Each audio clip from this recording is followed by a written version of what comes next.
Okay, it is 5 o'clock and today is March 10th, 2026. And today is a work session. And so I am calling this meeting to order.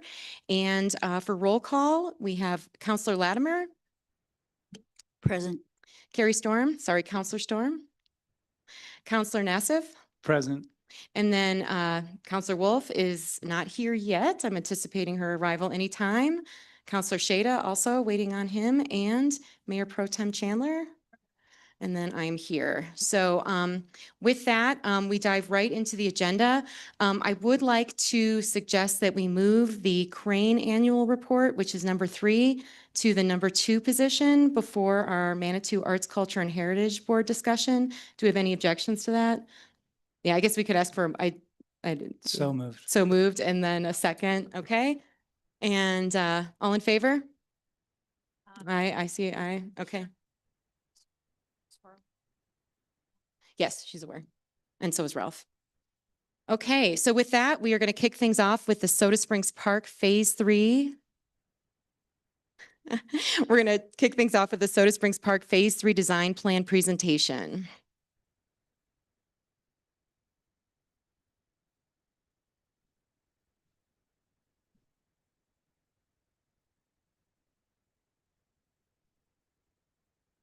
All right, welcome. This is the last phase. This is an exciting moment, I suppose.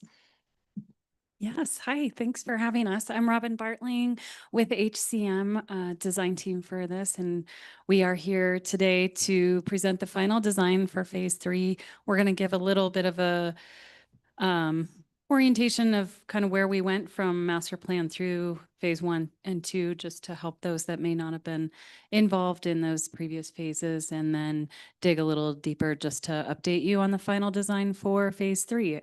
Will be the bulk of the presentation.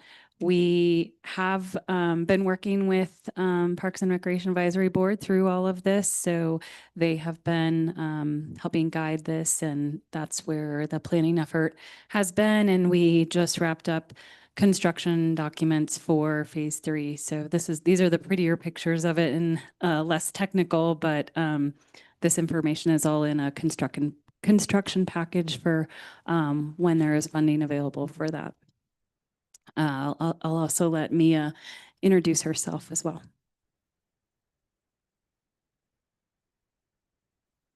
Oh. Hi, good to see everyone again. My name's Mia Rekesons, and I'm one of the landscape architects on this project. So it's nice to meet all of the new faces and to see some old ones too. So good to see you again, and can't wait to share our Phase 3 project. Okay, you can advance to the next slide.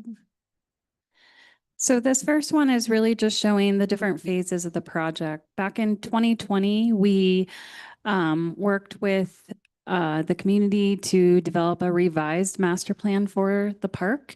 And so each one of these phases was really building off of that master plan, the guiding document for that.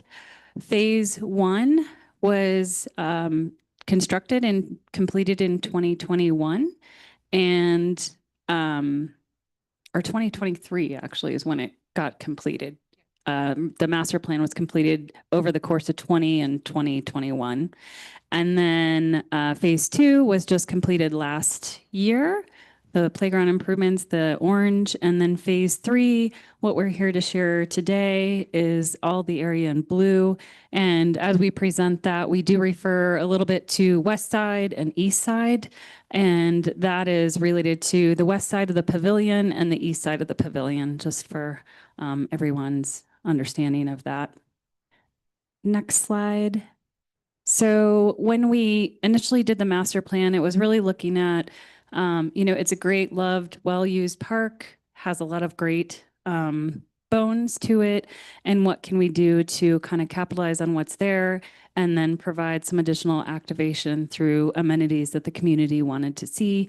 So Phase 1 really was a great addition to the park. So it was a underutilized portion of the park. And that's where these are all images of that north end of the park, where we provided creek access, a new play area, natural play area, and started to develop some of those Crusher Finds trails and provide a little better accessibility around and through the park. Next slide. Phase 2 was really utilizing the playground that you all had. Things that were really loved is that it has all these wonderful trees and tree canopy, and we wanted to make sure we were able to preserve all that and then utilize existing play equipment that was still, in good condition and code compliant, and then replace the pieces that were not in great condition or code compliant. So again, and it was really to kind of provide a little better activation for both 2 to 5 and 5 to 12-year-olds in that playground as well. So again, some images of those, a lot focused on the playground, but we also did provide some improvements of landscape along the street and some updated fencing as well. Next slide. So moving into phase 3, I'll turn this over to Mia and go from there. All right, so phase 3 was a really nice extension of phase 1 and 2. We wanted to carry the same theme of preserving nature, preserving the trees. There's such a beautiful tree canopy in this park. And so we preserved every single tree and even added a couple new deciduous trees on the east side, just to kind of capture some of the seating areas and making sure there was shade provided in those. But this master plan that you see here is a nice color rendering of what we presented in the construction documents. And we worked very closely with the Parks and Rec Advisory Board to make sure we captured all of the desired amenities to really activate this space and to provide areas for people to gather comfortably in a nice natural setting. So on the west side of the pavilion, and I'll get into the details a little bit more on the next slides, but just as a very quick overall, we have the main space on the west side being our multi-use sod open space. And so that's a continuation of phase 1 and 2 and making sure that provides a nice seating area for people to kick a ball around or just to watch performances at the pavilion. And it's just a really nice family gathering space. But we also added accessible Crusher Finds trails. That's kind of a continuation of phase 1 and 2, and native and adaptive planting to add some additional planting area, as well as an additional couple of stairs just to get up into the middle portion of the existing playground. There's accessible access from both sides of the playground, but this adds a little extra steps to the middle area. And then on the east side of the pavilion, we have some additional accessible trails and Crusher Finds. We're preserving flagstone steppers and adding some new ones to create a little bit more of a flagstone paver feature. And then we have some alternates that we'll kind of get into in terms of potential additions. So we have a replacing of the drinking fountain. We have a dumpster enclosure that pulls the dumpsters basically out of the center of the park and keeping them out of where people are going to be walking and mingling. We also have a couple amenities, adding artistic vinyl wrap to the transformer, and then adding a really cool little custom wood bench and a ping pong table, as well as some additional seating opportunities, which we'll get into. If you hop to the next slide, we'll get into a little bit more zoomed in on the west side. You can kind of see these beautiful open spaces of multi-use sod, which we worked with our irrigation consultant to make sure all of that's nicely irrigated. We also had soil testing to make sure everything can grow in this space. And so this is just a really nice continuation, like I said, of phase 1 and 2 with some additional planting to help provide a little bit of a buffer between where people are running and walking and the playground itself. There's also some existing deciduous trees in that planting bed that we're preserving and protecting. We also have some boulder seating and a really nice mosaic concrete bench that we're relocating to be a little bit more in the forefront of where people would be sitting in front of the pavilion. And if you go to the next slide, we have some really nice passive gathering spaces for people. And this, we really tried to activate this with some activities and some really nice art features. So we kind of centralized some main features, including some picnic and game tables. We have some additional bike racks and scooter racks. We have a really nice custom wood bench right in the middle of everything that's kind of inspired by the Manitou Incline. So it has these really large timbers kind of stacked up in a sort of in a polygon kind of shape around a new deciduous shade tree. So people can kind of gather in through that area and look at the ping pong table and the curved bench seating. We have preserved all of the existing trees and kind of added some new amenity planting. So we have native and adaptive planting, reusing existing boulders in that area to create some, holding some of the grades that are kind of getting a little steep in through there, but really just utilizing all of the natural beauty that's in this space. We have accessible Crusher Finds trails. We also have Crusher Finds paving up to a concrete area on the backside of the pavilion for emergency access and unloading. We also have some boulder seats. We have some Crusher Finds trails that kind of connect the west side of the pavilion to the east side. And we're also addressing some drainage issues around the pavilion itself by adding some additional under drains and some trench drains and some cobble swales just to kind of pull water away from those entry points. There was some concern about water kind of rushing into the pavilion, so we addressed that. We also worked with an electrical engineer to make sure we've upgraded some lighting within this park as well. So a couple new poles, some bollard pedestrian lighting, and then updated stage lighting within the pavilion as well. I know that was a lot of info, but let's just hop really quick to the next slide to share some imagery. These are just a few of the images of some of the site furnishings that we're proposing within the park, including some different seating options. The rendering in the top left corner is that Manitou inspired custom bench seating with a tree in the middle, and that tree will grow up over time and provide some really nice shade. We also have some really nice game tables, a wood bench kind of custom carved by an artist that chainsaws her way through all this existing wood. So it's a really beautiful piece of art. And yep, some seating, some ping pong table, the vinyl coating on the transformer could be worked with a local artist to kind of come up with a design for that. But really, this just gives you an idea of some of the really nice features in that space. Sure. Oh, Oh, now it works. Oh, it's good. On the bench, it looks like there's an area where you can't lean back or else you'll fall into the dirt under the tree. Am I missing something? It looks unfinished. Do you see where I mean? Do you want me to point out what I'm looking at? Maybe I don't. Yeah. It looks like if you're sitting over here.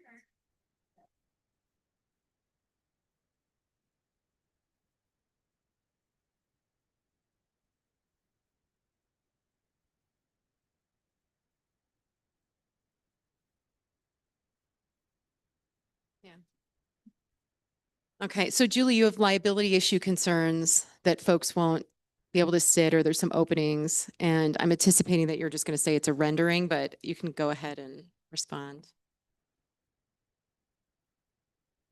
Is that intentional? That's correct. It is just a rendering, so there is much more detail that went into the construction documents of this, but this was kind of a design intent, and there are portions that do have a back and there are portions that don't, but there isn't a way to necessarily fall into it in the final detailing. But it's intended to be a little bit dynamic in that there's not just a one way to sit on it. It's kind of a social gathering space, so multiple people can kind of be hanging out or engaging in that piece. But I hear you from the rendering. It may, yeah, and nothing is high enough to, impede code issues. I don't know if that answers your question. Well, it's an explanation, but it doesn't solve my problem, but I understand what you're saying. Yeah.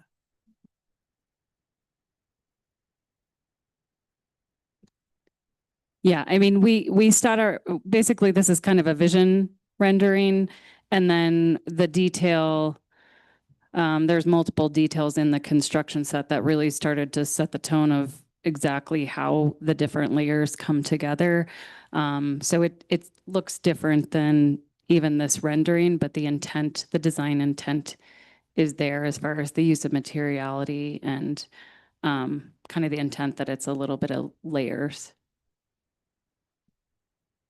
To me, it looks like we couldn't afford the piece of wood to put the back on, so you can have a back on the back of your bench, but that's just me. Okay, I'm sorry, you can go on.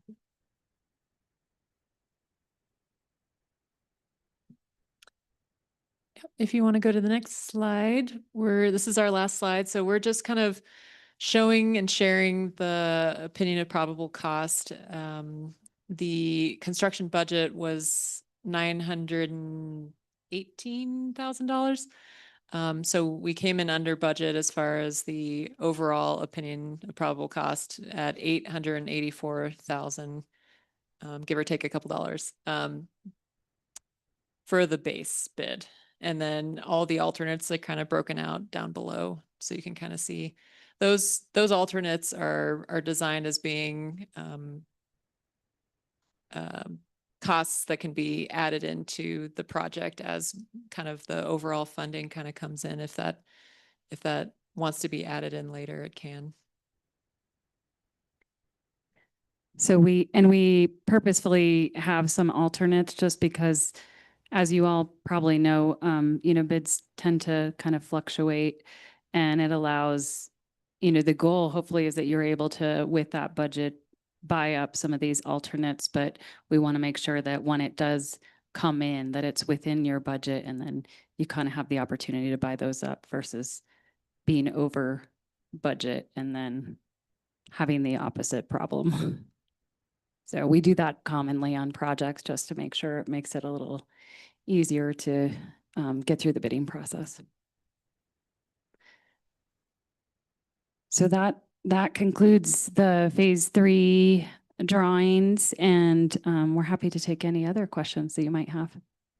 Okay, and before we start the questions, I did forget to mention something at the beginning of the meeting. So we are trying something new with the microphones, which has been a little confusing. But what happens is when someone raises their hand, they turn on the green light, the next person in line who would like to speak can push the button and it automatically puts them in line. And as soon as that person's done speaking and they turn off the mic, the next person's mic lights up and they can immediately start speaking. So and we'll just kind of see how it goes. It might be too much of a awkward transition between speakers, but anyway, so with that, are there any questions? Go. We'll see. So Julie, you want to talk? So Nate, go ahead. Julie, you want to speak Testing. next? You're going 1, to push 2, that 3, button Testing. and you're red. So you know she's next. And you're flashing, so you're third. So you're after Julie. Although Julie doesn't have anything to say. I just pushed her button so she can and then you're. It's true. No one asked. On the record, Julie has nothing to I say. just didn't know if you could tell it being weird. I just didn't know if you Right. could tell if you were second or third or Mhm. fourth or. Mhm. We'll just play with it. We'll just go. So Nate, go ahead. Thank You'll kick us off. I'm good. I just wanted to say thank you for the work. It looks amazing. That's part 1 and the most important. So thank you. And I see Jillian back there too. I know how much work goes into this stuff. My second question is, and this is, I'm not well educated, but how does potential like solar fit into this? Is there a lot of use of the park at night, or do we close it, or does some of the electrification pull from the grid somehow. So thank you. Which is a little awkward. Yeah, so, okay, so, so Gloria, can you turn off, can you push the, great. Okay, and then Robin can answer and then you can go next. This is a little, this isn't really gonna, yeah, this is gonna be a little weird, but anyway, if you want, if you could answer Nate's question. So, and Jillian, you might have something to add to this, but all of the lighting in the park is off of electrified. It's electrified, it's not solar. So, it would, you know, just like a lot of lighting, it'll come on, you know, it has a photo cell, so it'll come on when it gets close to dusk and then, go off once it's, sunrise in the morning or once there's enough light for that. Is there anything else that you No, have? that's pretty Okay. much it. It's, hey Nate, it's mainly security lighting for the evening, just like our other light poles throughout the park, just to make sure the park isn't pitch black at night. So, and these new bollards they proposed are really nice. Yeah, that's a good point. We're really looking at safety, security level lighting. So enough that you can kind of get through the park and feel comfortable. And that was something that the east side didn't really have or doesn't have currently. So it is providing that. And then there is a standard light pole that you'll see in the existing new improvements on phase 1 and phase 2. And that just gets carried over into phase 3. Now, Gloria, you're next, so this is funny, but Thank you. On the game tables, are those permanent game tables that are always there? it's gonna work. So Gloria, can you turn off yours so she could answer? We've already learned that this is anyway, but go ahead. It's fine. And kind of a second question with it, Robin, would be, how did you decide which kind of permanent games, you know, you mentioned ping pong. Was there public input on what kinds of games our 12 to 15-year-olds would like to play? Yeah, good questions. So the game tables, one of them is just a standard table, so it doesn't have a game table inlay. They are all permanent, so they're actually manufactured into the table. And the table design was really playing off of the same kind of recycled materials that are already in the park, standard park benches. So utilizing that and then making sure that there is accessibility. So that means one of them doesn't have a seat on one side, or I think that's the 3 top one, so that you would have a place to pull up and be able to participate in that game. And the community did have some feedback in the community engagement process of, you know, wanting to see some gaming in the park or things that would help activate for different ages. So that ping pong table is one of those. And also just some feedback of, you know, with all the events that you have in the park, that's something that could be kind of provided with the events as well. Like if, hey, we're going to put some ping pong paddles out there during those, as well as people we find often will actually bring them to the park if they're going to hang out there for a while. So. I think That would- Judith's next, but I did have one quick question because I think to Gloria's point, like community engagement around this started a long time ago. And do you remember how long it's been since we originally engaged in that master plan conversation? You don't have to.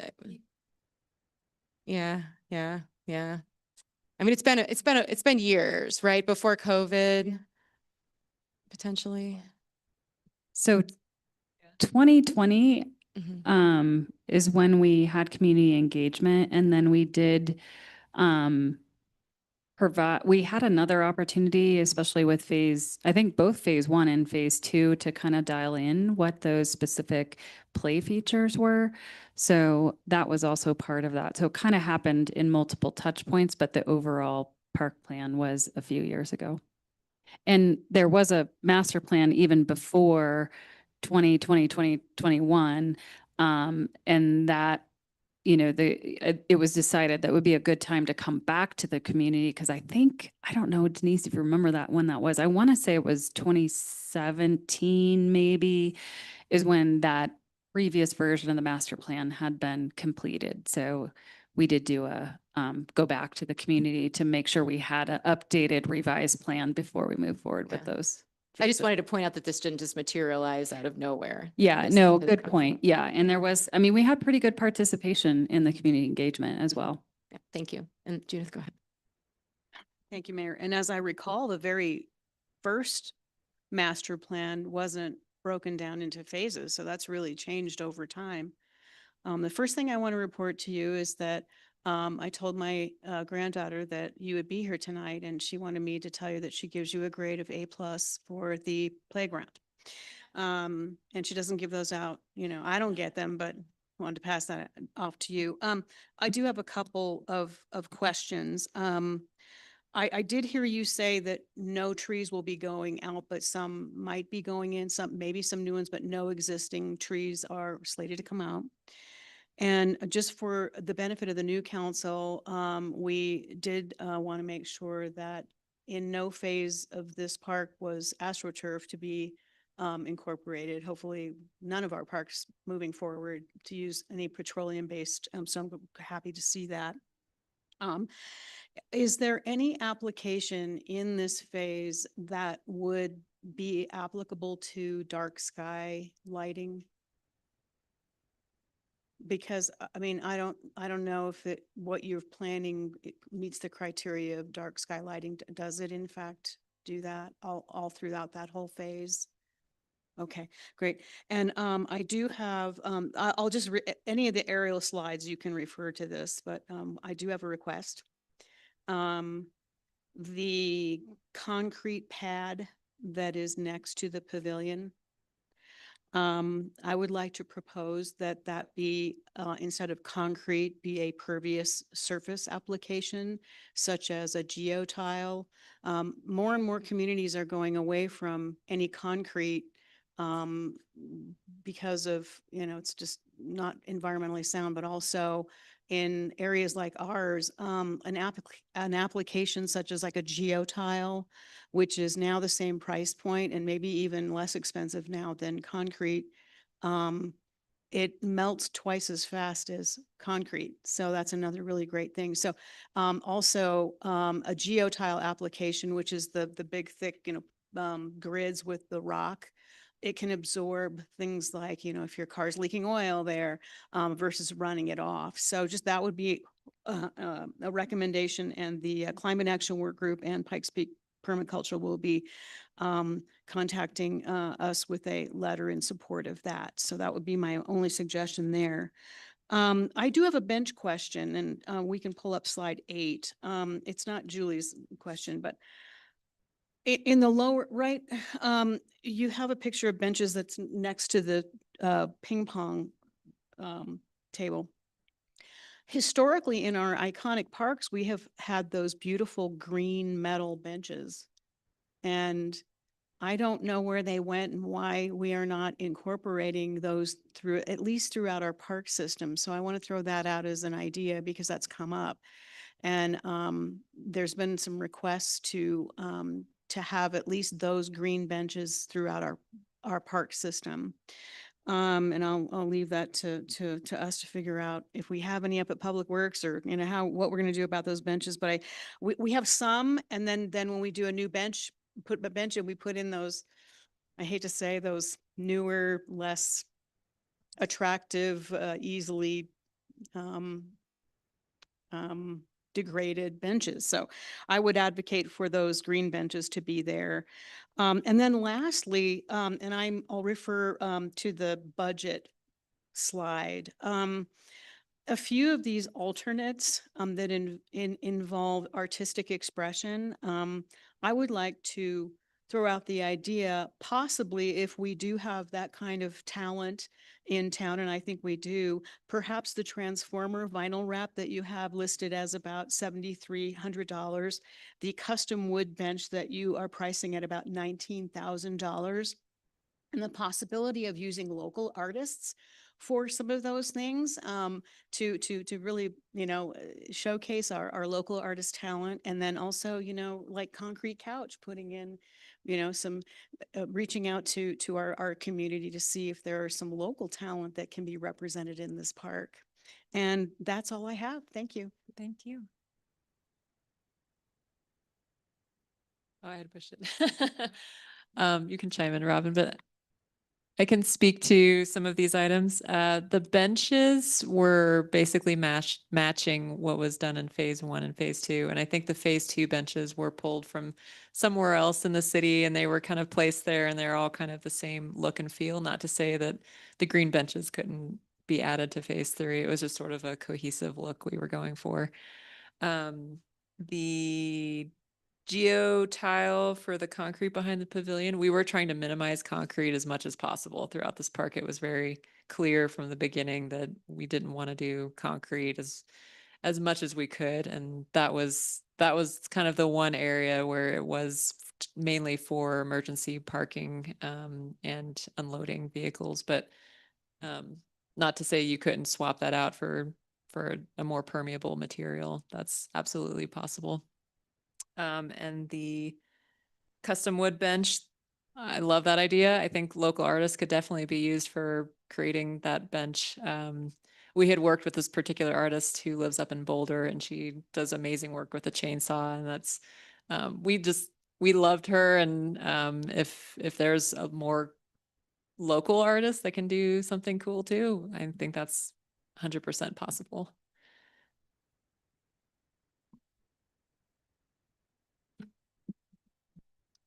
Denise, where are the green benches that we used to have in the park? Where did they go? We didn't authorize them to be replaced with the plastic looking ones, but they got replaced with the plastic looking ones. And I'd love to see the historic metal benches restored, put back in that park, and you can take those other benches out and put them somewhere else or sell them or something. But I really miss those. This is a historic section of town, and the plasticky looking benches are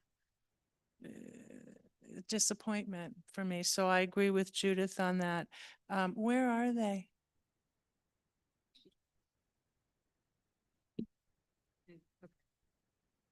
So I am not as familiar with the green benches. I know that we've been using the recycled plastic composite benches since I started in 2023. We have them in Mansions, they're in 7 Minute, they're in Soda Springs. We do have up in our public services yard a lot of old broken green benches. So I do presume they had started swapping them out pre-2023 when the benches started degrading. The green metal benches. None of them are in good enough shape for us to reinstall in the parks, but that's something we could look into, is phasing them back in if that's desired for the downtown parks. I know that we're trying to match all of the benches in the park system, and right now I do believe the majority are that recycled plastic composite, which doesn't necessarily match the green benches we have along Manitou Avenue in the historic district. So that's something we could look at, and I can bring that up at the next PAIR meeting also. I just wanted to mention that I agree that if we could do a geotile or other permeable surface, that would be consistent with the policy we've already set. And especially down there, when we have floods or heavy rains, it's intense. It washes all of that top layer of soil and all of the mulch, pushes it all into the creek. So the more that we can have some absorption of water, I think, the better. So I don't know anything personally about geotile, but any alternative that would work with vehicles occasionally being on them, I think would be a nice improvement. Thanks. I know we experimented with the geotile along the edge of the chamber building. I don't know if that's working well. I know that was an experiment intentionally to see how that worked. And Yeah, they're stabilized and they're working well at this point. They don't have any buddy driving on them, mhm. but we can definitely look at doing that and putting it in the design. the construction drawings. But I know that Yeah. was intentionally Yes, done, so we could to kind of test it. Yep. decide if we could use it another. Great. Any additional questions? Okay, I think the only thing hanging out there, I know Julie said she had some concerns about the one design of that bench around the tree. Did anyone else have any concerns about that particular issue? I think everything else is moving. And I should say with all of these, is there anything that we shouldn't consider when we go to move for approval next week? I don't have any concerns, but I think the idea that we'd like to use local artists to the greatest degree possible. And maybe that bench ends up looking different. I know Jillian has a great relationship with Audrey and Crane, and I'm assuming that would be easy. Yeah, and Parib also reflects that sentiment. They would like to see local artists before we purchase anything from non-local artists as well. Okay. So is there any other things that we need to discuss so that they're prepared for? Because I think in theory, this could be a consent item next week, if everyone's comfortable moving forward with this. Yep, go ahead. So I'm not clear. So since two of us said we want the historic benches and no concrete, is that going to be included in the consent calendar for next week or not? Because we haven't really gone through that. So the no concrete will definitely be part of the construction drawings, and the benches they don't have to be part of the construction drawings. There'll be things that we look at whenever we move forward with this project. As I mentioned, as this mentions, we don't have the money for it, but we got to get the construction drawings approved so then we can start looking for grants. So it may be 2, 3, 4 years before this project moves forward. And then we'll see what we can do with the green benches. As Jillian said, we can't bring them back right now due to safety. So we're going to have to see what it costs and what it entails to get them repaired. And then she's regarding the green benches, this is something that I've heard in discussion just on occasion, that council might want to discuss having a policy around those benches and where they would be installed, and if we could have kind of a phased in approach, but I'm not quite sure we have buy-in for that, but I do have a feeling that this subject's going to keep coming up. And so if we can kind of have a plan of how we do that, if that's something that council's interested in pursuing. But so in your walk around town, I would say check out the green benches downtown, look at yep, go ahead, Carrie. Right, obviously, we're gonna have to do a whole cost analysis of Correct. what's a green bench cost versus the existing benches and. Yeah, but I'm just saying, I think that this is just a conversation we need to have that's gonna take a minute, so. Okay, with that, anything? Okay, all right. Thank you very much. I appreciate it. Yeah, it is exciting. And you got the A+ rating from, that probably means more than anything we That- could give you. There was so, a lot of people involved for that A+ rating, so yeah. we appreciate all the feedback to get there, so. Excellent. Okay. And let's see, is Farley in the audience? Ah, I see her back there. Okay. Crane Annual Report, MOU update discussion, and public art requests. And we've already created an additional public art request of you while you were sitting in the audience. Mhm. Mhm.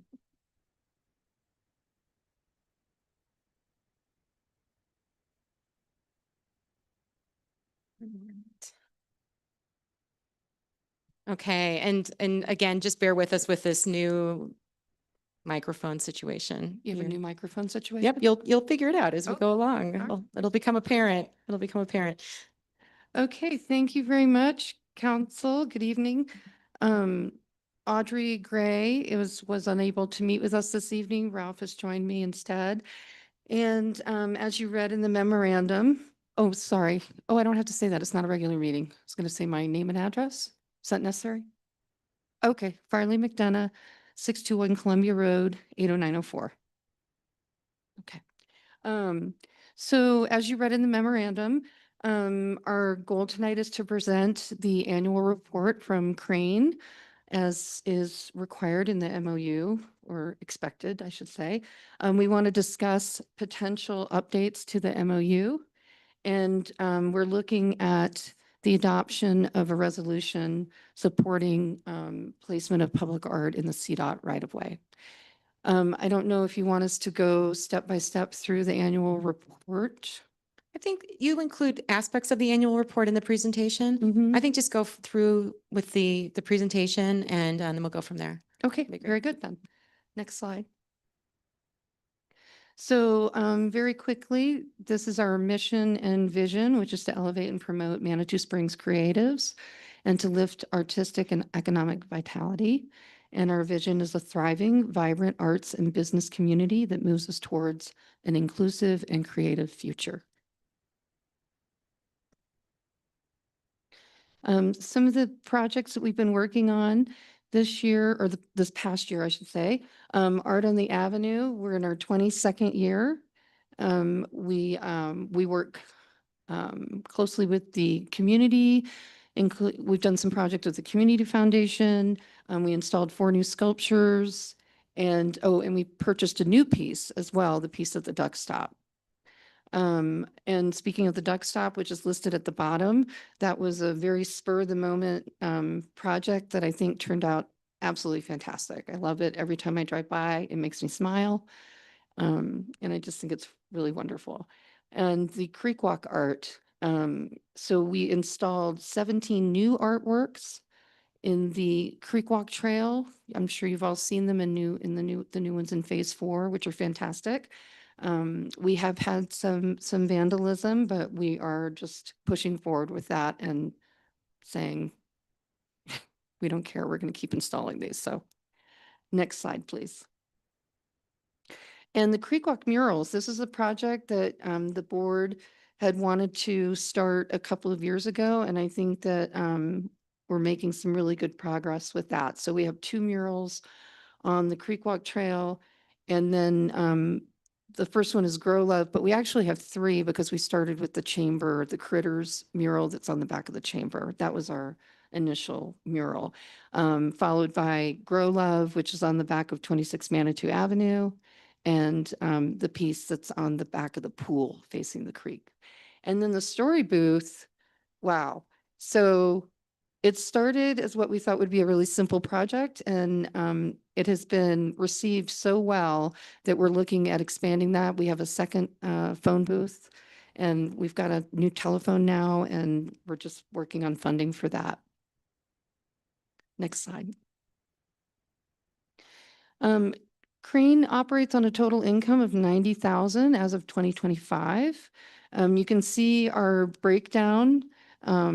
I think it's really important that the grants for programming is a little bit bigger, that we get some personal donations, and you can see who we partner with every day, every week to get the work done that we do.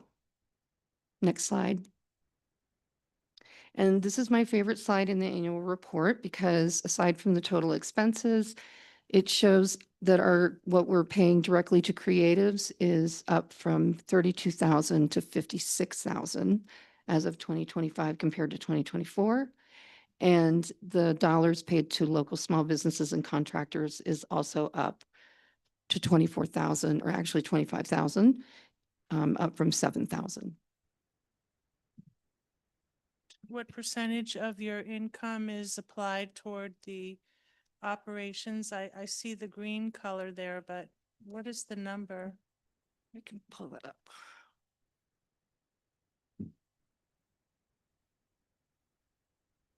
Is it like 40% or something?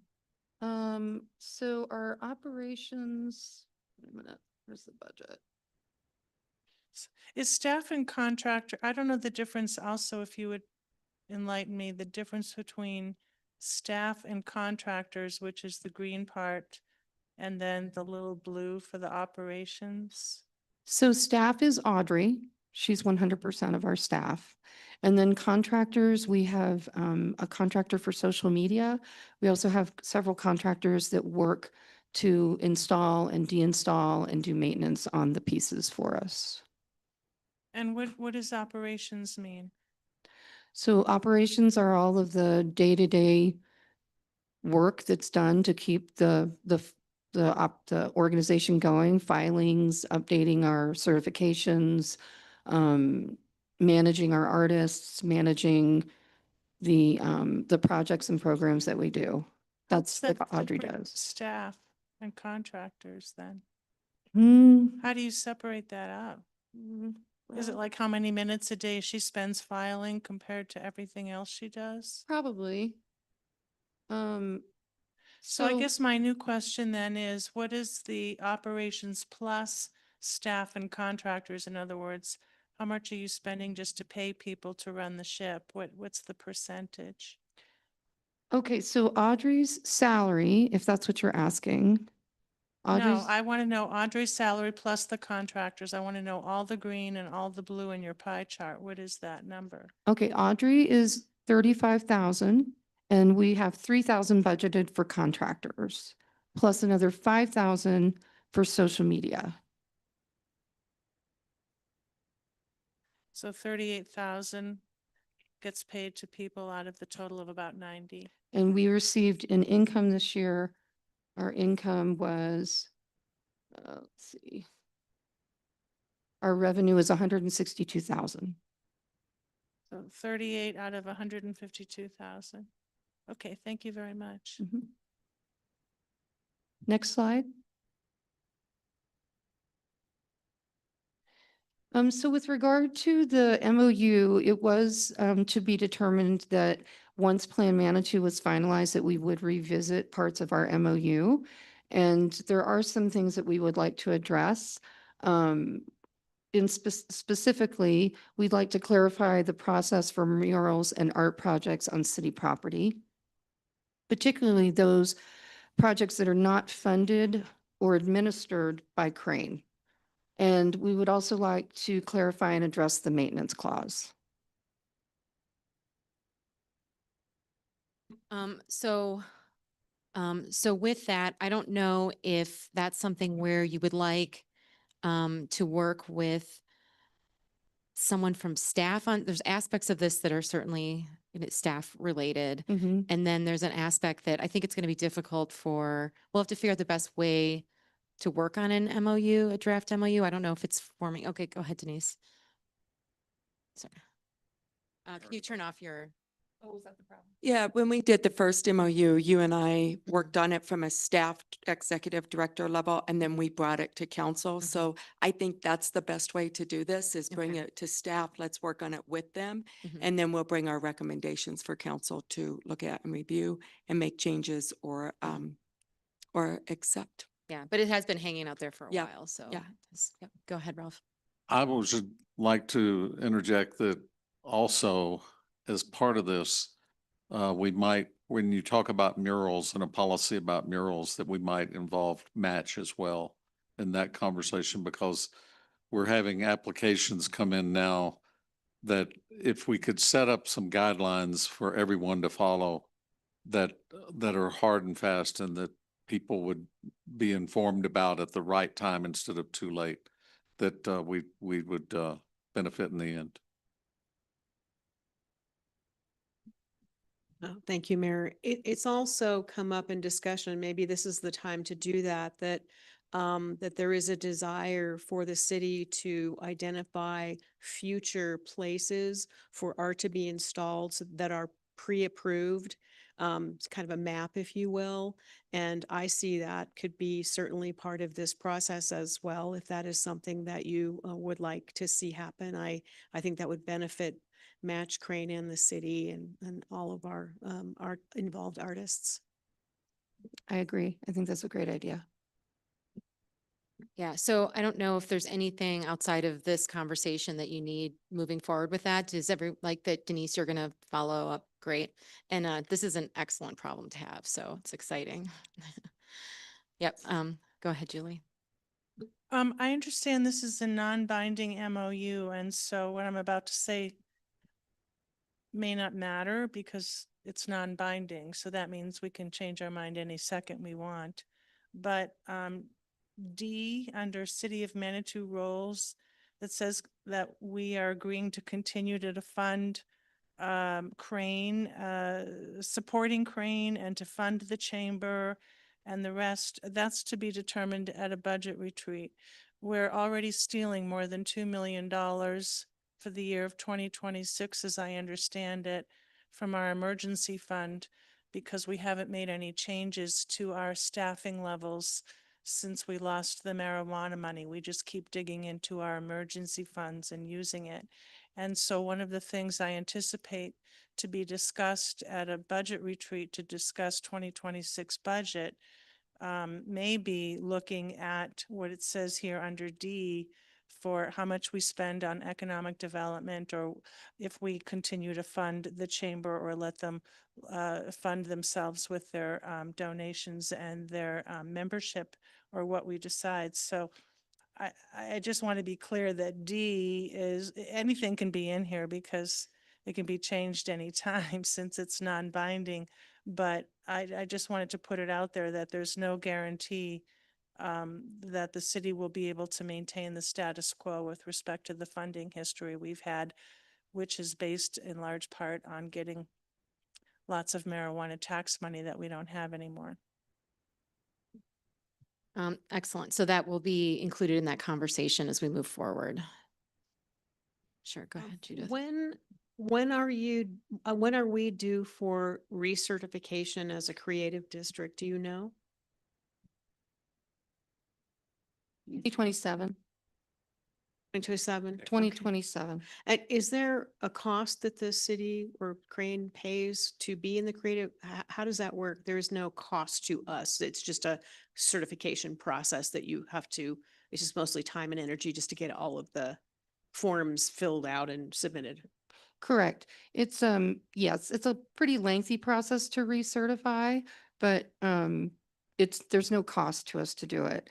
I will note, however, that the city's participation and support of the creative district is absolutely critical to our existence. Without that, then there could be reconsiderations for us to be recertified. Thank you for bringing that up.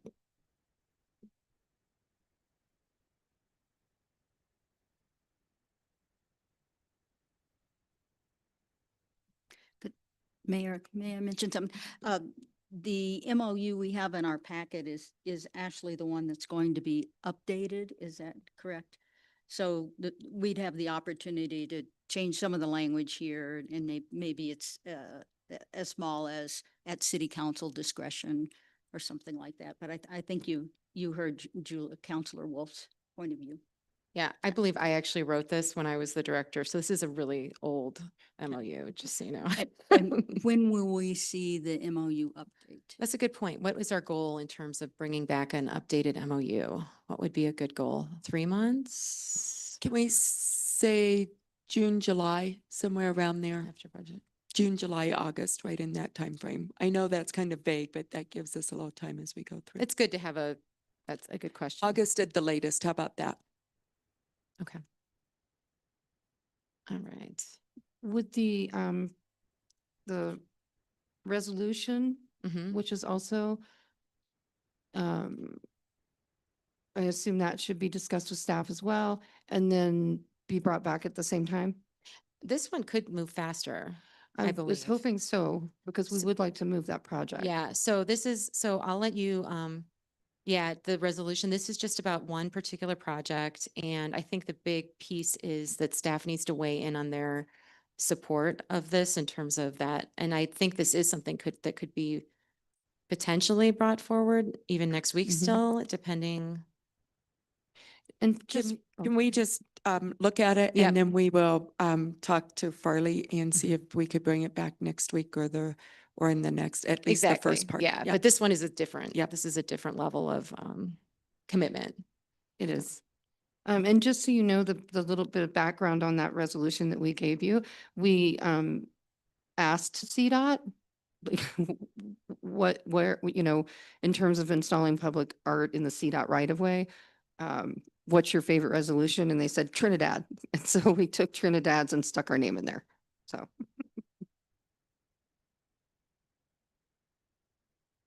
This is a really basic question, but I don't know what the Colorado Department of Transportation facility is. Where's their facility? I believe that's their reference to the roundabout. I don't believe that it's a physical building. It says that the facility is on the underpass of Highway 24 That's where we're at installing them. Manitou Ave and at Serpentine Drive. So where's what facility, what are they I don't- talking about? Yeah, I'm not sure why they say it that way, but that is where the two pieces would be installed. The piece at Serpentine, we're not talking about as much right now because we don't have a piece for Serpentine. However, the piece that's currently installed there will be removed. But the underpass is funded. So I guess in their language, that is the facility. I don't know why they say it that way. We just copied it right out of their, Oh, okay. We copied it right out of there. Is it the underpass near the Sinclair station? yes. Okay. So there's no like building or anything? All right, I was just confused by the word facility, It's so in I a just wanted to village, make sure I wasn't Yeah. envisioning the wrong location. And I don't know why they call it that, but that was straight language out of their document. So. Okay.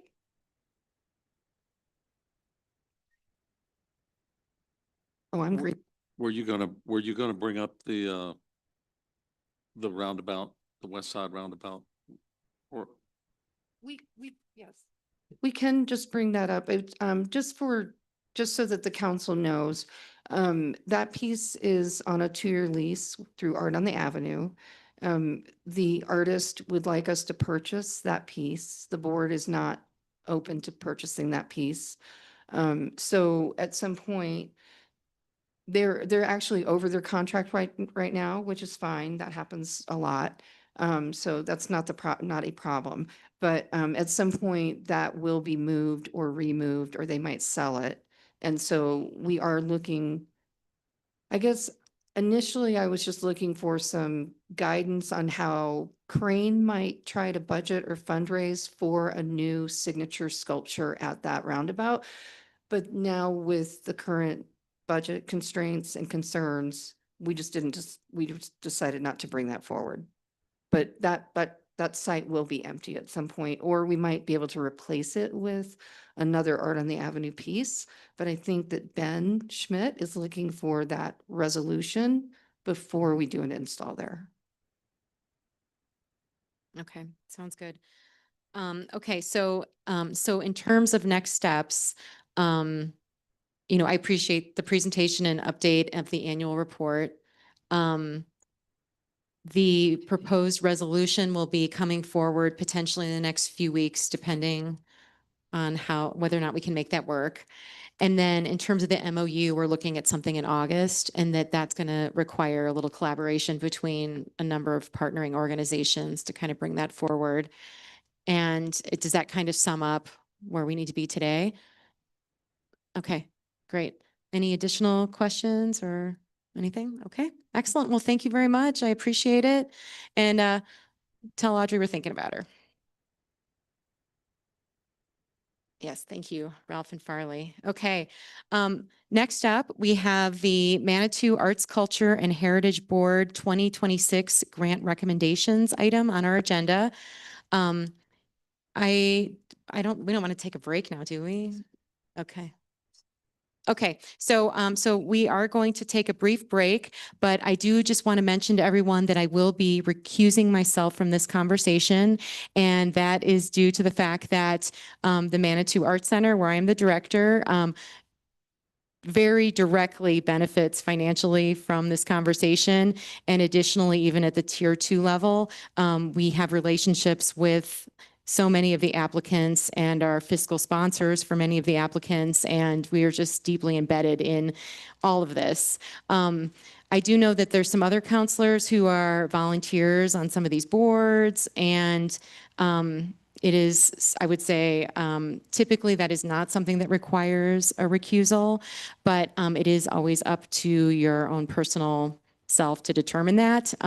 But in my case, it is a very clear cut case. And so we will take do you want to do 15 minutes or 10 minutes? Quick, Sure, go ahead. before we take a break. I don't know if I'm the only one who feels this way, but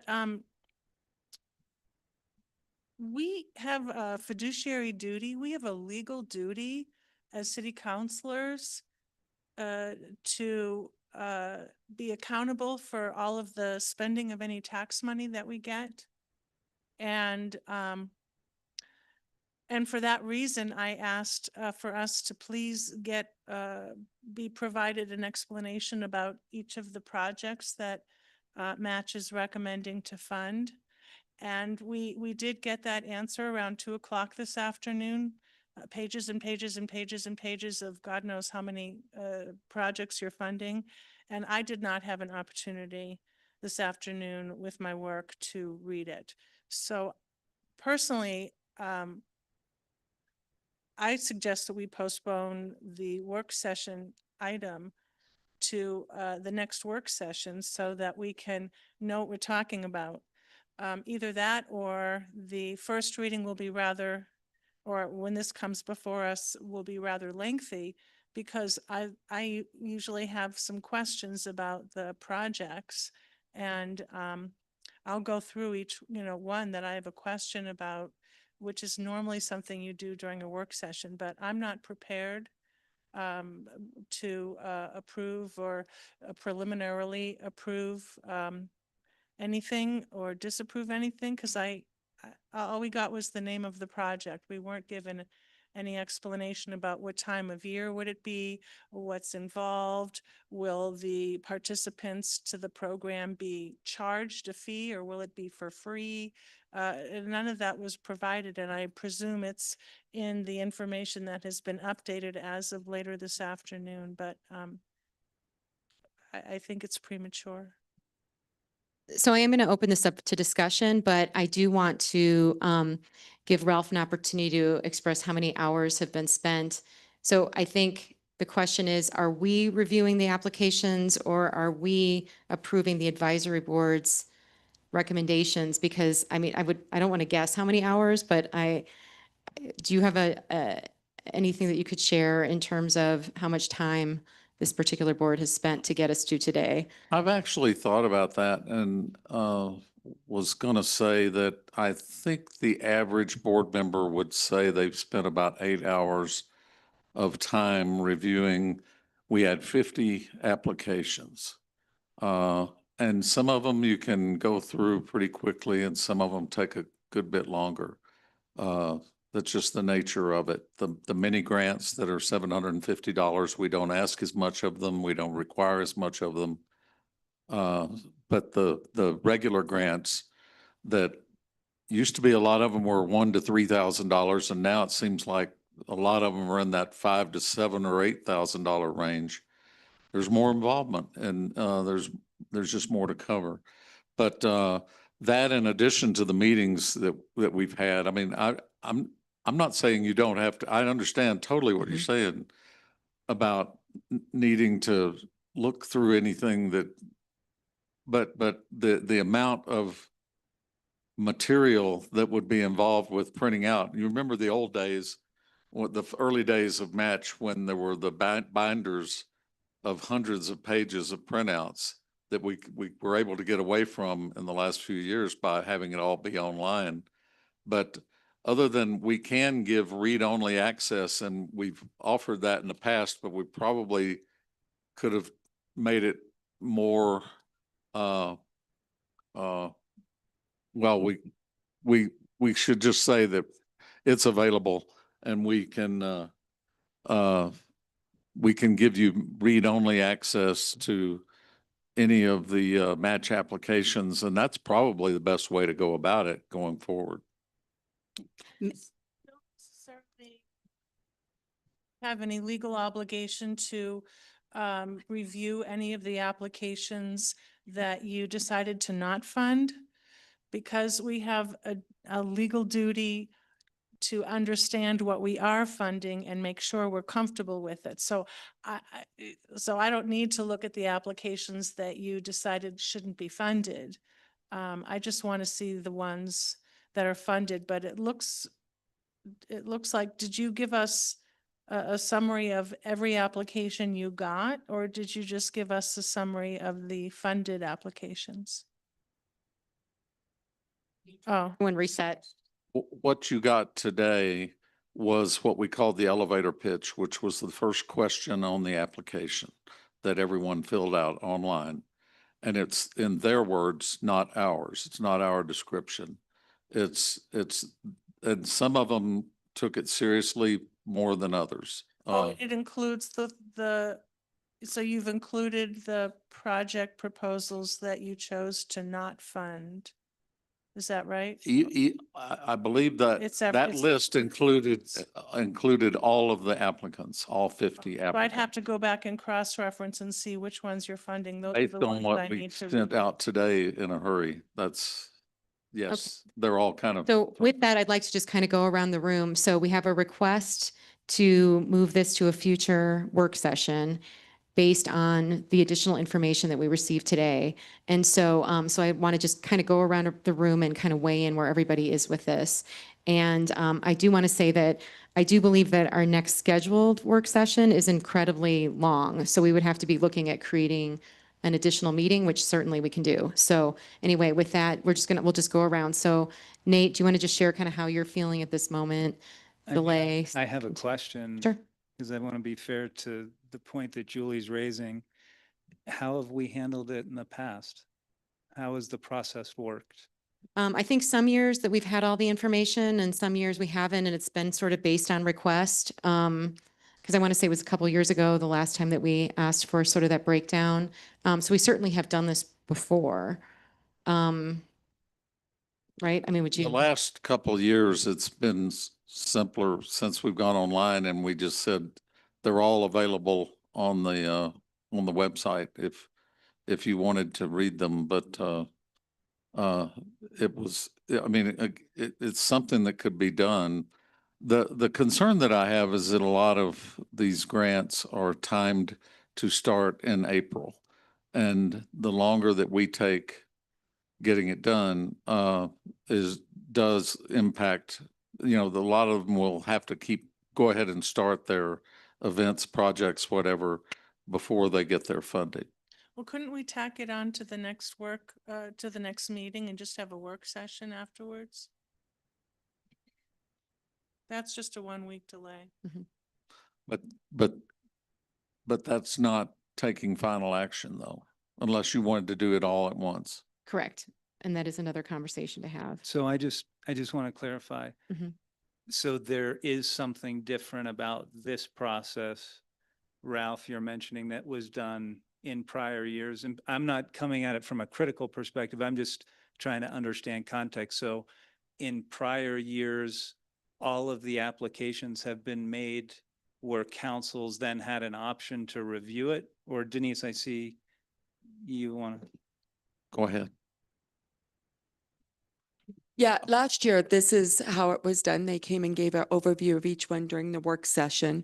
And then you had some questions and then they answered those questions for the final decision-making, which was the following week. And so if you wanted to do that tonight, you could have an overview from Ralph, have him go through each one, what the recommendation, and then ask for all that documentation so you have time to review it for next week for the final decision. It's just my understanding when I heard Ralph that he was saying that that was available online prior to the work session.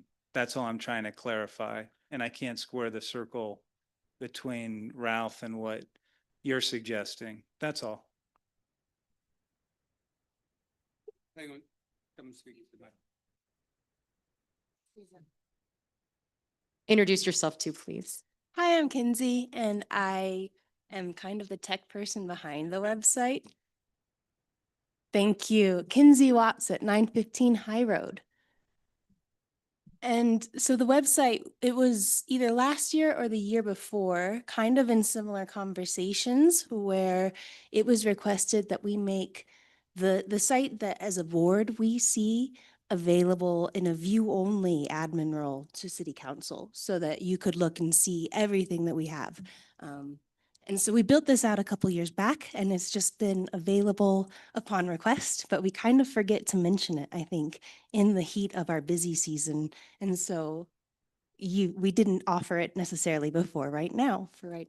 for your first time. That's super helpful. Thank you. It's great to know it's there. Yeah, those things take a lot of work to put up. So thank you. Totally. Okay, so, so again, I guess, so Ralph could go through each one today, give kind of okay, go ahead, Ralph. I will say that the last 2 years, we did not go through all 40+ grants. I brought up several grants that I thought stood out as which I'm prepared to do now, as grants that people would probably have questions about. There are a number of them that are either they're established events that everybody knows about, whether it's the Manny Awards or Moonlight Market. I mean, it goes on, the Lantern Parade, Carnival, that those don't, everybody really knows what they are. There are a number of events that are low key, that aren't, high in the public eye, but they've gone on every year and they're well established. There also are new events every year.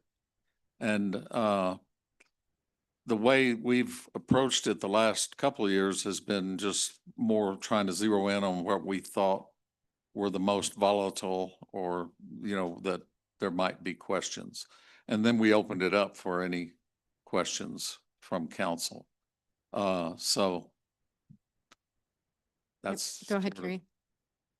So might I suggest we let Ralph go through his presentation, and then we'll have the opportunity to review all the information. Julie, you can have that before next week's meeting, and then we'll just do maybe a deeper dive than we'd planned to do it at the end of next week's meeting to finish it up. Nate's on his head. Gloria, what do you think? Well, I have a different perspective. First of all, this first time I've done this, and there's 30 or so grants here. So for me to be comfortable approving what the match board has put in countless hours, you said, I think you underestimated how much time your board probably worked on these, because I know that's not easy to do. But I don't know what the criteria is. For instance, would you fund capital improvements? Do you fund staff salaries? How about equipment that would remain with the applicant? So that would help me be comfortable with endorsing the match board's hard work. But So just to clarify what you're saying is, you're saying that if Ralph were to present foundational information for you as well, that would help you prepare for next week.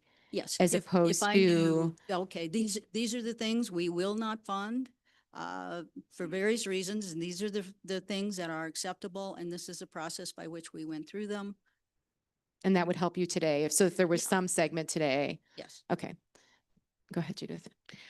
Yeah, full disclosure. First of all, I do very much agree with Counselor Wolf's statement. So I think the question was put forward, are we here to support the match board's recommendations, or are we here to, as a council, to vote on which ones we approve or don't approve, or ones we think might need to come back because they're incomplete applications?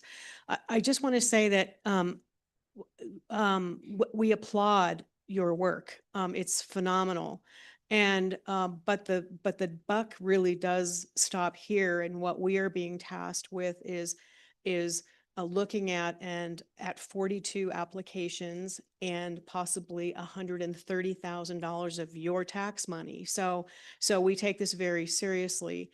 I also, in full transparency, want to tell the community and the council that I am the council liaison to the match board, and as the match liaison, I have access to all of the data, and I have personally gone through every single one of these applications. So now I feel I'm sitting here having information that the rest of council does not have, and I'm feeling uncomfortable about that. So my solution to that is, we are here. It's 6:15. If we need to go through every single one of these applications, that's what we're sitting here for. And we're going to be really busy in the next several weeks. So my personal recommendation is, if we need to go through every single one of these 42 applications and answer every one of city council's questions, then that's what I recommend we do tonight.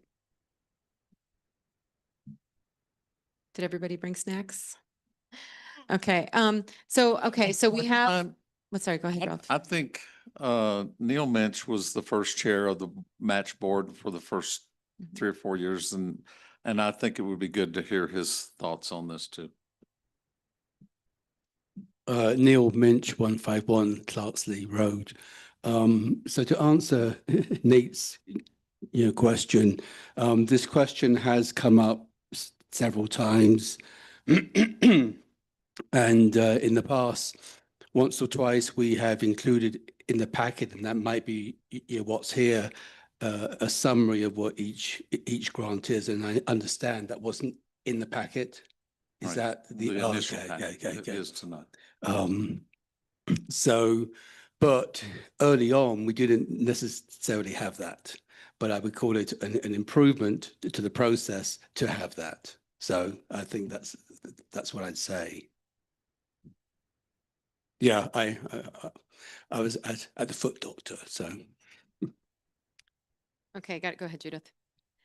I also want to say that while the elevator pitch is a good start, it really doesn't give you the I know. meat of the application. But I don't think it's going to take that long because I think the bulk of these applications, many of them have been funded before. We're very familiar with them.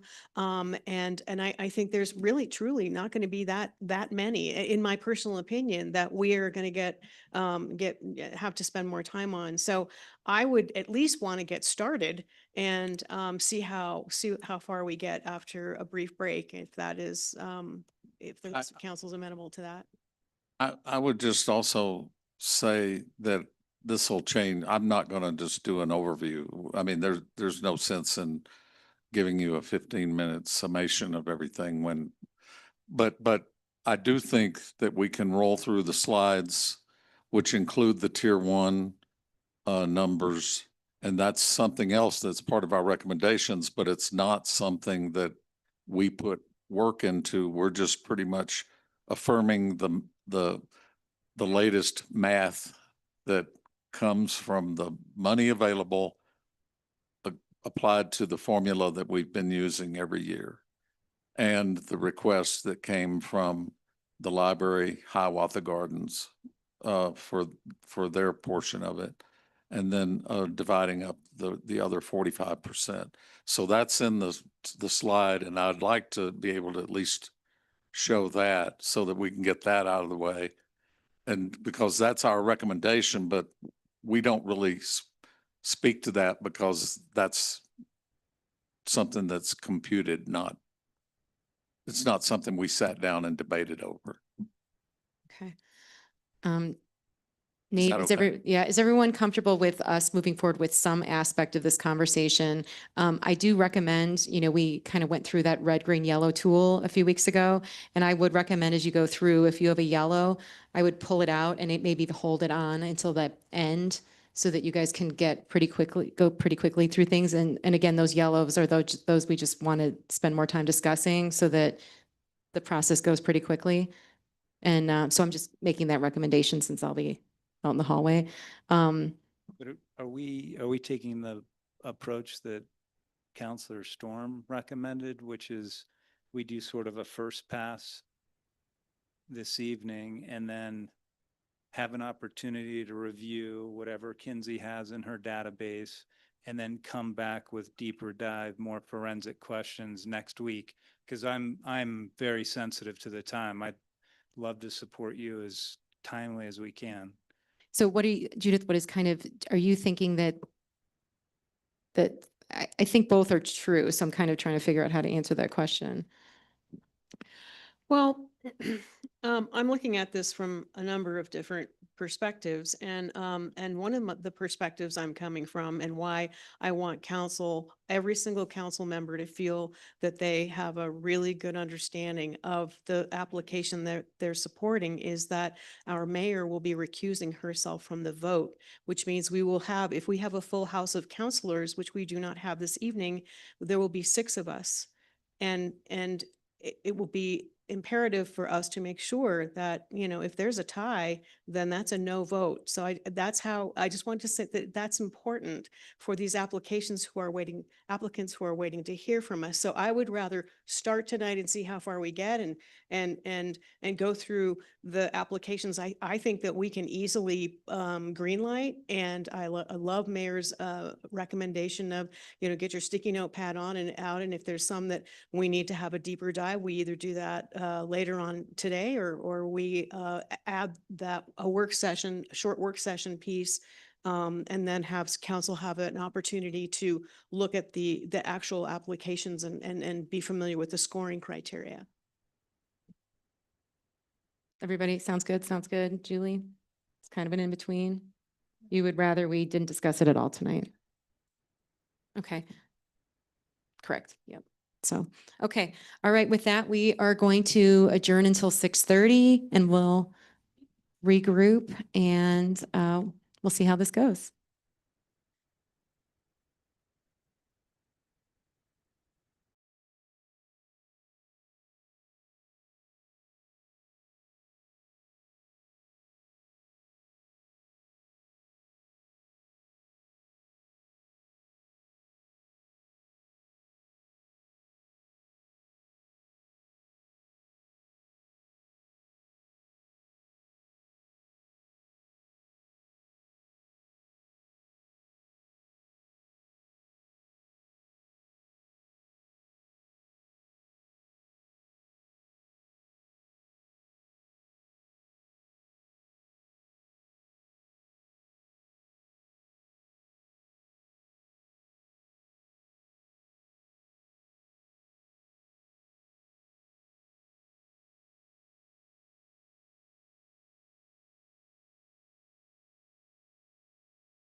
Gloria.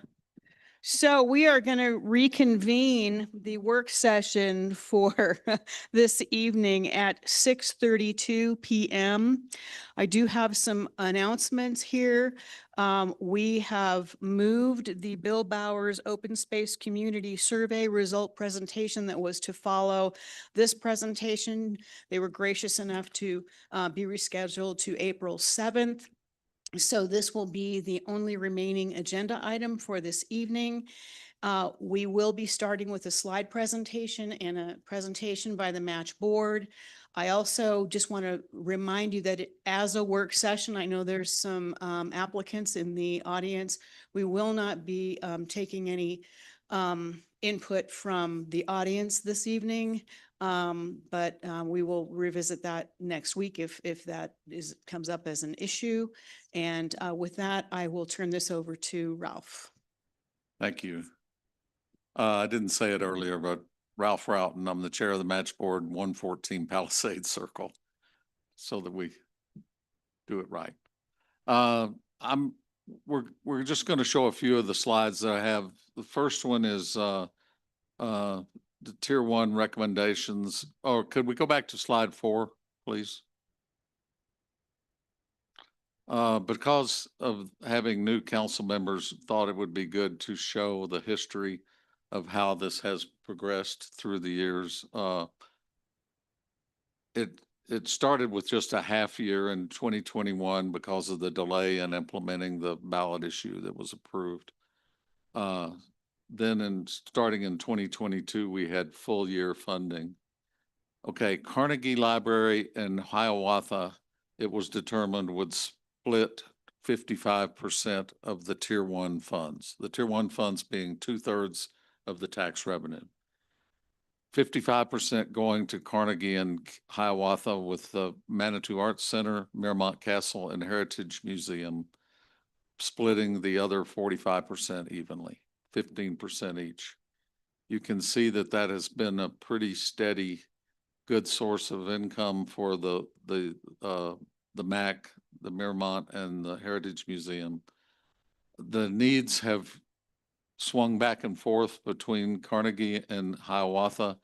You can see when both were actively needing the money, and then when Hiawatha didn't need it and Carnegie Library, we were trying to wrap up.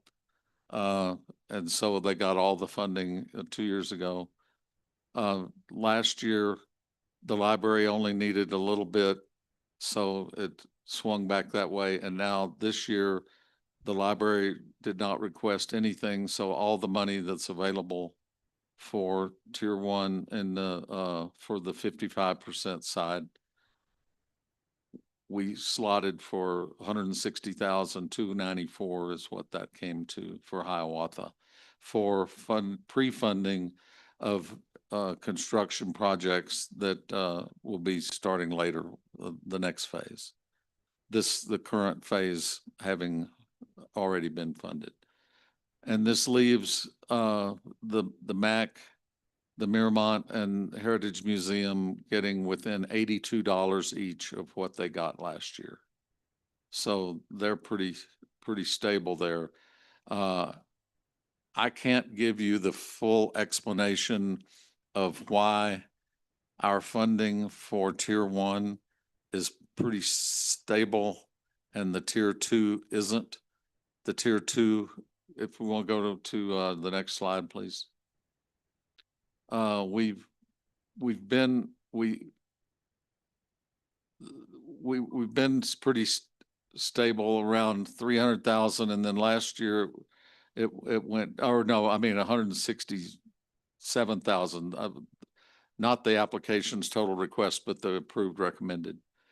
We came up on this year, and we were initially going on the assumption that we would have about the same amount of dollars. We were thinking it would be around 162,000.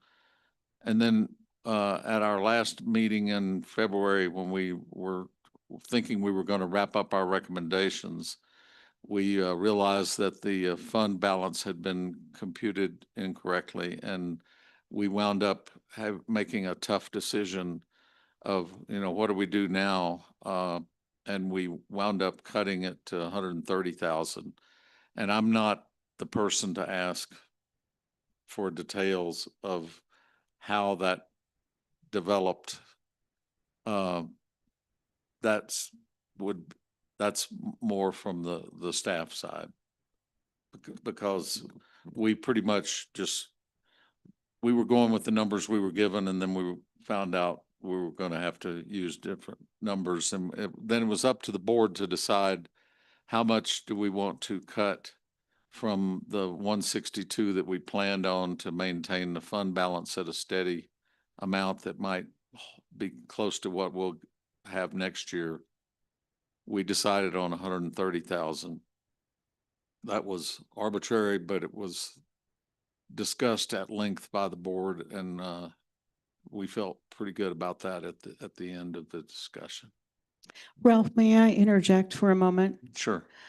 Just to let you know, I didn't mention this at the beginning. It is my intention that after you complete your slide presentation, that I will be getting consensus from council on whether they want to move forward with the tier 1 grants prior to us discussing the tier 2 grants. Because if we can get consensus on that, we can just move on to discuss the tier 2 grants themselves. Okay. Well, then I'm through talking about tier 1 if you want to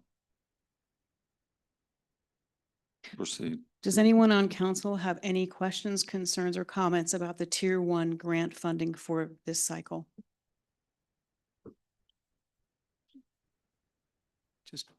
Yeah, thanks. And how was the 160 determined that went to Hiawatha? Was there some rationale or qualification? That was the entirety of the 55% of what was available from the tax revenue for tier 1. It's broken down 66% of the tax revenue going to tier 1 and 34% to tier 2. Thank you. Mm-hmm. Yes. Nate, that's because it's legally required, because that was part of the statute. That was part of the vote. The ballot. The ballot, thank you. When people voted yes, they had to make a determination on, to some extent, on how the funds would be used. And so that's not up to the match board to decide. The only thing the match board can decide is as for the certain percentage that has to be shared between Carnegie, the library, and the Hiawatha project, they get to recommend to us how much should go into each, but the total of those two entities has to be a specific percentage of all of their money that they got for the year. Yeah, you're welcome. Are there any other questions, comments, or concerns from council members before we go around the room and get consensus or not on tier 1 funding? So since you gave the same exact dollar amount, which is probably politically wise, to the MAC, the castle, and the museum, the Heritage Museum, is it fair to assume that they all needed this money equally? That their needs were equally compelling to your This budget? was the formula that was set up. Neil could Or answer was it this just sort of a, initially. let's just always do a third kind of Yes, decision yes. without like evaluating who needs it more, Correct. whatever? Okay. Neil? Yeah. Exactly. We're trying to keep the politics out. Because everyone could come up with a long list of urgent needs. So is it fair to assume that all three entities need that money for some ongoing something project, or does it go to staff salaries, or can it be used for anything they want? They all did present to us, and they present to us every year of their situation, where they are, where they will spend the money, that whatever the final amount being that comes. So they give us enough date, maybe not totally specific, but as specific as they can. And are they allowed to use this money? I don't know off the top of my head. Are they allowed to use this money to pay staff, or they can use it for Yes. anything they want, right? Okay. Operations. Thank you.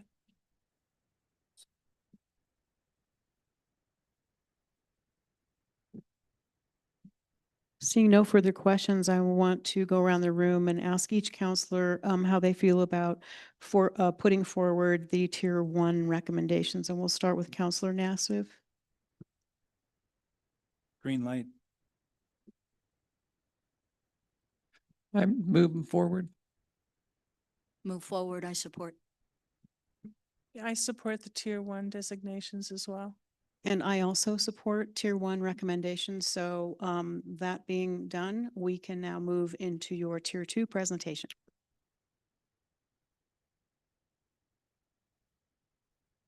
Sorry. Initially, I was going to just single out several grants, but I'm not going to do that now.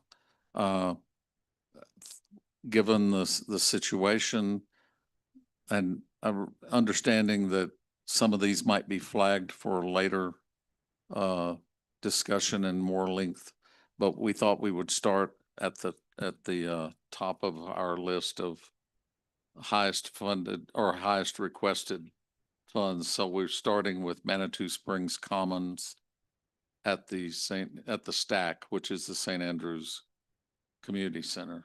Can you tell us what page that's on? On this handout you gave us?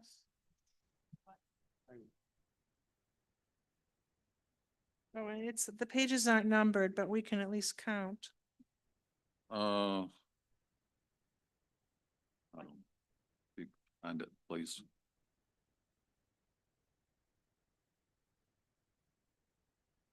What's it called again, Ralph? The one you It's wanna- now, it changed in midstream. It's now the Manitou Springs Commons at the Stack. Is that STA. what's identified in Yes, this handout? yes. Thanks. I think it's somewhere in the middle. And what's there is just the elevator pitch that was their first question. And So on the same top left page as the 5th annual Pikes Peak Summit, be on the left, second down. So I know the sheet you have just has the summarized description.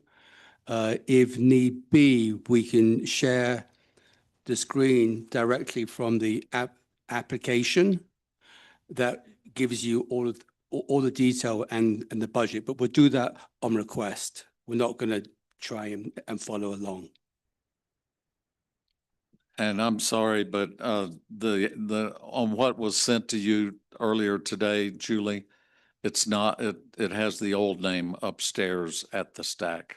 That was the original name of the grant request. I'm sorry. That's okay.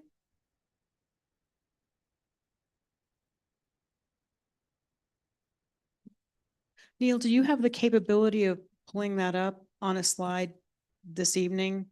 I would request that but not the full application. Be the full application. Yes, I would think, does council want that to happen? Seeing this. Let's do it for this first one. I have See some what it looks like. comments prepared about this grant, so I can perhaps start the conversation. As for this grant, the Manitou Springs Commons at the Stack, we've had some members of the board have had concerns and questions throughout the process. The applicants asked for $20,000 more than anyone else, and it wasn't for programs or events like the others. They confirmed to us that $20,000 was to help them pay the first year's rent from St. Michael's Episcopal Church, which owns the St. Andrews building. St. Michael's would be using the rent money to pay for new bathroom facilities and other costs to make St. Andrews ADA accessible. We realize that some on council might not like that idea, using taxpayer funds to help renovate a building owned by a church. Also, because of church regulations, they could only commit to a 1-year lease, while we were hoping they might secure a 2 to 3 year deal. In addition, even with the full $20,000 from match, the organizers still need to raise more funds to pay their $40,000 rent that they've negotiated for April 26, to April 27th. But our board also could see what a rare opportunity this is to turn an iconic downtown Manitou building into a community center that would benefit the city and its residents for years to come. And if the pieces fall into place, the Manitou Springs Commons at the Stack could quickly become self-sustaining going forward. They need help to make the lease happen. We have a letter from St. Michael's giving full commitment and support, willing to share in fundraising efforts, and making it clear they see this as a long-term project, not an experiment. We also felt like it was a good thing that that they were transparent in saying that they would apply the money, that the money technically that would be coming from match toward renovations. They wouldn't have to say that. It's just part of their rent. But they're saying we're taking rent money and not just putting it in a savings account, but we're putting it back into the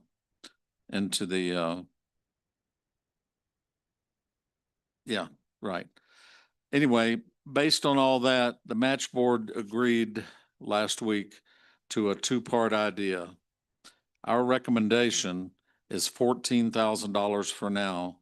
That's 70% of their request, and that 70% is something that you'll hear on a number of these other grants, because as we tried to figure out how to cut funds from what we thought we were going to have a few weeks ago. But given the circumstances, other grant applicants very well might not have to refuse their match grants if they can't pull off their projects as planned. If that happens and some other applicants have to turn back their grants that have been approved or not accept them, those unused funds could then divert to St. Andrews up to a total of $20,000, its initial request. In other words, $6,000 more, up to $6,000. That is our recommendation to you, $14,000 for certain, perhaps more, up to $20,000 if it comes available. And if council says no to the St. Andrews request, the match board would go back and decide what to propose as a next alternative. One option would be to leave those funds unused for now, in case we might come back and revisit the situation later, or possibly to put back and save for next year to avoid another funding drop off, depending on how the tax situation is with the tax collections during the year. That's our recommendation. That's not really, that's tough to read up there, but if anybody else from our group wants to speak to this. Yeah, what? Yeah, then we view this as being a one-time grant that would be related. We have proposed some conditions that have been discussed, and that the applicants were amenable to, which included conditions that they would not come back asking for rent in any future, or funds toward rent in the future. It would be toward programs. Ralph, can I ask if you had any discussions with the applicants regarding if $14,000 was enough seed money to get them started to fundraise for the remainder of just the rent? There was one discussion early on, and where we asked actually if they could accept if it were somewhere in the $10,000 to $12,000 range, and they said yes, but that would mean that they could only know for sure that that for a few months they would that could help them. That would put a lot more pressure on them moving forward.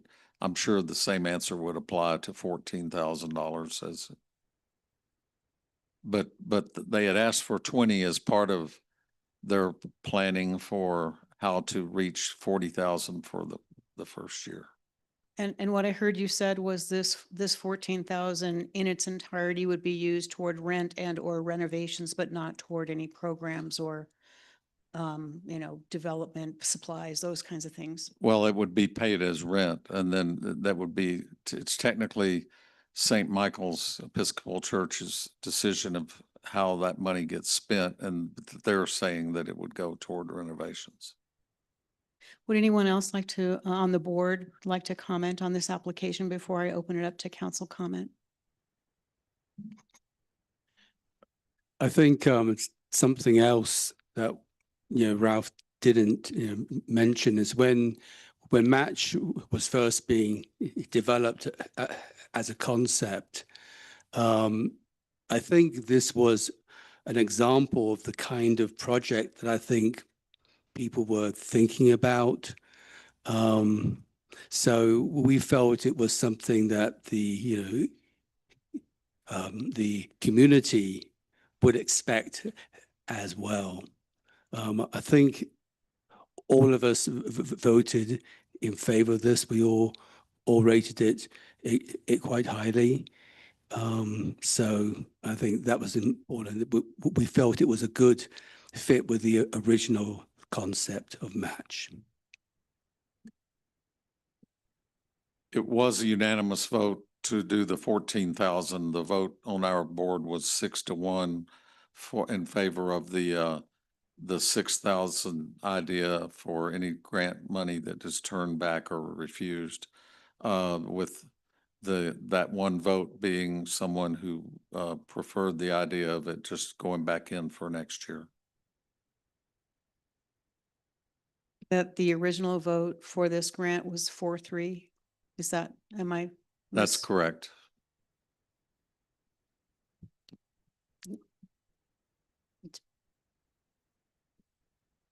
Does anyone else on the Match board have any comments about this grant before I open it up to council?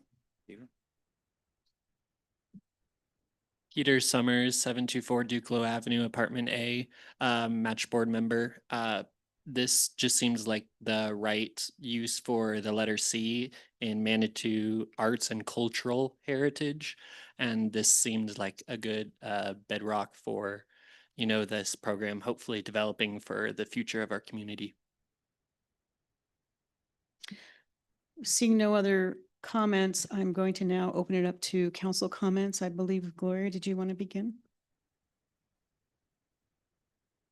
Is it known whether there's a written MOU between St. Andrews and the Commons? The last information that I have from them was that there was an MOU in the works. And I was sent a draft of the MOU, which obviously is subject to change, but it didn't have any surprises from any of the information we've talked about. And did it mention kind of the turnaround of funds into renovating of the bathrooms? For that There's specific been so purpose? many documents and Okay. all, I can't remember whether Okay, thank you. yeah. I see somebody, I'm- Susan shaking her head, yes.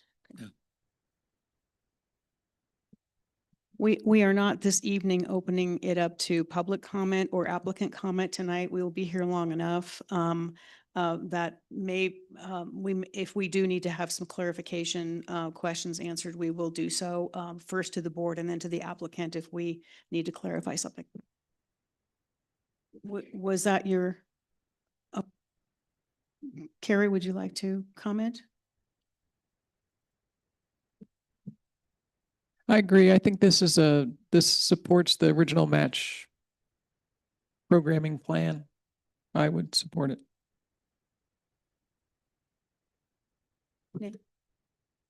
I think it's just a stunning opportunity.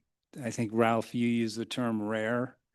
I think I would put I'd put rare in capital bold letters and underline it. And for a couple reasons. One is the idea that we would have a structure in the heart of the community like this is just rare in my experience. And then the people who I know that are involved with putting energy to help grow it are pretty impressive people. So with that, I am fully on board and wishing that group the very, very best. Before I have Counselor Wolf speak, and then I have some comments, I just want to remind council and the community that this is a work session. We are just here to gain knowledge about each application and hear each other's perspectives before it moves forwards. We won't be voting tonight, but we will be gathering information. If there are any questions that the board needs to address the applicants of, that will happen tonight too, so that we have those answers by the 17th. And with that, Counselor Wolf, would you like to comment? Thank you. We spent a lot of money renovating the library, in part with the help from Match. And included in the library is we already have a community room. We have a community meeting room. And so my question is, what, if any, data have you received indicating that there is a need for more community rooms? Is the community room at the library always booked up, months and months ahead? Or is it too small? Or what's the problem? Why do you think we need another one? We just spent a ton of money on the one down the street. Millions of dollars. I would have to say that capacity is one factor, although it's not like we sit around and look for ways to, okay, we need more data about this. So I can't tell you that we've did a bunch of extra research to try to find out the community need. It's all based on our own experiences. But personally, it seemed to me that this is a large enough space that can handle a lot more events that wouldn't also be, when the library is open or closed, wouldn't be a factor. And the potential too for charging rent that would help defray the costs becomes a factor in their planning as well as in our looking at it. Is the room about the same size as this room? No, it's. People in the audience are nodding yes, but I know they're not supposed to talk. Is it about the same size as this space? I don't think it's as wide, but it's probably It's as the long. same or smaller? It'd be the same or smaller in width, I think, just eyeballing it, but it's probably pretty similar in length. And is there a reason they couldn't just use this room? We rent it out for events and things. Was there any evaluation on why that room is needed when we already have this nice space all available for rent? Or even for free if it's a nonprofit, depending? Yeah, I can't answer that. Most of the event applications that we have that are in a location, they do tend to be evening or weekend. So going back to your library question, a smaller kind of thing might make it in there, but it's the access in the evenings and Sundays, which is a problem. Okay, and am I correct in understanding, just word on the street, that this building is up for sale? Is that correct? Is it being marketed? It was up for sale and there was not sufficient interest or at a price to go forward. So that's when it came into play of, I believe they actually spoke first with the Mattu Arts Center. And But are you sure that things they took evolved. it off the market? It's off the market?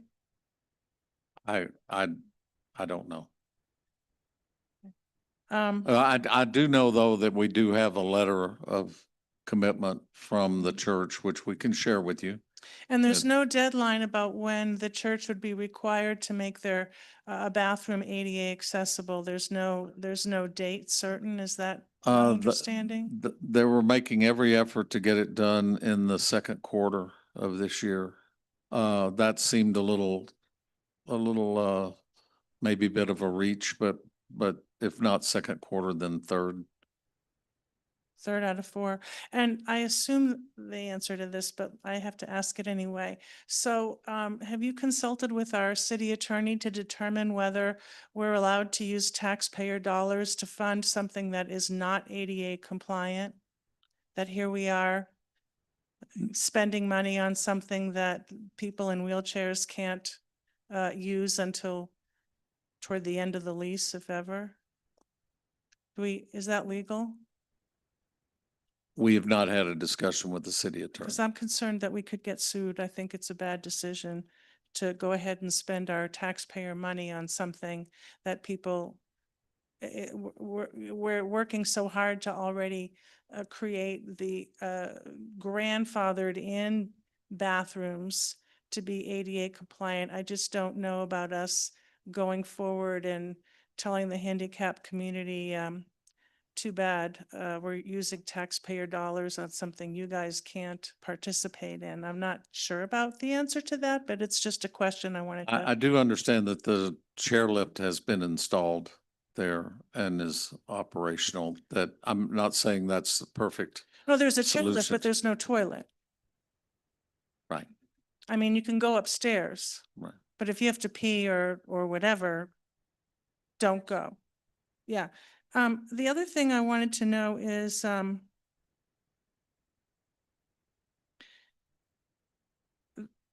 well, it's more of a comment, I guess, than a question, but to me, this isn't a long-term sustainable situation.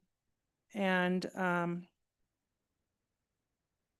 you know, the building could be, I mean, if I make an offer in 2 months, they might take my money because they're not continuing their church activities there. So if it's not officially for sale, it's still for sale. And, Well, not only will they have a lease or it'll be year to year, but it'll just it be a will 1-year lease. And then they also have the commitment for the pantry downstairs. Right, but we don't know if the new buyer is going to be interested in this lease once the year is up. That's why they only want it to be a year. Because buyers don't like long-term leases. They want to have the flexibility to use the space how they want. There apparently was a church regulation that would require them to jump through a bunch more hoops if they went beyond 360 days. That's the term of the lease that they're discussing. Oh, I understand that's the term. I'm just saying Yeah, I'm just there's a reason for it, you know, because it's for sale. And you don't want your new your new buyer to refuse it because of some lease that they're stuck with that they'd have to absorb. I also just want to say that I was involved just informally on the street, just talking to people a lot when this got passed, and I was very much in favor of it, but I never heard anyone say that this is precisely the kind of thing that we were thinking of paying rent to a church. I think we have space here that we can use. I think there's other space in the library and in the community. My sense is these spaces are underutilized, and I don't think it's wise use of taxpayer money to give it to the church. Neil says he has just checked and the facility is not currently listed as being for sale. That may be true, but if I give them an offer, I bet they're going to accept it if it's the right number, because they're not operating in that Okay. building, are they? No. Are they still having services and everything there? No. Are you through with your comments? I would like to make a number of comments as well, but I will acknowledge Counselor Nassif's hand is up. So I'm having a lot of heartburn about this application. And I just want to remind the match board and the community that right now, sitting here, I'm wearing my counselor hat, not my citizen hat. And I have to look at things through a different lens. And that is the city's responsibility to tax dollars and so on and so forth. So first of all, and some of this will echo Counselor Wolf's concerns. First of all, I also had the question of the match grants exist to create a beautiful need for something or a beautiful event or, something that didn't exist before and that we can enjoy for years to come. And my first question was, would this add to the community space of our inventory that we already have adequate types of inventory? And I don't know the answer to that question. I know that there are some pros and cons to that. I'm willing to set that one aside. My bigger issues are, number one, is it appropriate for the city to utilize taxpayer dollars in any amount for rent and or renovations on a building that A, the city doesn't own, and B, that is not ADA compliant? The chairlift has been installed. There are 2 bathrooms on the bottom floor. Neither of them are ADA compliant. I heard that there is some vision about perhaps putting an ADA compliant bathroom in the upstairs area, but that is, something that the church will have to tell us when that happens. So at best, I consider this an incomplete application. I'd also like to add that this application is calling itself a community center. And I have a different vision of what a community center is than I do to an event center, right? To me, a community center is, people come and congregate. There are free activities and, it's a space for people of all ages to gather. Keep in mind that the pantry downstairs is its own separate 501c3 and has nothing to do with this current application. So, if there was even if something happened to that building, our city would support our food pantry being in an appropriate location. But to me, the reason why I consider this an incomplete application is, even at full funding with $14,000 up to $20,000, you don't even have the rent. And so would that put the onus on the group to then have more events that are that are fee related in order to just make the rent, versus having it as a community space, which I think are 2 very distinct and different things. While the church states that it can only commit to a weird 360-day lease, and an MOU is in the offering, just remember that an MOU is just basically a handshake on paper.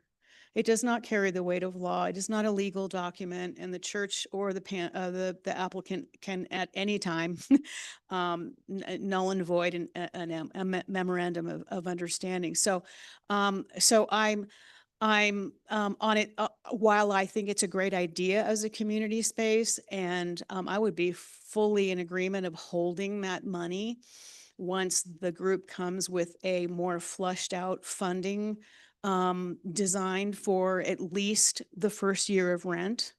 I would be more prone to consider it, even with these other concerns that I think the city should be looking at. And I do think that we need an answer to that question on whether the city should be giving tax money at all to a building that not only is owned by a church diocese, but also is currently not ADA compliant. Thank you. That's all I have. And I believe Councilor Nassib, you had a comment. I think they're all really good questions, Councilor Wolf, and your concerns. I guess this is more of a process question, because the kinds of questions that you're asking, which I think are very sound, I think the applicants who are sitting in the room, though, would be able to answer them. So I just need clarification to set my expectations. I don't expect Ralph to be able to answer very detailed questions. And so at what part of this process do the applicants that have been spending hundreds of hours, do they have an opportunity to present their case? The reason why I was not going to allow applicants to speak tonight is because we are already at, almost 7:15.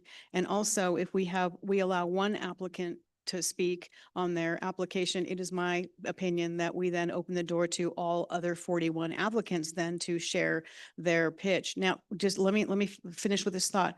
Tonight is for us to just share our thoughts and process around this, right? And we all come at it from different perspectives. At the end of the evening, what we will decide, the five of us, is whether we want to forward this application for a vote, yes or no? And if so, at what funding amount, the full 14,000? I'm just interested, Counselor Wolf, or not Counselor Chandler, in the process though. What have we done before? And when have applicants who have knowledge, expertise in the application that they took a tremendous amount of time to do, when do they have an opportunity to speak and to defend and answer very good questions? This council can put together a list of questions that it can give to the match board to then communicate with the applicant. Because all of those hours that the match board has spent getting us the application to this point is they've done, their job of vetting, but our job of vetting is different. And so I do believe that if we are as a group here wanting to put together a list of questions that we need answers to, then I would refer to the board to then get with the applicant and see if we can get answers to those questions prior to or by the 17th of March. I will say that we did, the match board, part of our process includes inviting in applicants if we so desire to talk about their projects. Some years we've invited maybe 6 or 8. Some years we've invited 2 or 3. This year we only invited 1, and this was the one. So we did have a conversation in person with them on Zoom, and it was helpful to the group, and they did answer the questions that we had. So they did have an opportunity, but again, that doesn't make us become their PR firm. We're representing them here, but and obviously the board has expressed its feeling about what we feel like is the best answer for this, but it's not our decision. I think the level of depth and questions that Counselor Wolf asked, which are very good, that requires a level of knowledge that I think resides with the applicant. And so my recommendation is, and Counselor Chandler, maybe it's this idea of harvesting questions to go back to the applicant experts. That would be my recommendation. I say that also because in a prior work session, we did have public comment. So that's more of a process question, but I think I've made my sentiment clear. Thank you for that. The mayor and I did have a conversation about that. Is if tonight we had applicants come, how are we going to do that? Given what happened today, that we didn't have information drop until about 2 o'clock, and there were several council members that didn't even get to really take a look at the information that we were presented with, which I do appreciate. And we decided that if we open it up for one applicant, this council, in all good, to be fair, needs to then open it up to all, have another meeting and announce it that any applicant can come and speak to their application. That has never happened before. And again, I'll just kind of go full circle to what we're here tonight. This council can decide if the majority of this council says we feel we want to move this this really has merit. We want to move it forward for a possible vote. And in the meantime, we need these following questions answered. And it's not necessarily perhaps the city can reach out to Jeff. I mean, we can say, by next week or before, we can have, better answers for you. So it's really, this is a forum for you as a council member to say, this is how I feel about this application. I feel strongly that it should move forward, and that these are the questions that I would like to see answered before I vote. Is that what I'm kind of hearing you say?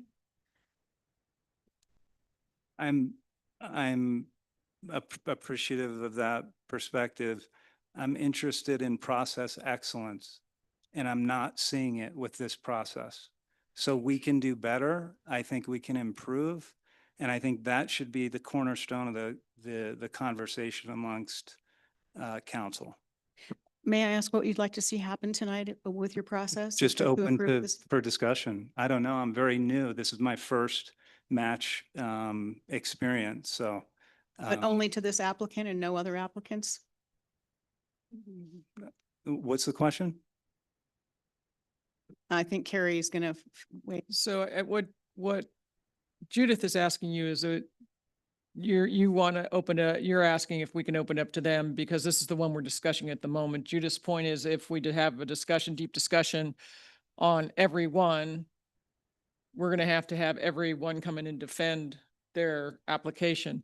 But I think the other question we should be asking is how many of these can we flip through and say, we have no questions? Because maybe the number, if we're going to have to open it up to be fair, is maybe there's 4 of these that we have questions about, and all the others we're going to say, you know, I fully support these, so let's move these off the table. We can certainly table this. That is certainly an approach we can take. Neil informed me that 60 to 70% of all of these applications are prior applicants who have had events and so on and things here. And so I don't think those are going to take very long at all. So if it is the consensus of this council, we can table this application and revisit it after we've gone through all the other applications and the mini grants, if that is your desire. I'm just interested when the applicants will have an opportunity to respond to whether it's one application, maybe there's a selection for at a certain price point, maybe those applications include applicant involvement. I don't know what those qualifying criterion would be. And I don't know if I have an immediate guidance on it, Counselor Chandler. I really don't.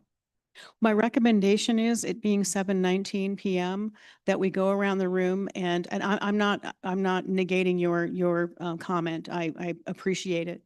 And get a consensus on, this may be the most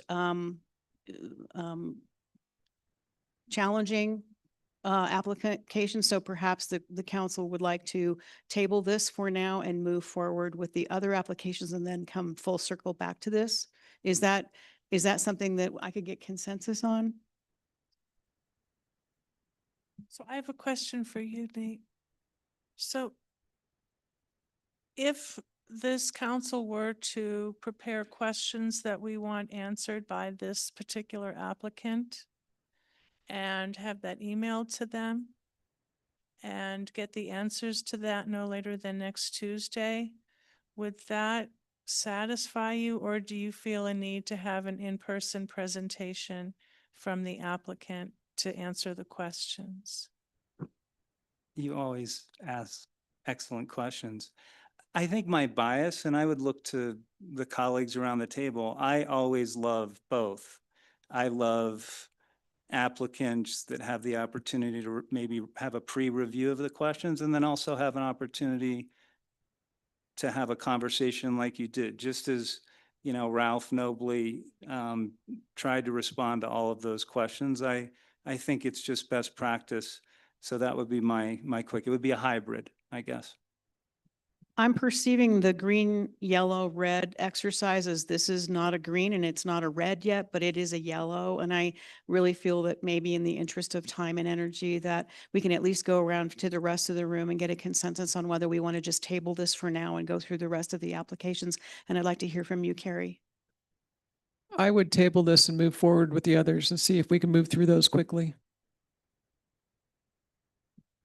I would do the same. I do support Counselor Wolf's idea of, excuse me, presenting questions to them with feedback no later than next week, particularly around the issue of legality of using public funds for rental.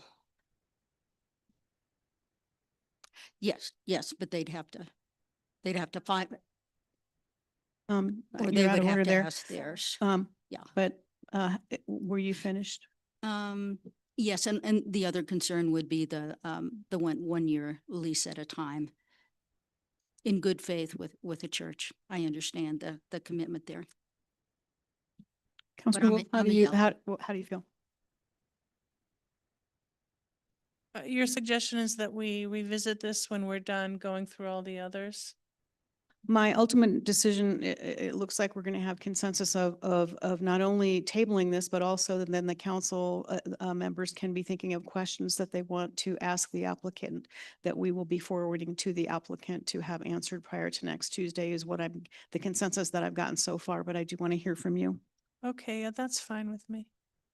Okay, and I vote to table this application and move on to the remaining applications this evening. Is it okay? I hate to prolong this. Talking to the process issue, we knew this would be a difficult one, and I believe it's the first one that we've had in 5 years that really has gone to this depth. We've had one application 2 or 3 years ago that was brought into the city council regular meeting where the applicant got to speak. And that's probably is what should happen here. But it's an anomaly. And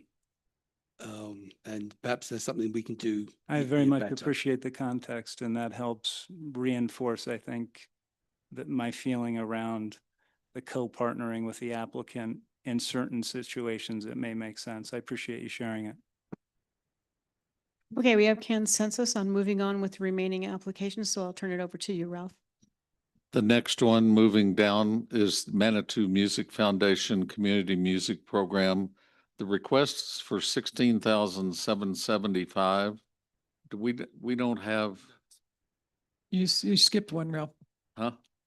Art on the Avenue. Okay, see, I'm looking at the requested amounts, not, okay, I'm not looking the at- amounts. I'm that- looking. I'm on your slide. Because we're going off of requested amount. Yeah, we need to. This is, here, Ralph, this is what I was looking on in the presentation. Okay. All right. I think, Kristen, we need this slide, that would be around slide 12 or 11. We'd have to stop sharing. Okay, I'm sorry, then. No, you- this is going to make it, Numerically backwards. We'll only go into this on demand. yeah.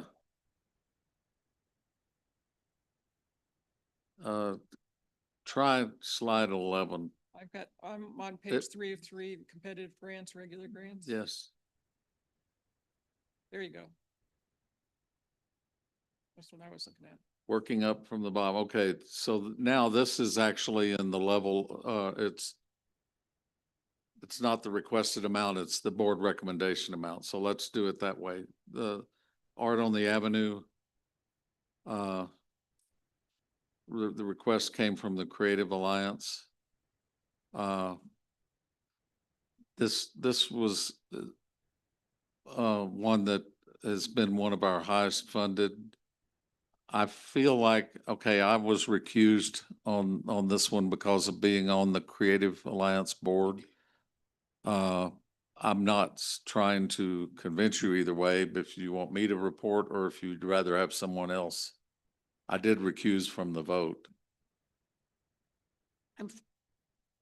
Why don't you go ahead? All right. This has always been a high rated grant application by our committee, but also I can tell you that the Creative Alliance did vote to drop their request 25% or so from last year because of thinking that it was going to be, there would be less funds available. So it wound up getting, it was in the category of a few grants that were funded at 95% of what was approved or for recommendation. So that's why you see a pretty high number there. The request was for 12,960. The board recommendation, 12,312, which is like 95% of the what we did an initial round and we approved all these grants and then we took the percentage off that. Ralph, So- can you speak to just a little bit to the council members who need to know what Art on the Avenue is and does? Art on the Avenue, every year, 3 or 4 new pieces of public art are installed on 2-year contracts. With, so that you don't have, you don't have all of them coming due at once. But it used to be that everybody did 1-year contracts, but now it's a 2-year deal and it's much better. But the funds are for paying the artist as well as for the installations as needed. And then there's that's the majority of it. But then at the back end, there's also a public vote with prize money, which is pretty standard for other cities doing public art programs. That's part of their request as well.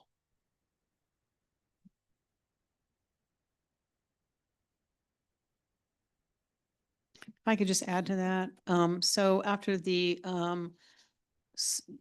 pieces are selected, it goes through a community vote, and then those pieces come for council to approve and vote for installation. So the arts you see in the parks and so on, and those are Art on the Avenue pieces. Does anyone have any questions? If not, I'm going to go around and just get consensus on yes. Do you want to move forward? Counselor Nassif? Yes. Yes. Yes. Is anyone paid a salary under this other than the artists? Or does all of this money go toward what is described? The artists generally get $2,000 each, but we're getting deep into the application now that, and I know that there are funds set aside for maintenance as well, but installation can be big on some of these and tiny on others, it just, but there's welding on a lot of them. So this isn't going toward paying someone to oversee the project? That's Audrey Gray, the executive director. And of so overseeing. her funding already comes from Crane, right? So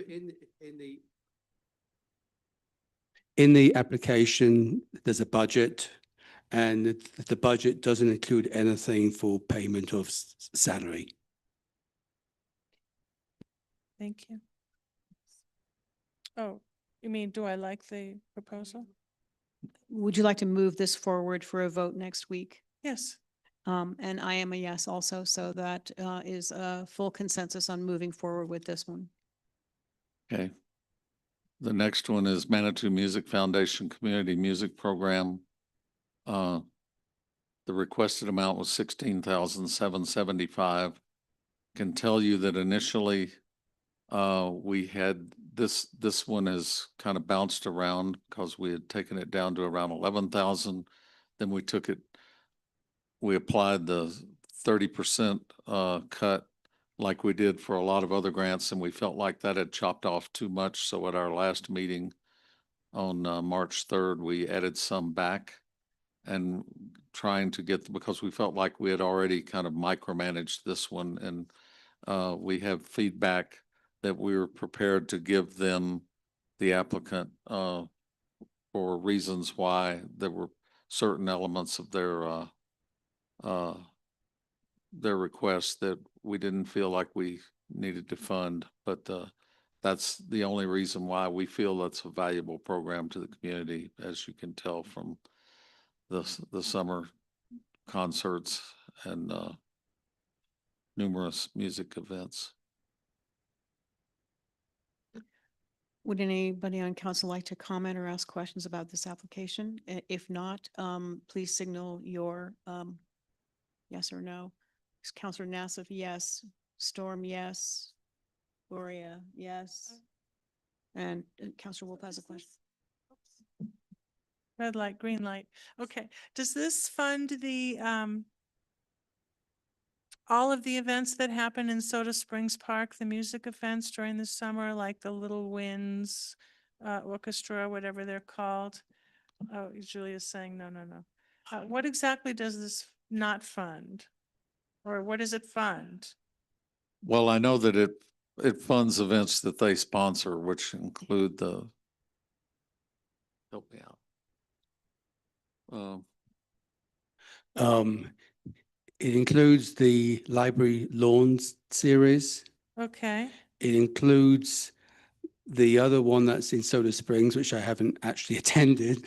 I don't think Little Winds is in that because that's not a Manitou Music Foundation event. I think that's a chamber event, isn't it? Neil, what was the second thing you said? There's a music series that's done in Soda Springs, I think on Friday nights. It funds that. And who chooses the music? The Manitou Music Foundation. And Who's on that foundation? Because I God. I have to Well, listen to it I have to listen. the only to it person I every- know is actually Eddie Lieberman. But I'm sure there's other people I know who are on it that I don't actually know that are on it. I just have concerns that in my experience, because I live downtown, so I have to listen to all of it. A lot of that music is very loud, way loud, and pretty annoying. Difficult to listen to, especially, I mean, it's one thing if it's 15 minutes, but for hours, it's like, oh my God, maybe I should go like shopping to Safeway or something. I got to get out of here. So I just have concerns about their choice of music, I guess. The library lawn thing is lovely, in my opinion. But yeah, I just wondered what this all includes, because the music lineup that they've chosen the last 2 years, I've found to be really annoying. I don't know how many, maybe other residents love it, but I hate it. Yeah, but so we don't actually get it into that aspect.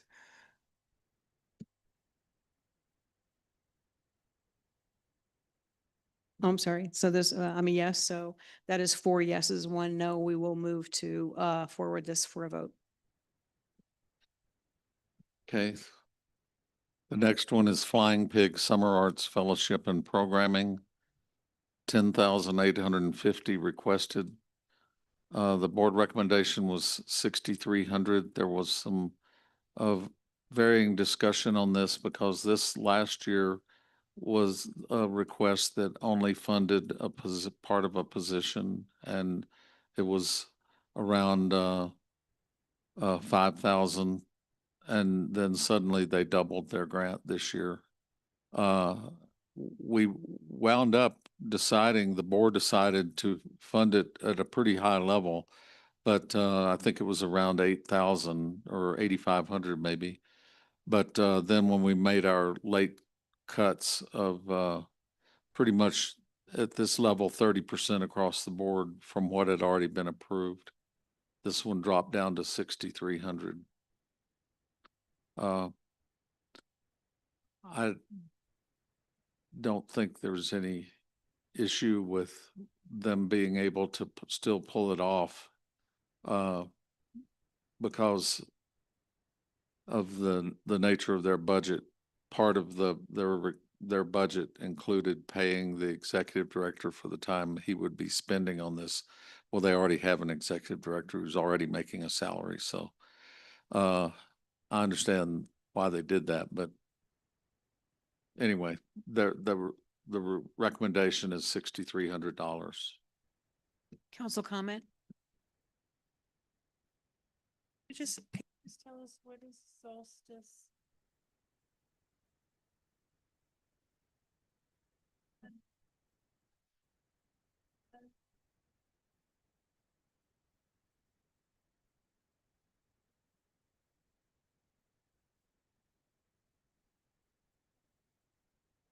Jamathon? They, go ahead. It looks like it's an event happening June 20th to 21st. And they have a list of 5 events in their application, and this is just the second of the list of 5. So it sounds like an event they'll be putting on the farm. Over 2 days. Over the course of 2 days, according to this. And they have programs for children is basically what's is the nature of this. Oh. Okay. Wolf is a yes, Latimer, Yes. yes. Yes, full consensus of all 5 council members to move forward. Next one is Wildlife Ascending Mural by Paige Tallarico. This is one that I have to say, the bottom line was that it wound up getting cut. And again, victim of the 30% cut that was pretty much almost across the board, knocked it down to 5905. This was one of the best applications I've ever seen for a mural. And when followed back up with her because there were several things that she had uploaded and we had that we weren't able to see. They didn't save on our system. So I had to get her to resend some things to us. And the level of her preparation and her budgeting was, I thought, phenomenal and would be I would think, a textbook example of how a mural would work, including the location, which is on the hill going up the sidewalk coming up or down from the high school. The sidewalk that's been built there now that has a wall, it's on that wall, and it would be a total of 300 feet. And and she's also done some other mural work in the community and it's including at the pool. And this is how these kind of applications should be done. And I hate to see it because it get cut, but there's really not much of a choice here. We don't have 2,000 or 2,500 more to throw back in on this, but it's one that I mean, even down to the level of knowing to have materials that will last for years to come, things like that. Council? Nassif is a yes, Storm is a yes, Latimer is a yes. Yeah, I'm a yes. Can I ask a question too? So have you had any communication with her about whether she could pare it down to live within this budget, or we don't know whether it'll just be a? No, but I do know that when someone doesn't live in Manitou Springs, but the grant is going to benefit Manitou Springs, they get what we call a pass-through. And they get a local nonprofit to sponsor them. Most of them either do the Manitou Arts Center or Smoke Brush. Smoke Brush is her fiscal sponsor as pass through. That means that they're paid and then they give the money on to her. But I have a feeling that Smoke Brush is pretty excited about this possibility and that they might help her. I see. Thank you. Yeah, I think as a matter of process, we've deliberately not tried to second guess if the project is viable. The applicant, when they know how much it is, then they get the opportunity to say, we can do it, no, we can't. And the ones who say, no, we can't, then that's the pool which Ralph was mentioning earlier, could either be held until next year or blah, blah, blah, blah. But there is a step that will come after this well, the applicant will say, is this enough money or not? I am a yes, and so this unanimously will move forward for vote. Okay, next is poetry and pottery. This is an annual event that we've usually funded it at around 75% or so of the requested amount. Just because of it's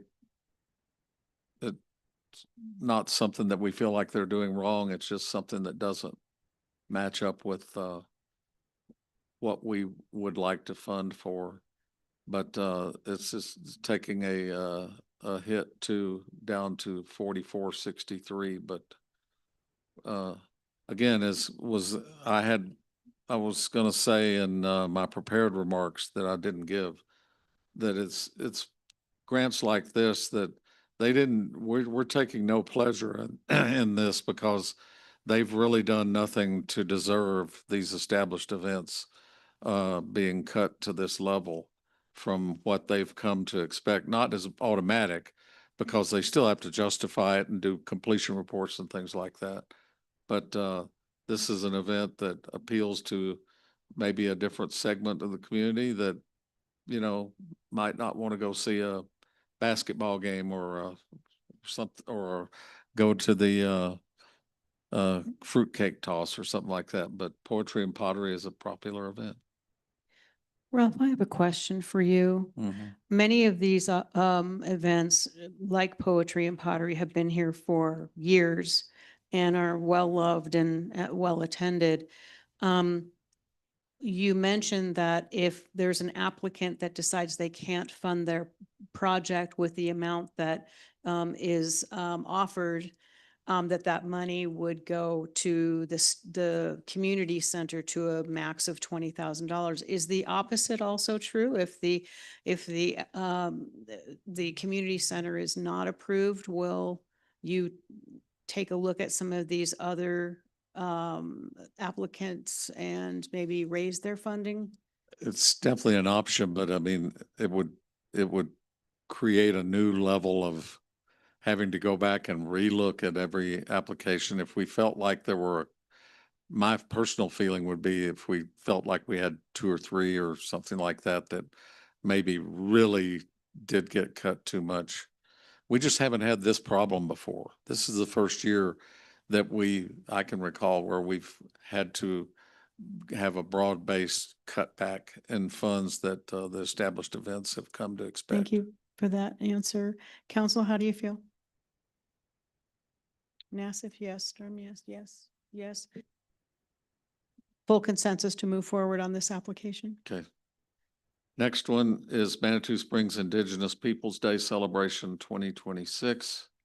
And while we bring this up, I feel like I should bring up, there was another application that was for $7,700 for an event tied to Indigenous Peoples Day. And we have a policy against funding more than one grant application per event. So we obviously had to follow up and see what was the deal here. This application by John Graham and Manny Polito has been they've been the organizers for the Indigenous Peoples Day event as we have known it in the last few years. They had apparently indicated to some of the others who were involved that they weren't going to do it again. And another group that had been involved with helping them out, I believe it's the Jim Standing Bear Caring Foundation or something like that. That woman's name is Sherry Nicholson Perry. She thought that it was maybe going away, so she made the other application. Once she realized that they were still doing theirs, she withdrew her application. So that's why if you look down the list and you see 2 applications for Indigenous Peoples Day, the other one, 7,700, was one that actually was withdrawn. And with the kind of feeling like that it would probably be, the event would be passing into her hands next year. But that leaves this one, and this is another one that's been funded the last 2 years at least at right around the 6,000 level. And 30% off that, you're down to 4,200. Council? Can you tell us what you spend what they spend the money on? They spend it on okay. Yes. So again, looking at the budget here, lodging for tribal elders, travel expenses for the visiting dignitaries, honorariums for the speakers, dancers, musicians, catering, and then there's some video equipment, rental, that kind of stuff. Thank you. And again, all this is in the application with the budget, detail. Any other questions? If not, signify how you feel about this.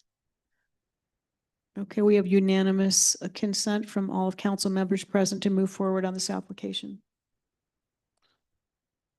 The next one is Community Music Series for Connection and Well-Being. Heidi Alina. And she has had grants the last couple of years for piano concerts that were tied to the spa, yes, somewhat. And she is trying to expand that this year. Her request is for $7,380. We wound up, we had pared that back some, but with the 30% cut, it took it down to $4,200, which would require her to scale back her plans. But this is one of those first time events, and we are trying to take seriously the first time requests and trying to push them forward where we see that it's something that has a good chance of working. Who's the applicant? Heidi Alina. Thank you. No, thank you. Questions? Otherwise indicate if you want this moved forward or not. And I'm seeing, Lulu, how do you? Okay, so consensus of 5 council members to move forward with this application. Next screen backward. Okay. 2027 Manitou Springs Carnival Parade. Now this is where we've changed our timetable. Instead of taking grant requests for the calendar year, we're taking requests for April 1st through next March 31st, so that events that happen in the first quarter of next year can get funding ahead of time instead of after the fact. The 2 main events that apply for match funds each year are Carnival, in this category are Carnival and the Manny Awards. Don't really need to say much about Carnival, except that this is a request. This falls into that they've been asking for 6,000 now for the last couple of years, and but this time the recommendation is only for 4,200. Same reasoning as before. Questions? They have other sources, I would say, of revenue as well. And, sometimes that comes into play when we know that we're not the only ones funding an event. Questions? Neil, do you still have the budget up for this one? Is this related to permits and police and traffic control? Most of it goes to the city.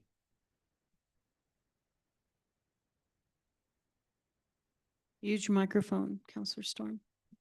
3,000 goes to the city of that, and then 4,000 goes to street closure. We have to hire a firm to come in to do that.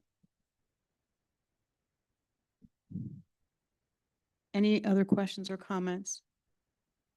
Okay, please indicate how you feel about this one. Julie? I'm fine.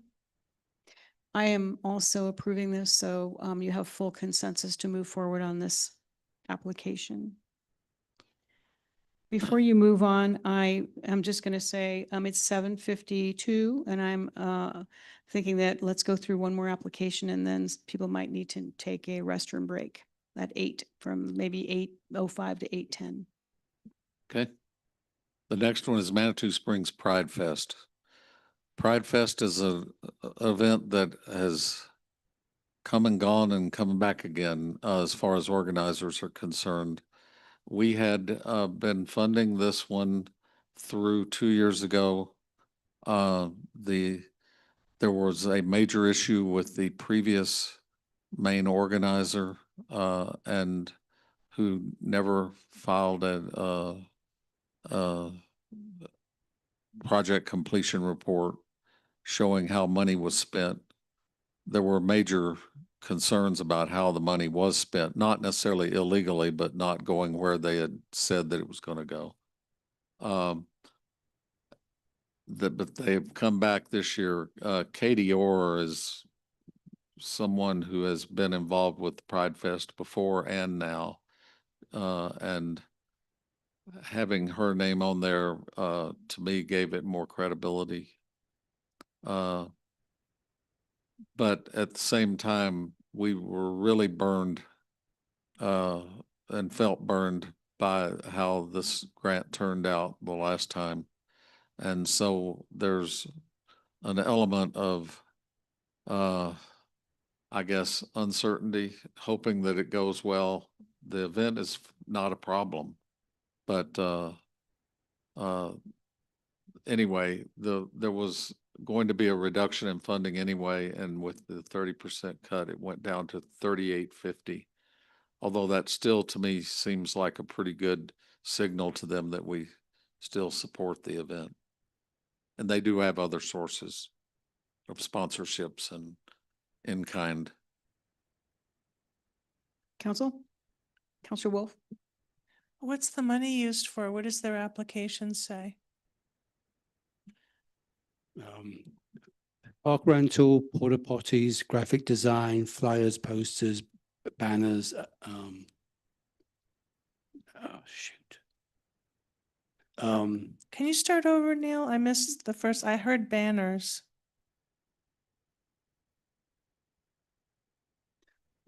Park rental, porta potties, advertising, graphic, Rental, what are they renting? the park.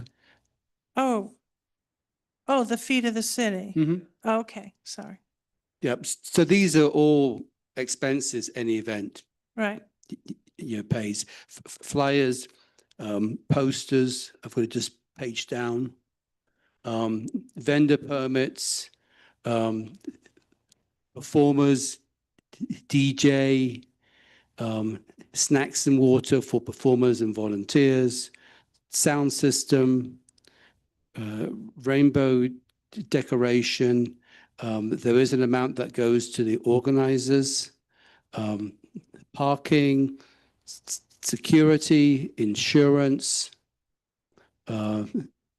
miscellaneous materials, zip ties, tape, pens, Pride Fest swag pins, stagehand. So it's a whole host of small expenses that add up. Well, thank you, Neil. Council questions, or let me know how you want to. Okay, we have, it looks like, Julie, okay, unanimous to move forward. You want to do one more? Yeah, I Or- think, one more and then take a break. How's that sound? Okay, so Moonlight Market. Moonlight Market, this is tied to First Friday. It's the vendors and all that you see around, it's supporting that. The request for the entire program is for $6,000. It had been funded the last couple of years at the full request. There was some concerns that maybe part of the money was to go to discounts or waiving fees for vendors who would be coming in using space, I assume maybe first timers or some that they're trying to help along. But anyway, the request this time is down, or the recommendation is down to $3,500. Again, it would have been higher, except for our late cut. Thank you, Ralph. Council? Wow, that was a quick unanimous 5. Oh, I'm sorry, Counselor Wu. I thought you were a thumbs up. Go ahead. Oh, I'm just reading the description. It gives travelers and locals a gathering place where the community comes together. First Friday I know, where are they gathering? What is the gathering at the place? Manitou Arts Center, inside and outside. So part of this money is to pay the Manitou Arts Center for use of their space? Or No, what is it going to be used for? no, there isn't a site fee in here. A site fee? There isn't a fee that's paid to the Manitou Arts Center in the budget. What's the money for? Music, advertising, staff to set up, tear down, banners, and the market manager who organizes the event, and graphic design. And this is over a period of months, like. Right, so we're paying people to Yes. come to First Friday and put up some posters? Well, I think it's a bit more than that, as in someone who puts on events. There's the closure of the parking lot. There's putting up all the pop-up tents, bringing out the tables and chairs What parking lot gets closed? at the MAC. Oh, okay. So and then All the vendors that they have. then there's the clear up afterwards, and then there's the coordination with the vendors and bands ahead of time leading up to it. Thank you. And do we want to, okay, yes, okay. Yes, we are unanimously moving this one forward as well. And then I do believe we should take a break. It is 8 o'clock straight up. Convene at 8:10, please.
Okay, is everybody ready to convene at 8:09 PM? It looks like everyone's in their seats, so we will reconvene at 8:09, 8:10. And Ralph, you've got the floor. Fab Lab, program of concrete couch that's been going. It's an outstanding program. It's established. It's been getting 6 or 5,000 funding. That was their request. The recommendation is $3,500. And it's not because it's gone downhill, it's just because of less money. Yes. If you don't, oh, I'm sorry. Yeah, No, go ahead. are we at the point where we can just call out the name and ask if there are questions? Or do you want Ralph to? I'd be okay with that if council is, because we're getting to that point of those $5,000 and lower, because these grant requests are now going down. So if council has consensus, unless you have a major question on one, yeah. I missed it. How much is concrete couch getting? 3,500 on a recommendation $5,000 is request. Okay, I'll just write it down. Fab Lab. Thank you. That Caitlin Hannigan works for, she's one of the people on the staff at Concrete Couch.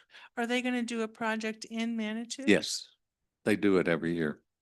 Oh, I know. I just wanted to make sure it wasn't for something downtown now. that No, they've no, spread no. Their wings a bit. We wouldn't approve it then. Okay, thank you. That's my only question about concrete couch. And how do you want to proceed? You a yes or a no? Oh, to discuss it at the, Yes. yes, oh, yes. And, okay, moving forward with this with 5 votes. Children of Gaia, Night of Remembrance, another established event that's been funded the last 3 years or so, 5 years, all 5 years. Usually pretty high. $3,500 on a 5,000 request. Council? We have 2 yeses, Storm and Nassif, yes, Latimer's a yes, Wolf? And where do they do their thing? At the Manitou Arts Center. I'm a yes, thanks. 5 yeses to move forward. Okay, World Dance Festival, another established event. 4,500 is the request. This is one of our most photogenic.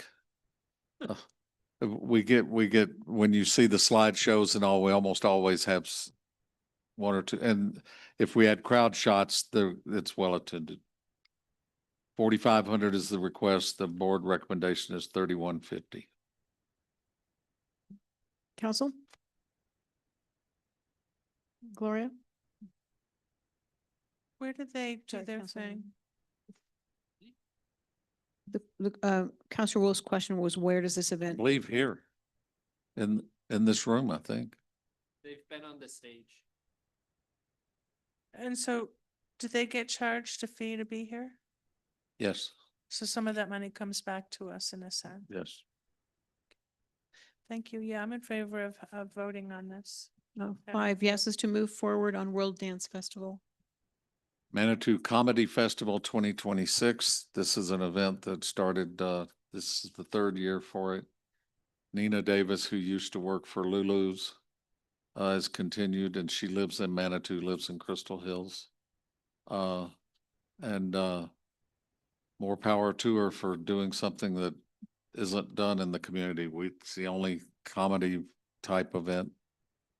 So we look favorably on those, but 5,000 was the request. We were going to fund it higher, but it winds up at 3,150.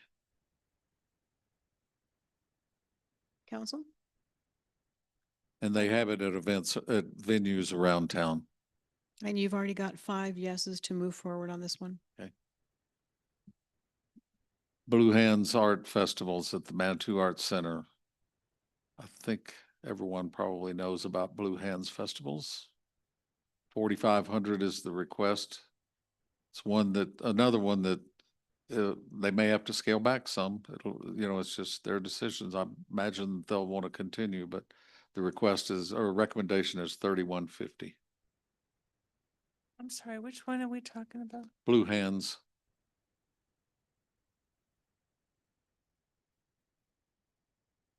Right in the middle. Is that the MAC, I assume? Yes. And is people allowed to go for free or do they have to pay?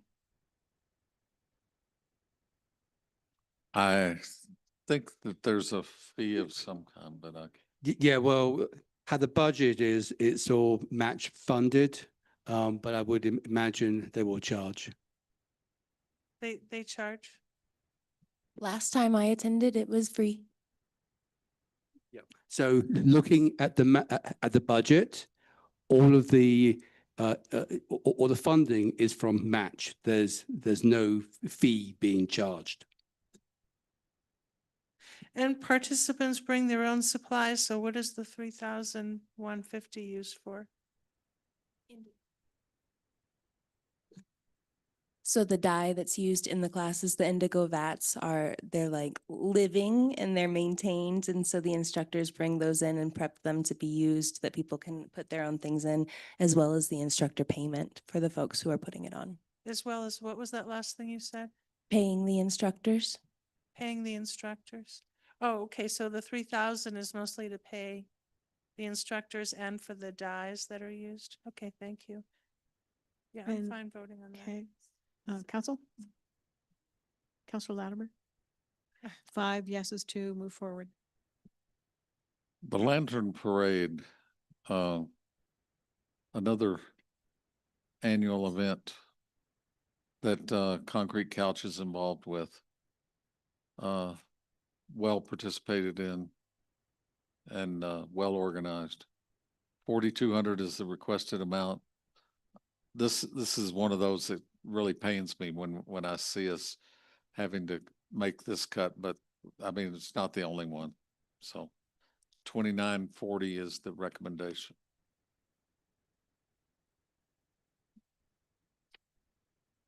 We have Latimer as a yes, Storm as a yes, Nassif, yes. Okay, another unanimous vote to move forward on the Lantern Parade. Okay, Artful Fridays and expressive arts experience to connect and something, I can't remember, create. This is a woman who is a former art instructor who has come up with a new program, and this is, help me out. Which one are we on? Artful Fridays. It's like a weekly event. Speaking in my mind. Art for Fridays? Artful Fridays. Artful Fridays, thank you. I'm looking for it. The requested amount is 5,000. The board recommendation is 2,800.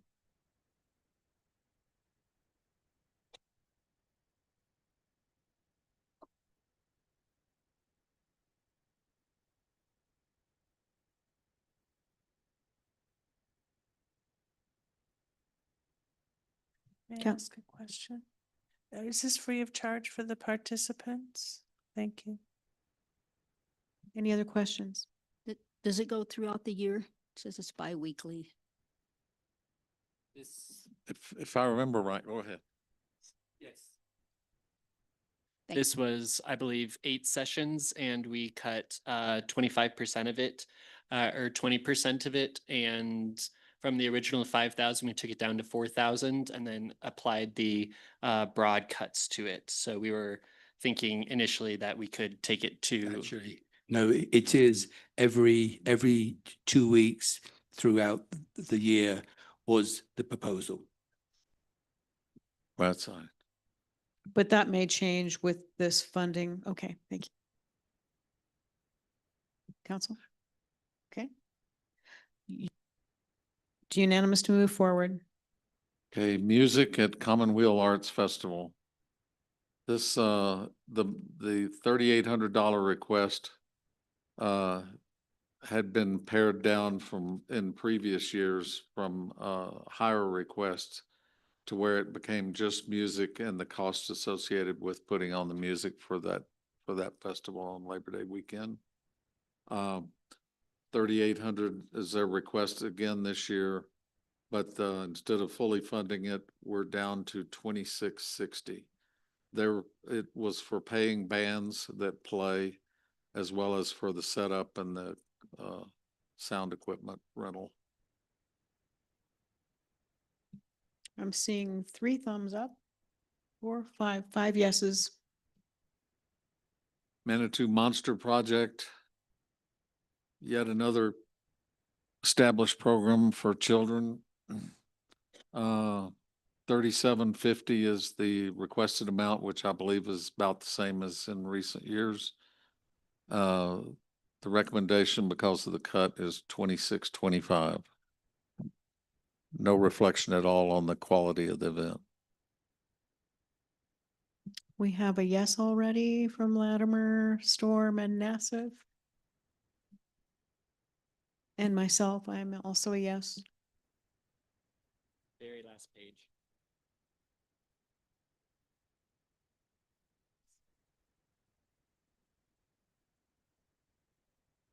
Last.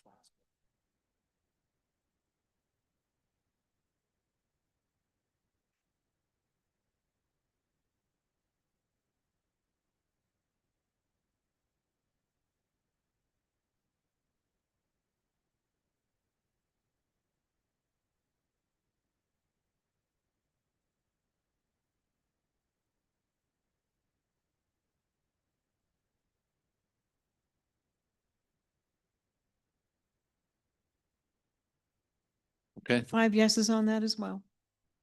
Gift bags for the homeless. This was one that we brought to you last year, and there was discussion, and you agreed to fund it at a minimal level of $1,000 on a $5,000 request. That came back with another 5,000 request, and we were going to fund it a little more. It wound up at 2,450, which is very close to 50%. But at least it's more than they got last year, and the success of the program has been pretty phenomenal. I have 2 yeses. I'm a yes. And Councillor Latimer, yes. When this law got passed that we were going to collect this tax money, it was for arts and culture. And to me, gift bags, you know, with soap, shampoo, and tampons, that's not arts and culture. That's essential hygiene things, or snack bars, or whatever else might be in there, tissues or whatever, condoms, I don't know. But it's not art and culture. I feel to like me. this was something that was discussed last year, and that in council. Well, it was discussed last year and it was funded last year. I completely agree with you. I just wanted to say, I think it's disingenuous for us to use art and culture money on gift bags for the homeless. To me, that's not art and culture. I guess you could say hygiene is culture, but I don't think that's what the voters meant. And this got passed with a difference of 5 votes. I think that there are all also sleeping bags and things like that that are. artistic. No, Instead of it's not colors. artistic. It's not. It's improving the culture of the community, I think would be the argument. Okay, well, that's a good argument, but that's why I'm not in favor of using art and culture money for sleeping I bags. understand. I take a little different take on this one. I think it absolutely speaks to the culture of our community in a big way. But because it was an issue last year, I decided to volunteer this past year, and I'll do it again. And it was a cathartic experience. And I'll tell you what, that $1,000 that we gave them last year, two years ago, 219 their backpacks. This last year, 492. And it was just a phenomenal event. And I do think it does speak to the deep culture of our community for giving and being empathetic and compassionate and, giving our fellow members a leg up and showing that we care. And it was actually one of the most amazing assembly lines I've ever seen. So they got it down, and hopefully they're planning on giving away more this year. Now, I will say on this application, though, there was some issues because not all those bags stay in Manitou, and they can't because they are distributed to homeless shelters, and we don't have a homeless shelter. So some of our homeless or food and housing insecure people have to go to Colorado Springs for shelter. So some of those bags went there as well, just so for your input.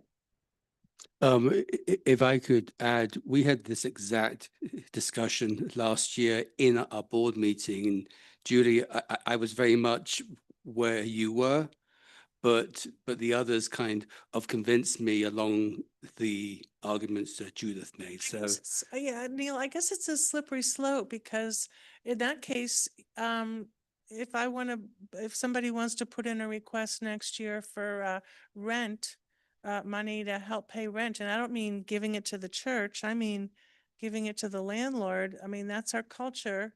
Anything is enhancing culture, if you want to look at it that way. Survival, I don't know, why don't we should do rent reimbursements for people too, or just like where do you stop? But I see your point. Kinsey, would you like to speak? Thank you. I think a big part of that conversation we were debating, is this culture, is this health maybe? Something we kept coming back to was the idea of an event being something that brings the community together and can be participated in by many. And if these bags were just handed out, kind of behind a wall, it would feel maybe less like there was this community event where people were getting together and saying that we support this, and support our folks.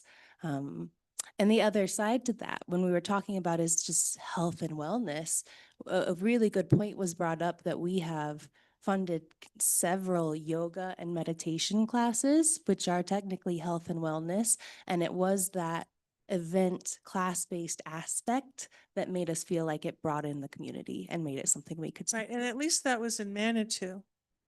So we're using Manitou tax dollars to help supplement the homeless shelters outside of Manitou. So I just have a problem with that. I feel badly having this discussion because the personal part of me feels like, oh, for goodness sake, give them some money. They need it. But it just doesn't feel like health. It doesn't feel like art and culture to me, but I understand I'm in the minority. Good points, though. And any other? Okay. Yes. Yes. No. Okay, 4-1 to move forward by the skin of our teeth. Next page. 5th Annual Pikes Peak Poetry Summit, another established event, Ashley Cornelius. This one is at the MAC, as I recall. Yes. The requested amount is $5,500. It's taking another hit. $2,450 is the recommendation. I see 3 yeses. I'm a yes. 4. Julie, do you want to do you have any questions? 5th Annual Pikes Peak Poetry Summit.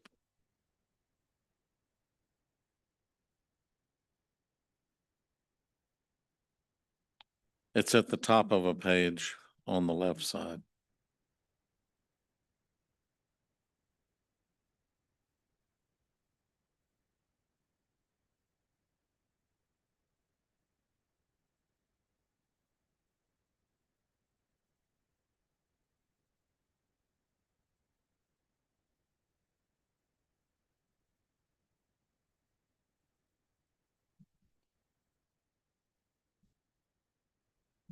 Wolf is a yes, I am a yes. Yes. Yes.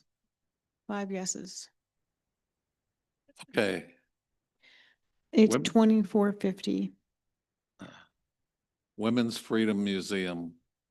This is a new project by Karen Rose. The requested amount is $15,000. This is one of the ones I was going to bring up. The recommendation was going to be $3,000. We wound up at 2,100.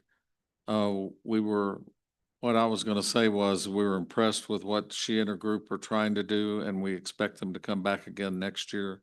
But they need to have more solid plans for specific sites, which they are in the process of doing, and deal with other issues such as security, insurance, whom to honor, et cetera. I think they're on a good track, and they've got other sources of funding, as I understand it, as well. And they weren't counting on major funding from match to make or break their proposal. The recommendation is for $2,100. Nassif and Storm are a yes. 15,000 to 2,000 is a big difference. Are you thinking that they will use the funds for planning or getting materials? I have a feeling it'll be for their first couple of sites that they're working on that maybe be further along, because it's going to be at various locations around the city. This was another issue that couldn't be specific yet about where a lot of these locations were going to be.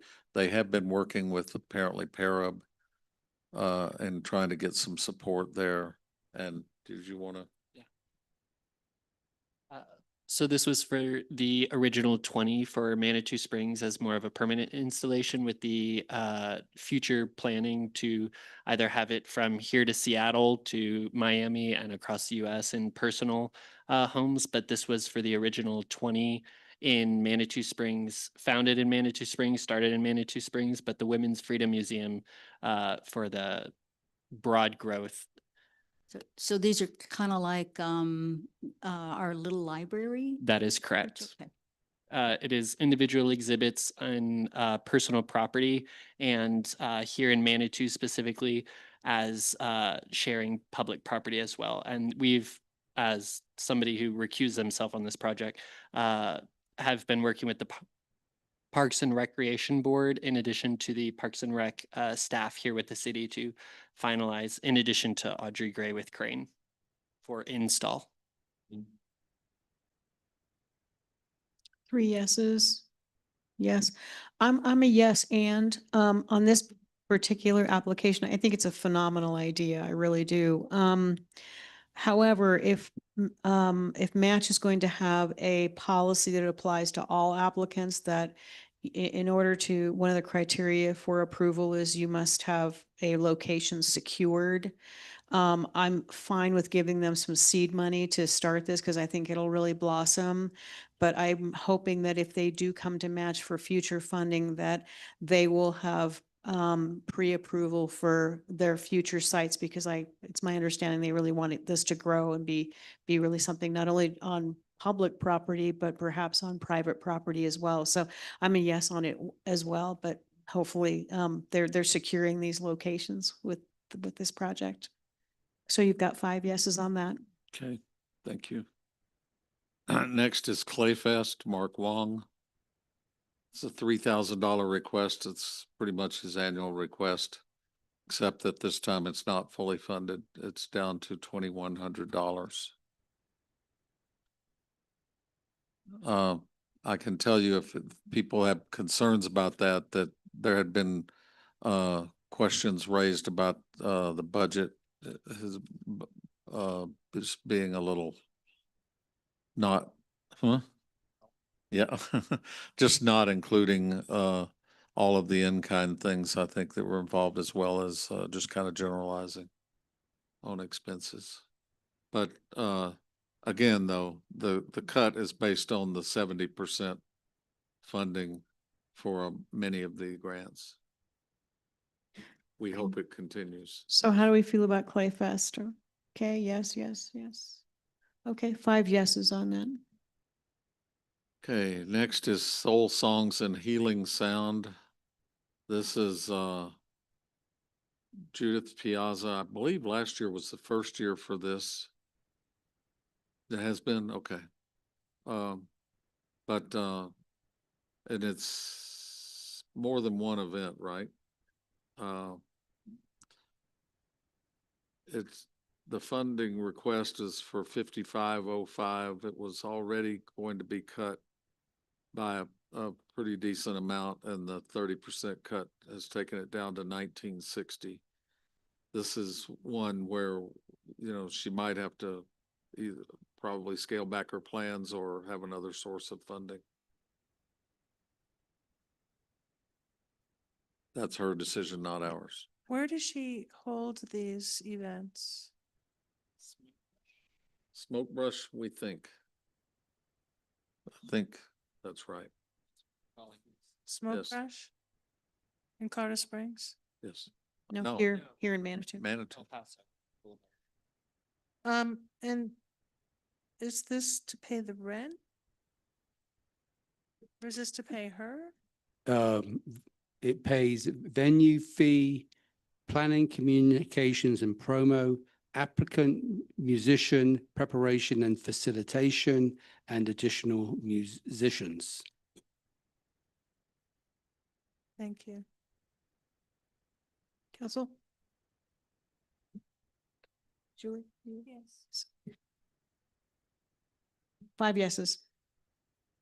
Okay, Epic Concerts in Manitou Springs. These are concerts that are rather small scale, but tremendous quality of musicianship, and with usually good attendance, great attendance within the room where they are, which could be in various locations, right? The last couple have been at the MAC, at least the ones that I've been to. And there's a discount offered to Manitou, residents on the price. It's not a free concert. This is another one that has been an automatic full funding for us at $2,800, but this time it's cut to 1960. Okay, go ahead. Neil, did you say there is a charge for it and they charge less for Manitou residents? Is that what I heard? Yep. Do you know what they charge? Oh, God. I think it depends on the event. I think it was, here we go. So the Manitou price is $15 and the regular price is 30. Thank you. Council, how do you want to move forward?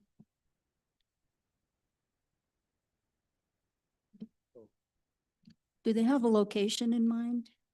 Chamber music? At the MAC. At the MAC? Yep, in the gallery, No. I forget what it's called, but Wholesome. yeah. The acoustics are pretty good, actually. Any other questions? If not, how do you want to move forward? Yes. I have an issue about funding something where it's not going to be free. I think things should be free if we're funding them. I don't think they can be because it's a source of revenue to pay for the event. I mean, many of these have some kind of fee Well, associated. this is at the MAC. Mm-hmm. I mean, these are. Oh, you're paying the fee, you mean, for the musicians? Yes, yeah. But I don't believe a match event should be free to everyone. I don't think that is a premise. And in this case, where there's a very significant expense to bring these world-class musicians in, they'd have to ask for a lot more money. Okay, I'm a yes. Thank you, Neil. Looks like 5 yeses on that. Pollinator Garden, this is up around the grade school, right? Up there, what's the specific? where a house was. We know it from that description, right? But this is a great example of combining, getting city approval and city involvement on the front end, as I understand it, and volunteer help. And it's paying for, I don't know if we even have to dig that deep, but the request was for 2,000, trees and shrubs. The recommendation is for 1,900. This is one that was 95%. We felt strongly about the application. 2 yeses already. Counselor Latimer, yes. Front page, bottom.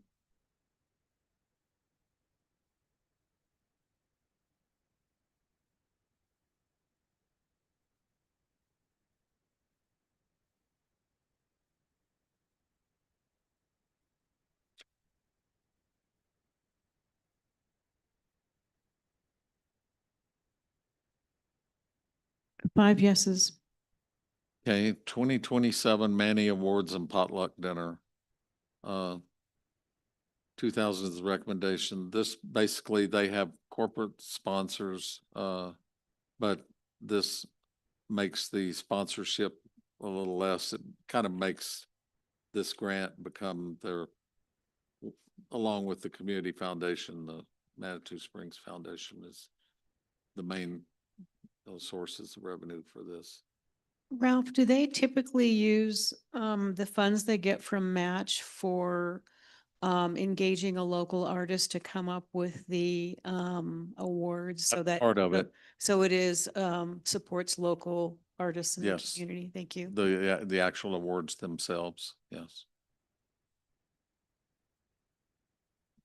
Okay, we've got 3 yeses. I'm a yes. 4 yeses, 1 no. It will move forward. Art and meditation, this is a repeat grant. It's a small scale set of events. The recommendation is for, or the requested amount is 2,250. It's been fully funded, but 70% it goes to 1,575. Stephanie Butts from the, who's also works at the Arts Center, puts these on. Ralph, I thought I knew all these like the back of my hand, but I'm drawing a blank on this one. Could you give me a 10-second reminder of what this one is? Well, we might as well. Music and meditation, it's a monthly. It's inspired by the monthly exhibit in the main Hagnauer gallery at the MAC. Art, sound, and community connection. And there's Free to the community, all welcome. Yoga mats provided. and there's several sessions Yes. throughout the.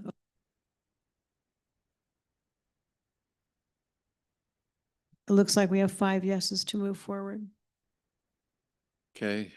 Altitude Makers Markets 2026. This is the markets at Soda Springs, right? Yes. And which has been a success so far. Doing it, separate from First Friday, separate from other events or sites, but their request is for 1960. I believe this is their second year, or maybe third, but I'm thinking second. And the recommendation is 1372. Altitude Makers Markets. Yeah. Oh, right. Is this the thing in Soda Springs Park on Sundays Saturdays, I thought. where they have like a Ye- few vendors there selling Yeah. little knickknacks and But things? they do it repeatedly. They don't do it. Yeah, They- why they are we paying them to come and sell stuff in the park? To give us the money back for the park? So the budget's actually is for the musicians who are playing at the event. I've never heard music. But okay, yeah, I'm a no. Do they have to pay a park permit fee? I expect so. I don't actually, They would have to.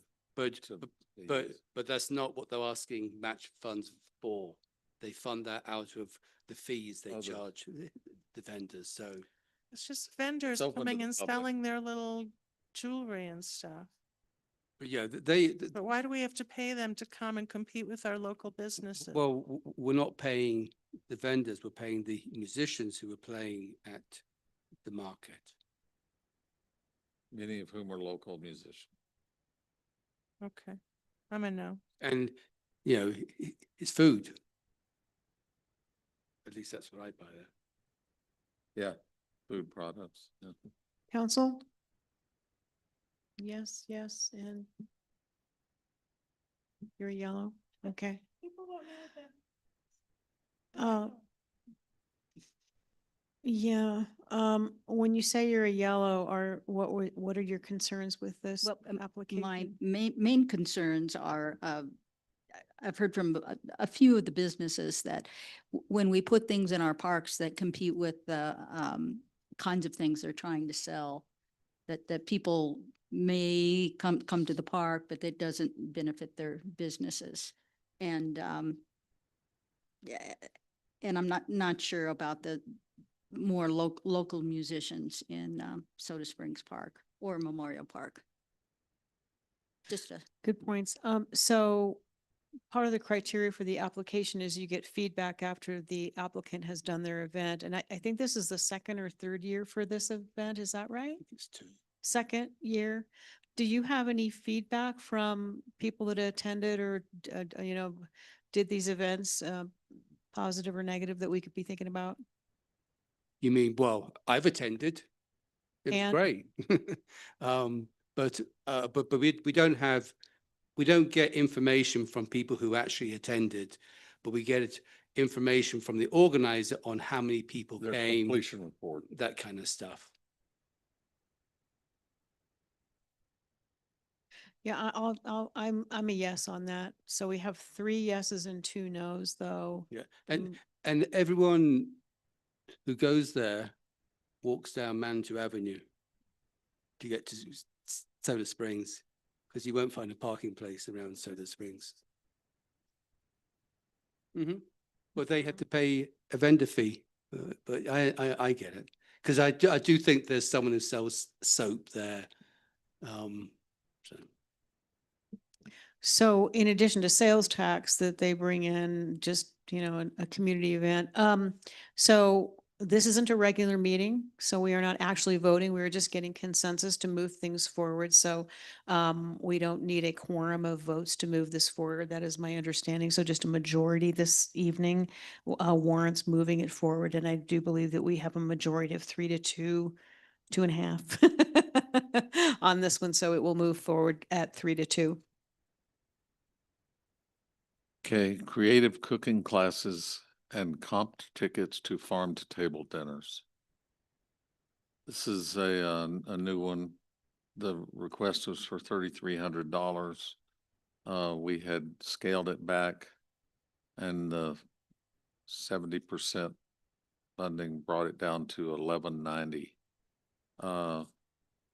And we had some concerns about it, but again, felt like that this is an event that probably has a place and a chance to continue. So we feel like it's worth offering them this amount to see what if they can still pull it off. Is that a smoke brush event? Yes. Did they indicate how many people could be in each class? I mean, cooking classes can only, depends on I how think big they're your very kitchen large. is. You think they're large? 20. Okay. Thank you.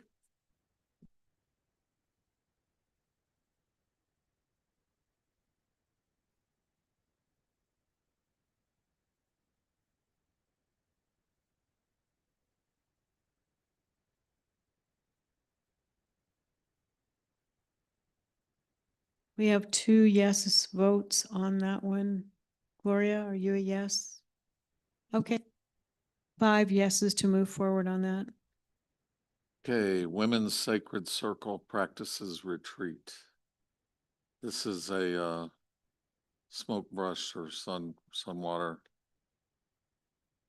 spa request. The requested amount is 3,010. We had already cut it back. Now it's down to 1,050.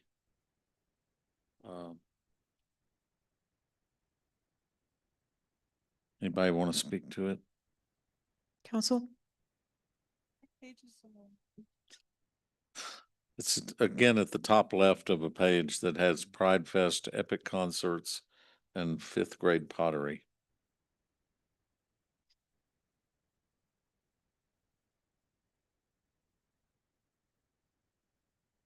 This is a smoke brush event? It doesn't say in the pitch.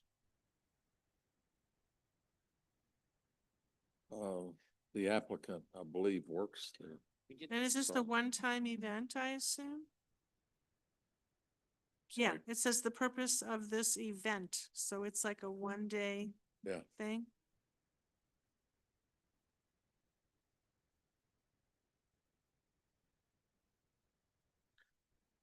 Any other questions?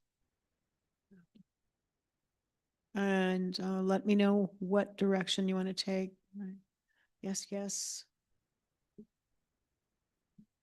Again, in any sense of how many people this would try to reach with $1,000? Not really. It's actually 2 events. One is at Rock Ledge and one is at Honor Ledge. So I'm not sure how many people it holds. There is a number here of 12 people, but that doesn't make sense to me. So the facilitator gets $500 for a day, for 2 days. So they For need $1,000 to facilitate this. it's 2 facilitators, one at each location. And it's an 8-hour Is there one facilitation. facilitator to each event? Yes, yeah. So they get $500 for the 8-hour event that they are facilitating, which also includes their preparation time. So they get paid $62 an hour.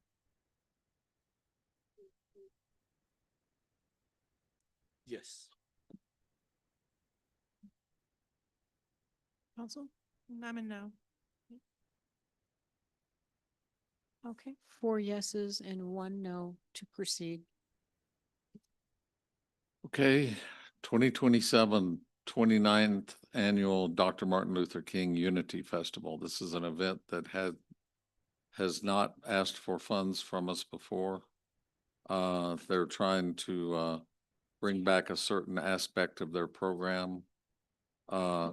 They asked for $5,000. Our recommendation is for only 1,000, just to kind of show support for the event. But we felt like they had other sources of revenue as well.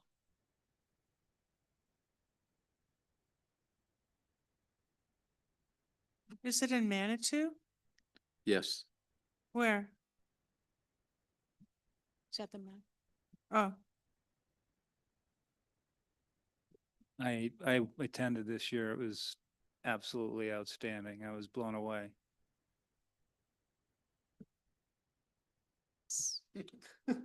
That's a yes and yes, yes. And okay, 5 yeses to proceed with $1,000. And the next one, this is not the end because we do have the mini grants as well.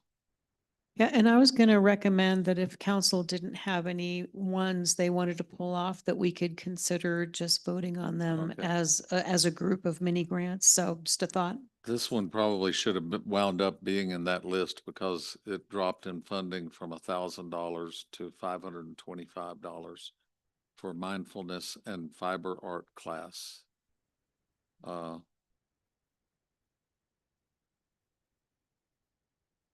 mean, how deep do we want to dig?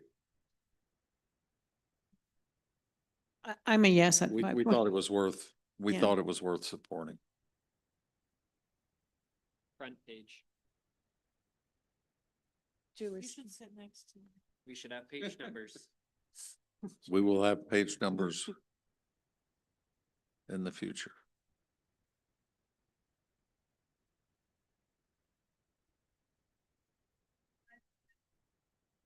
Yes. Yeah, pretty sure that was a Mac pass through.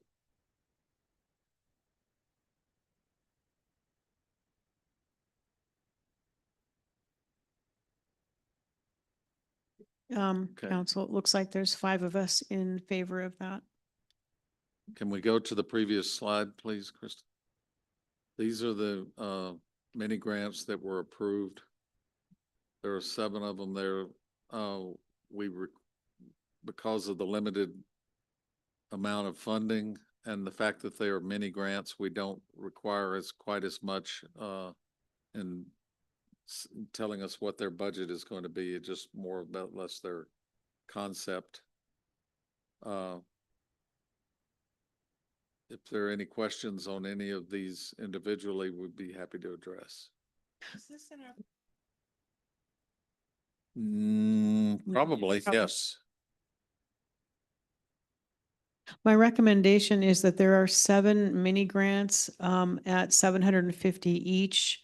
And if council has any questions about any of them, you can take them off and ask separately. Otherwise, I would suggest maybe we just entertain a group vote to move these forward for vote at the next council meeting. I have questions. So I can't find it in my packet. Is it in here?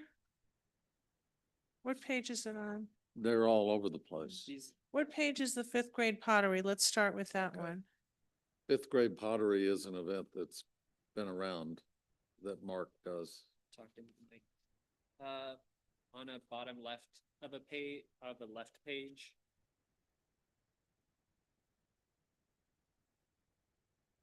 The bottom left of the last page. The bottom left Of a left-hand page. of a left-hand page.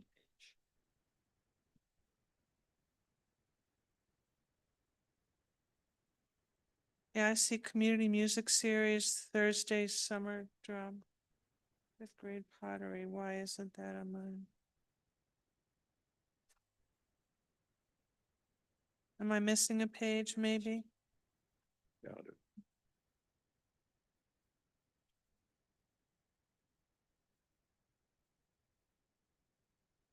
Okay. And Blue Hands Art Collaborative, where do I read about that?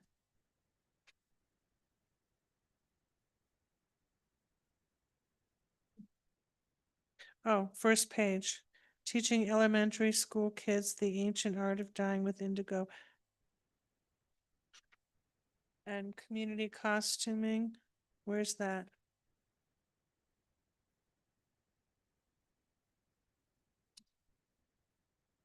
It's so tricky because the blue is what you look at, but the blue isn't what you should be looking at.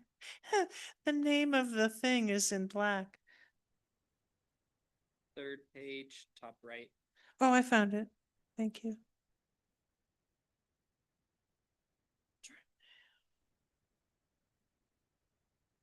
What is the money used for the drum circle? We just gave them $750 to buy a bunch of drums last year No. or 2 years ago. If this, maybe it was, I I can't. believe this remember. is more about insurance and reacting to the security issues they've had of things that they're Insurance?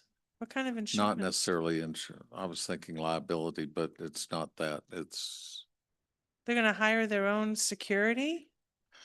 can't remember. Neil's bringing it up. We just bought a bunch of stuff, almost $1,000. Related to equipment at all. They're becoming for city and like official wise, they're becoming a 501c3 so that they can have like a status as an organization that then interacts with the city in a more official capacity. So this is for legal fees? To establish their 501c3? I don't believe it was that cut and dry. We don't. Yeah. Well, I suggest that we get a lot more information on what it's going to be spent on before we vote next week. How about that? So we know. what the heck Mark it's Lee for. from our board is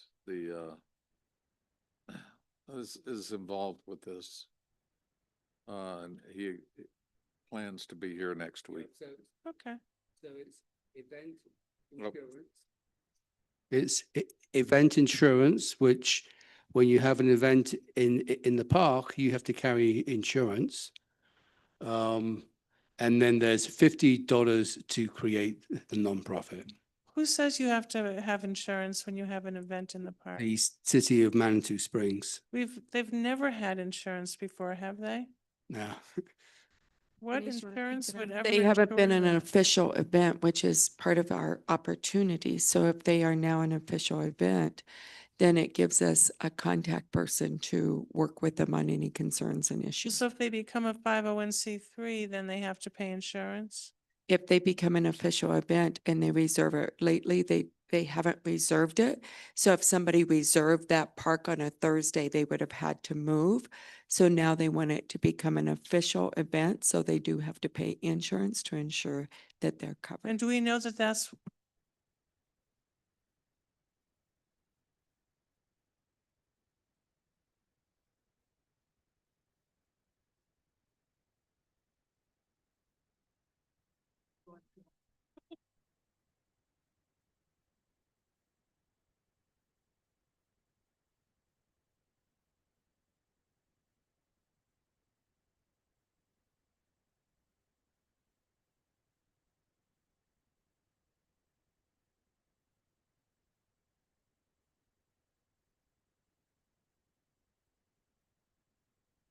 Free break. Ah.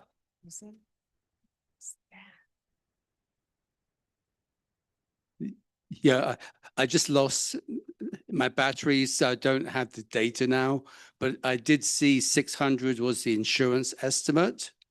There was 50 for the 501c3 establishment, and I forget what the other hundred's for.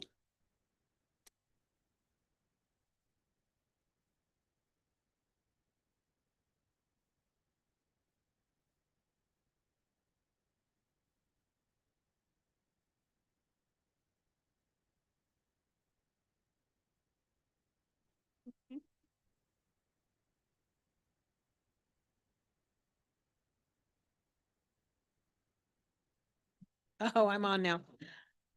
It looks like maybe we do need to go through each one of these. Is that, do we want to do that real quickly? Let's just start with fifth grade pottery, Mark Wong. My question with this and with the other one, and I understand that I just don't understand why we're funding things that are for school children in District 14.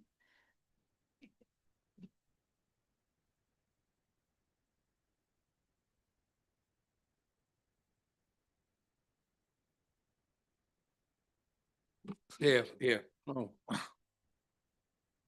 I'm sorry, you were saying you don't understand why we're funding school programs. It's just budget cuts. School at the arts event? school, so they get to the point where an event won't happen again unless they ask for funding. Then sometimes they've turned around, like we helped fund a middle school STEM night for a couple of years. And it's been a big success, and I guess it's standing on its own now, and so they aren't asking for requests anymore for that. I'm going to make a plug for being a big fan of supporting grants for young people, especially our school children, especially when it's an art project. We are an arts community, and this has big C culture written all over it. We want to raise children who love art, do art, aren't afraid of art. And so many arts curriculums are being cut back. And I think this is phenomenal that we do this. And I happen to know personally that Mark's been doing this for, gosh, for almost as long as match has been in existence, and it's been very successful. So I'm a yes on it. So there's five affirmatives on that one.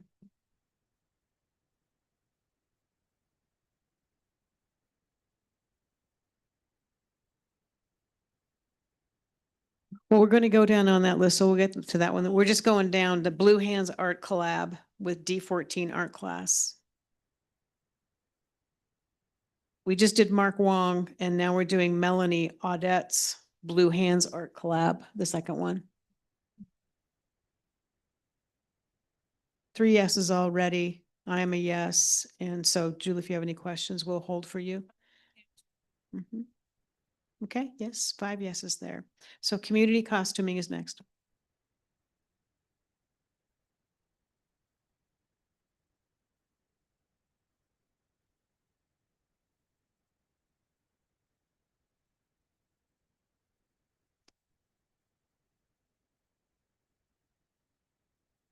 I know you guys have done a great job hanging in there, not only council, but also the board and our attendance tonight. I appreciate that. And as well as Denise and our city clerk employee over there. Can't work without you. So they're making costumes for community parades? This is I believe this had hooked to do into with Carnival? preparing for carnival and things. Can you elaborate on that one? I believe this is an open event happening at the Manitou Art Center, encouraging folks to come work on their costumes for parades like Carnival together in community, Pride, all of those events that people get together and make fun costumes for. This doesn't have a budget because it is a mini grant. I can skim through and see if, I'm certain it's just helping facilitate and potentially providing some materials. I can speak to it. At least I know our last one, it's just finding the materials and buying materials just so that people can come in and there's stuff with them to work with. So whether it's little kids making wings or whatever, we pick up stuff at Goodwill or wherever, fabric stores, to try to match a theme we're having, like it was hearts for, the Valentine's Day one. Those little kids with their little heart wings. Oh my God. I'm a yes on that, just based on that description. I want to come.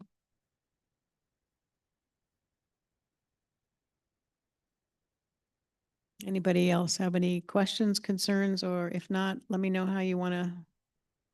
Okay, everybody, a yes on that? We have yeses? Okay, 5 yeses on that. Manitou Springs Community Direct Mail Connection. Shanti Toll.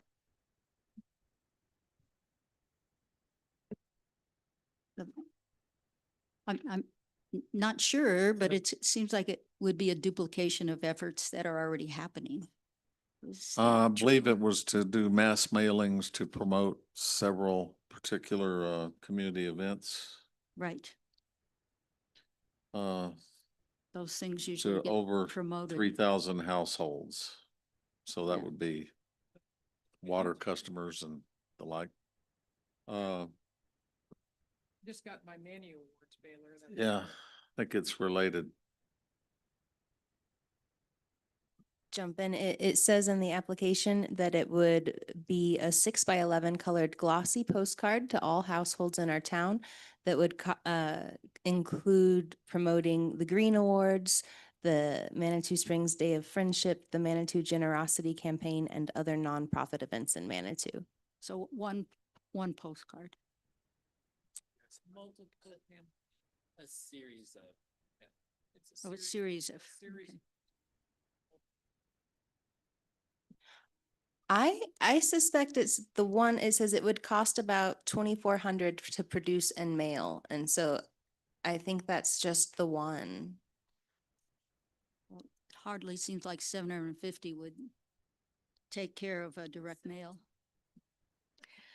I know a little bit about this one, and I think that it was in response to many community members. Remember, we are an older community Not being that online. are not necessarily computer savvy or on social media or on Facebook that love to get that piece of mail. And it was intended to make sure that we reach as many community members as we can so that they can attend these events. So it's just in addition to all of the other resources that people have to access these events. It was just the hard mailer that some people still like to get in their mailbox. No, we have 2 no's. I'm a yes, 3-2. We'll move on with that one. See what happens next week. And Pac-Man, Joan Stang.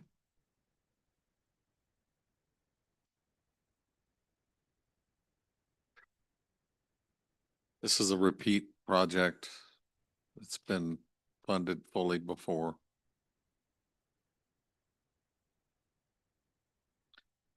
Mobility advocacy work with community groups and individuals to encourage the use of active transportation.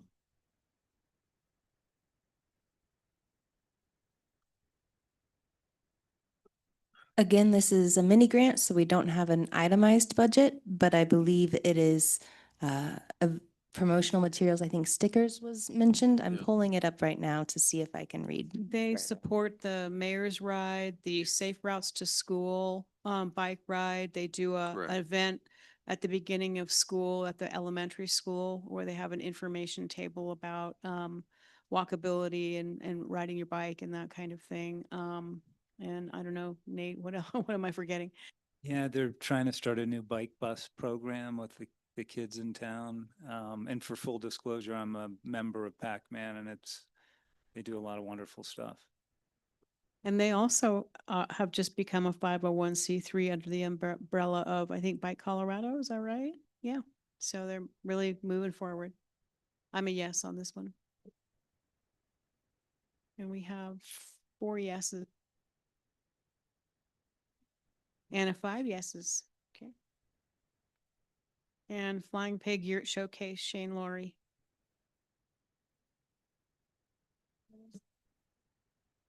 Next page, center.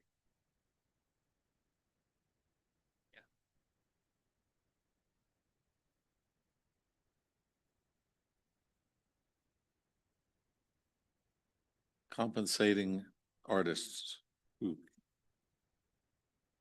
can play their craft and be fairly compensated for their time in doing so.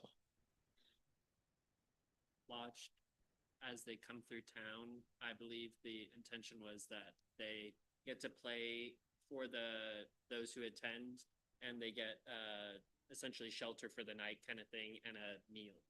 And this is over a series of the year. Yeah. So it's more than one time? Yes, ongoing, multiple And events. I'm just curious, all the places that are being paid to have a overnight stay, are they required to stay in Manitou? I think they should be. They do stay on the farm there. Flying Pig. Yeah. They're staying at the Manitou. farm. Oh, yeah, well, here in the year, yeah. But I mean, with respect to all the other people where you said, the money is used in part to pay the musicians to have a meal and spend the night, et cetera. I think they should be required to stay in Manitou so that we can I think the support our locals. only overnight other instance would be for the hosting of the elders for the Indigenous Peoples' Day. Well, there was also some music thing where you said Neil said we have to pay the musicians. They come from all over the world. But not overnight. Chamber. Yeah. That's paying them to play. Oh, Yeah, it's a performance fee. Oh, I see. Yeah. Okay. Yeah, I'm fine with that.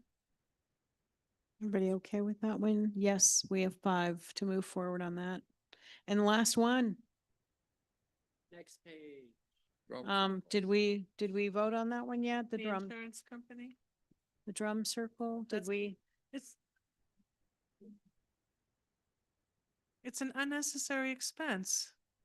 They don't need to get insurance. They don't need to be a group. They've been here for 30 years. They've been here since I moved here in the early 80s. Every Thursday.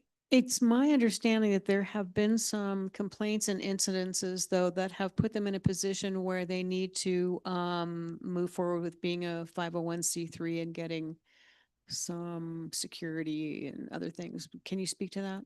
Yeah, it would be great if they were an event where we had somebody to contact if there were noise issues or if somebody was selling something and didn't have their business license, those type of things, because otherwise we don't have any way except to just kind of go around and say, okay, who's this, who's that? If you have somebody that's in charge and that we can contact, it just allows us to be able to manage it and have that one person to work with accordingly. So this would help the city tremendously. And it's my understanding the problems that we've been having is that there is a particular individual who is causing problems, harassing people, threatening women, and allegedly being being unhappy with the response from the police because the police felt they couldn't bring charges for whatever technical reason. I don't think insurance is going to solve any of that problem, but I'm a no. I also know that there were some complaints and concerns regarding marijuana smoke and other things that people were concerned about. But the reason I'm a yes on this one is Drum Circle. I mean, it's so iconic to Manitou. It's so unique. And to tell you the truth, I can't imagine us not having it. So if this 750 is seed money for them to be a 501c3 and have the city have a contact person, I'm all for that. 4 yeses, 1 no. We'll move forward with that. And that, I believe, with the exception of the stack application, we've gone through all the grants. Unless, I mean, I would only say that there is the list of rejected ones. I would only tell you that we had a list of reasons for each one. And we are we're informing the applicants of the reasons why they were rejected. Thank you for including that. Thank you for hanging in there. So at the break, some conversations were had and it looks like there is consensus to move the community stack application forward for a vote with questions though. And so I guess really if I am correct in reading the room that we are okay with moving it forward, but what we really have to do is just talk about the questions and who gets those questions and how and what are the questions. So is that my understanding? I that mean, we're okay with that? I'm okay with that, but my preference would be, I think the applicants are here, that the applicants would be able to join the board to be able to weigh in or respond to any of the questions. So I'll be happily outvoted, but I think that's just best practice. And there's 2, very dedicated community members that are trying to help with this, and they've been here all night. So I'm raising it. Well, so I believe in council consensus. I like democratic process. And Ralph did mention and remind us that there was a grant application before. I believe it was the Pikes Peak Bulletin. I can't remember it, but there was a grant applicant that was allowed to come and speak and Polito. oh, it was Manny. Oh, that. Higginbotham Plaza. So we did offer that applicant the opportunity to come forward. That was every year we learn something new with these applications, right? So what I would like to do is just go around the room and get consensus of yes or no. Do you want the applicant? They're here. My job's to run the meeting, not to tell you what to do. So Nate's a yes to let them speak. I'm happy to let them speak. My question had to do with Counselor Wolf's question is it appropriate for us to fund? You know, it was a legal question, which it would.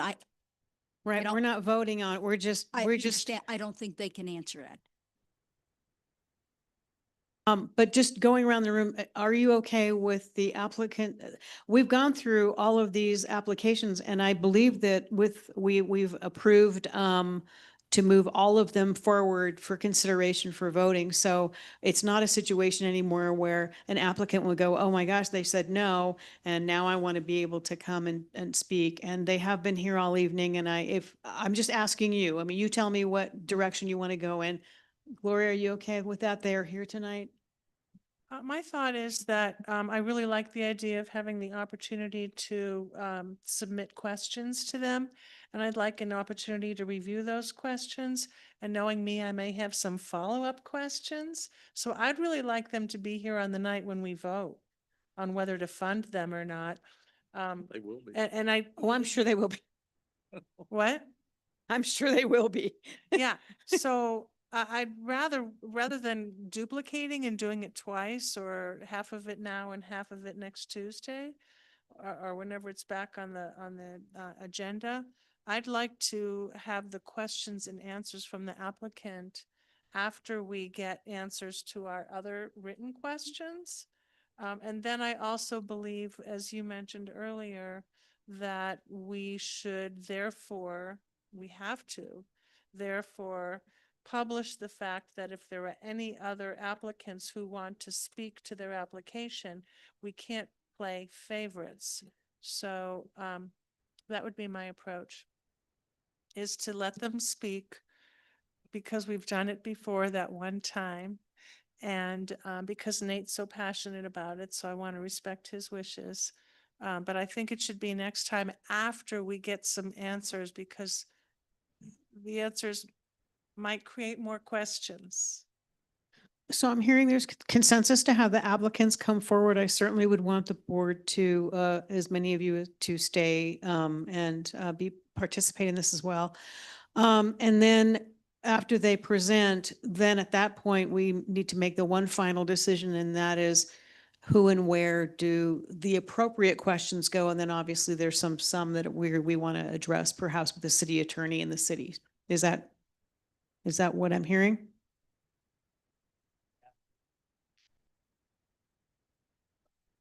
Would the two applicants in the audience like to come forward and speak to their application?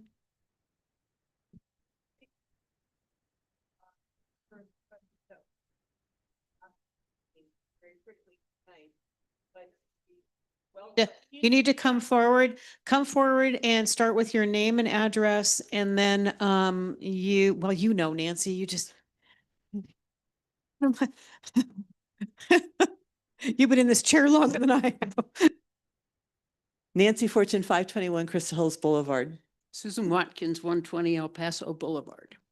And I think we can answer a number of your questions very quickly this evening, but we would absolutely welcome your questions that we could provide written answers to, because I am very cognizant of the fact that Mr. Shada is not here this evening, and I'm sure he will have many of the same questions. So that's where we are, if you'd like to hear from us this evening. Okay. And I do have about 4 slides that I think we came prepared because we didn't know what was going to happen this evening, if we would be asked to present or not. So, Kristen, if you could bring up those slides. But I have, these are the questions, this is all the questions that I wrote down that you guys asked tonight. So,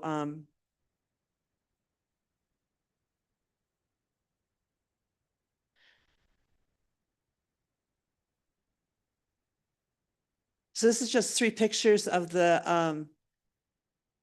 what the community center will be. And it's about it's between 21 and 2,300 square feet. So it's very similar in size to Memorial Hall. You can see on the left was a event that was held just a couple of weeks ago. We had approximately 150 chairs in there. And then it's set up for, a Christmas party. And then just, you can see it blank with nothing. Next slide, please. Yes, absolutely. Is that a free event? Is that was that an That- event that people had to pay for, or that No. was okay, a free event? It was a celebration of life. It was Joey Garrison's Oh, celebration of okay. life. Oh, thank you. Yeah, Yes, yeah, that. Yeah. So you can see that the St. Andrews Community Center is in and of itself a nonprofit. And under that, they are going to have 3 other nonprofits. The only one we're talking about today is the Manitou Springs Commons. That's the only thing we're asking funding for. And so that's what I wanted to concentrate on. But you can see the stack, St. Andrews Community Center is the entire building, and they set up a nonprofit just for that. So the funding doesn't go to St. Michael's. Any funding that comes from any of this will go back into the St. Andrews Community Center, the building, and any funding, it will all be used to improve the building. That's it. That's it. Any questions on this slide? They do intend to have, and they're working with the Fountain Valley Health Services to include, you can see the last thing over there. It will be both physical and mental health services, but that's not the community center. That will be downstairs, as will the pantry. Any questions on this? Next slide, please. So, and Judith, you talked about, you see it as an event center, not a community center, and I can say that is not at all what the launch committee sees it as. Maybe clarify that. I wanted to make sure that it didn't need to become an event center in order for you to make the monthly rent was my comment. And it's a great point. We will need to have events, but the more funding we get up front, the less likely that will be, because this is what we want to concentrate on. These are just a couple of typical days. We've already got yoga started there. We've got the Aranas have agreed to do gardening classes. We've got someone for knitting and crocheting. So all of these already, we have points of contact for most of these already, not all of them. But I also want to emphasize that there was tremendous community. There were focus groups held last fall for this. There was a community meeting for this. We've talked with Megan Weiss from here in the city. You'll see more, but there is a tremendous need for additional community space within Manitou Springs.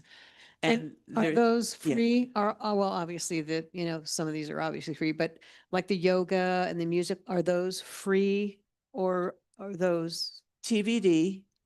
We've got a funding structure set out, but our intent is, and I'll tell you our funding, I'm skipping around. Our funding strategy is to minimize the cost to participants, anyone who participates here. It is particularly Manitoid residents. Now we do have a wedding that's scheduled for October, I think, the daughter of a Manitoid. But we've not established a price yet for that. There will be a charge for that. But our goal, our funding strategy is to get most of our funding from grants and donations and minimize the event and have it more typical traditional community center. That's always been our goal. And we also, if I can add, am I on? Yeah. We have agreed to provide reduced fees for match funded operations in town. Yeah, either reduce or no fee. Yeah. It just depends. But if you want to see our draft policy for that, I've got that with me as well.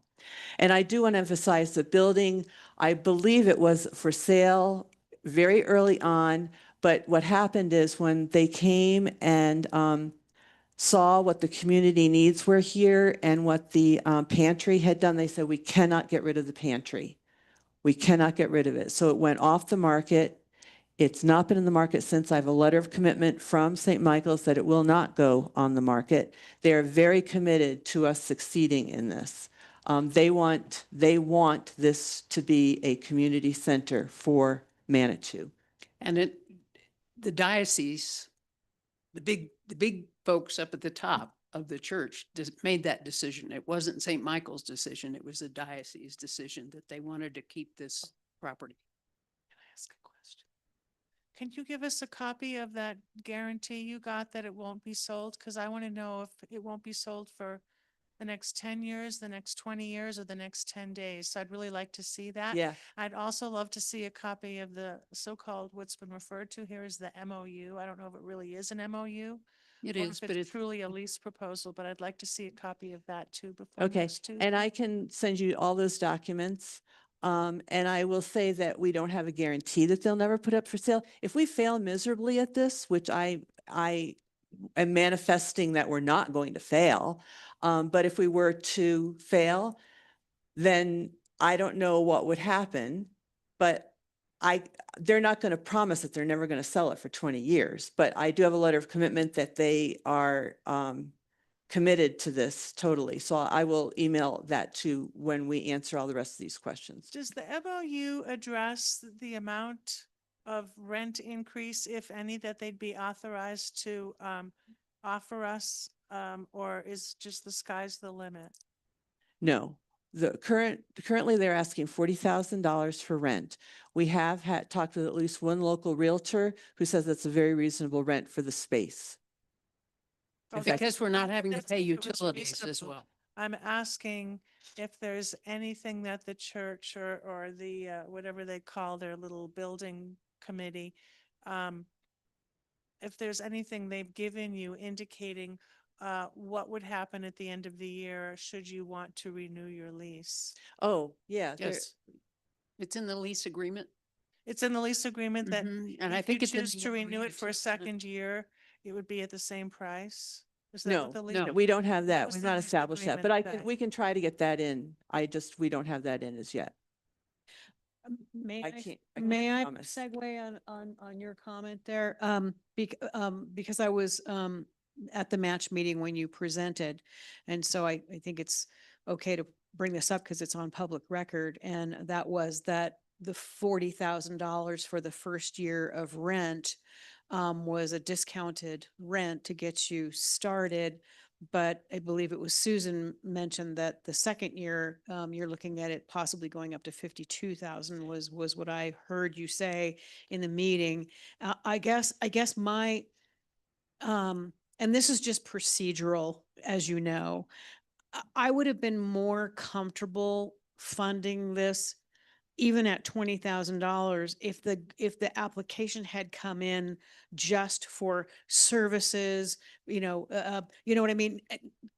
Anything but the, rent and remodeling. I mean, that's kind of, because I'm thinking as a city council member, this is tax dollars and so you can understand where we're sitting, but so I don't know if that is the goal, because if the church is telling you that they have some some heavenly mandated policy that they can only do some real odd 360-day, not 365-day lease. My understanding is probably after that, they would want to raise the rent and maybe substantially. They are not, we do know, and they have committed to this, they are not looking to profit in any way. It is all going back into the building. Anything that they get will go back into the building. And I'd also say that our revenue streams it's fungible. The funding is fungible. It doesn't, we have a $2,500 grant from the Community Foundation. We have $4,000 from the arcade fundraiser. We are going to be going out and getting additional grants. It's just that up front, we have to have the rent in order to get through the rest of the year. So it's just to get us through. And we do have a budget for expenses and revenue. So I'm not sure that you can say that it's just all going to the rent. It's just that that's our first, and we're going to have a lease. So we've got to pay that first and foremost. Is there a plan to put an ADA bathroom on the community center floor? Absolutely, yes. That is the top priority. Is there a timeline when that is scheduled to happen? They are looking at this by having it done by the second quarter. They've had people in to look and to come up with plans. And yeah, so I can't promise that, but that is their commitment. It's their number one priority of on the building at this point in time. They've taken out the pews, they've refinished the floors, they put in new electricity, they put in new lighting. What else? They've done a lot. Redoing the doors, putting in Redoing new the doors, more fans. security, new card access as opposed to key access. They put security cameras in, both inside and outside. Yeah, so they've done a lot.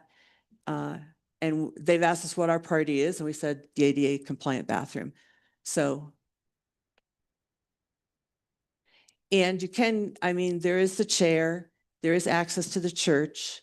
There's ADA access to the church, there's ADA access. I did ask them about the ADA for the downstairs bathroom, and my understanding was they said they were ADA compliant, but I can't swear to that, so. Oh, I can swear that they're not. They're tiny. They're really, there's 2 bathrooms downstairs. Right. There is a ramp. Yeah. Right.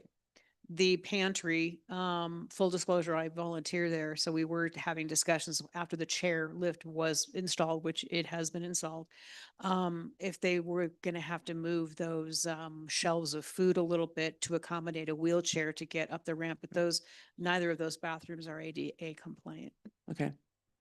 Anyway, next slide, please. We're almost, so this is, you asked about the community space, and the library is just a tiny room. There's no way that you can have larger classes or larger whatever there. It's anyone who's been there. It's a wonderful little meeting room, but that's all you can do there is have meetings. The MAC, it's simply not its traditional, it's not its mission to be a traditional community center, and it cannot accommodate the larger crowds in the same way as the Commons can. The City Hall is very similar in size. As I mentioned, I think ours is between 21 and 2,300 square feet. But availability is limited to basically weekends. And Denise, am I correct in that? Weekends and some evenings, correct? Yeah, so you just couldn't, you can't do, and we have had Megan Weiss over to the Commons, and she is very excited about the prospect of having a traditional community center. And she says she doesn't think we'll have any trouble. She was very impressed with it. And then the Community Congregational Church, I think that has the largest overlap with the Commons, but I talked with Lynn Harwell, and he, because I said, we do not want to compete with any of the other similar, anything like this. We want to partner with them and make sure there's synergy, but we do not want to compete with anybody. We do not want to undermine anyone else's mission. So that's probably the closest, but his thing was, no, we're a church first and foremost, and we're not. I mean, the Commons is not a church. It's deconsecrated at this point. So I think that's the last slide, Kristen. Oh, yeah, we have formed a launch committee. We've been working together for a couple of months now, and we've established our mission. We're in the process of establishing policies, procedures, and timelines, and the pricing structure. In fact, a couple of our members went around yesterday to 3 other community centers within the area to check them out and learned a lot. We're going to be getting a report back on that later this week. Our intent is to open by mid-April, and even though we're a launch committee now, we're not a nonprofit board yet. Our intent is, I've got all the paperwork to turn us into a nonprofit, but in the meantime, the Manitou Art Center board has agreed to be our fiscal agent. So we're just working through some logistics of how to make that happen with them. And they are sending off the lease because they will have to sign the lease initially because we're not going to have the nonprofit in place by that point. So they're awaiting legal review before they'll have to sign it. So they're waiting their own legal review on that. So, and I think that's the last slide, right, Kristen? Yeah. So anyway, I know that we just prepared that before we came tonight, and because we thought we might be asked for our input on stuff.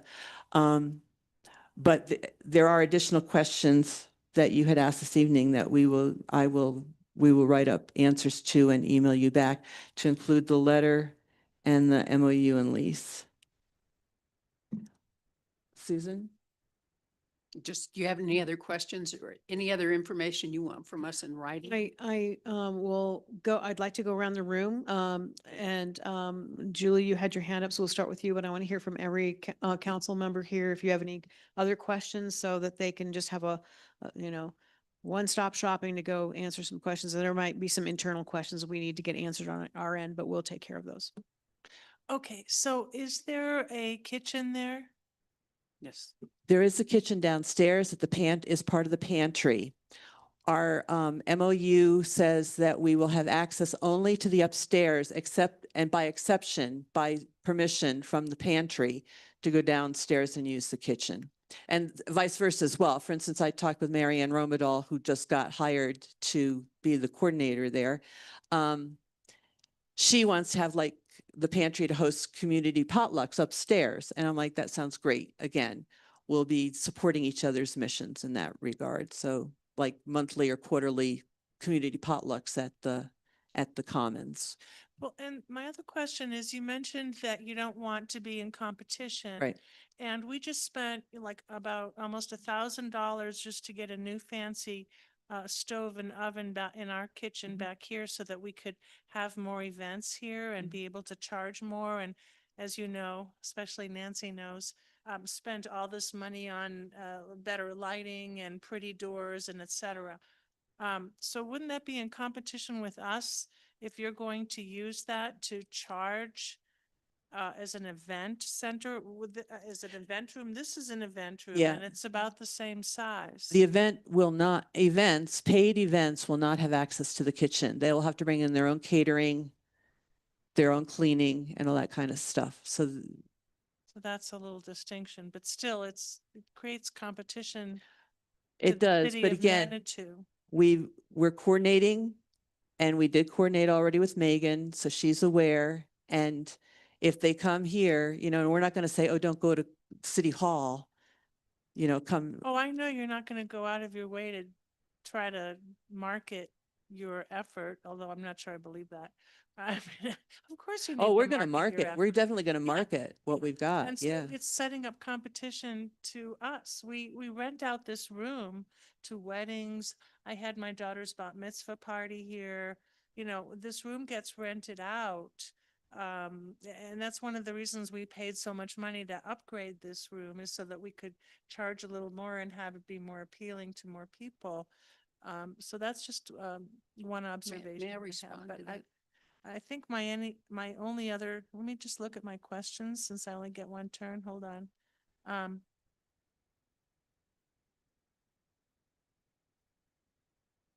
I guess my only other question would go to Jeff Parker. So thank you. Yeah, just. Did you want to Just respond? speak a little bit about need for a community center.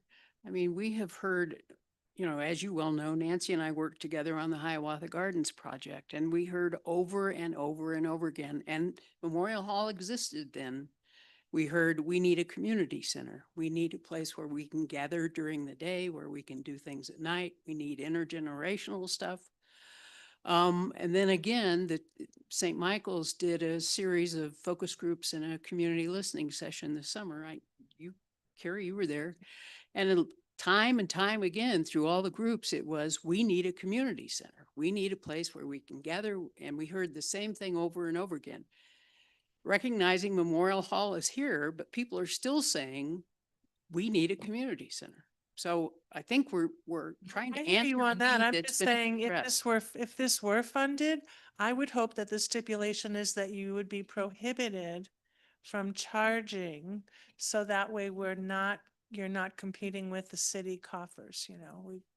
We've got this here and we don't want to pay money so that people can go somewhere else. I do have to bring up one point that you asked about if it's legal for us to use city tax dollars to fund non-city property. Well, match dollars goes to the MAC, the Miramount Castle, and the Heritage Center. So we're already spending tax dollars on those, and any of those could up and sell those buildings in a heartbeat as well. I don't anticipate that any of them have ever intent or ever will, but it is a possibility. So I just want to say that there's risk no matter what happens. And it's, you know, balancing those risks. I agree with that. I just feel like the separation of church and state is really important to me. And I'm uncomfortable spending so much money on a religious organization. And I'm also uncomfortable spending money to help upgrade a building that I anticipate is going to get sold at some point in the relatively near future, maybe not within the next 12 months. And I'm also uncomfortable spending taxpayer money on a building which does not have ADA accessibility. Building does. Right.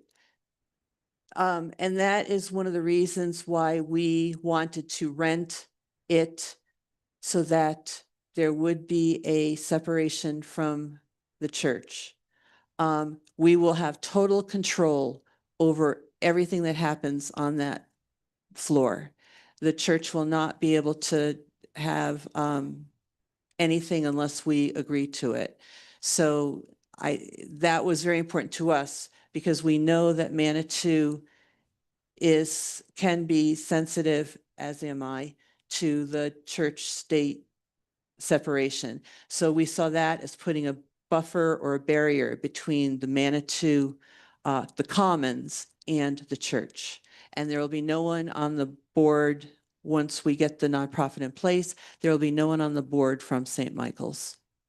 But there are people currently on the steering committee. There are 2 people on the steering committee. Because it's a transition right. time, and That- we yeah, really. I'm just asking, I'm There are not- 2 people from on the steering committee. We have 8 people on the, I'm sorry, on the launch committee. We have 8 people on the launch committee.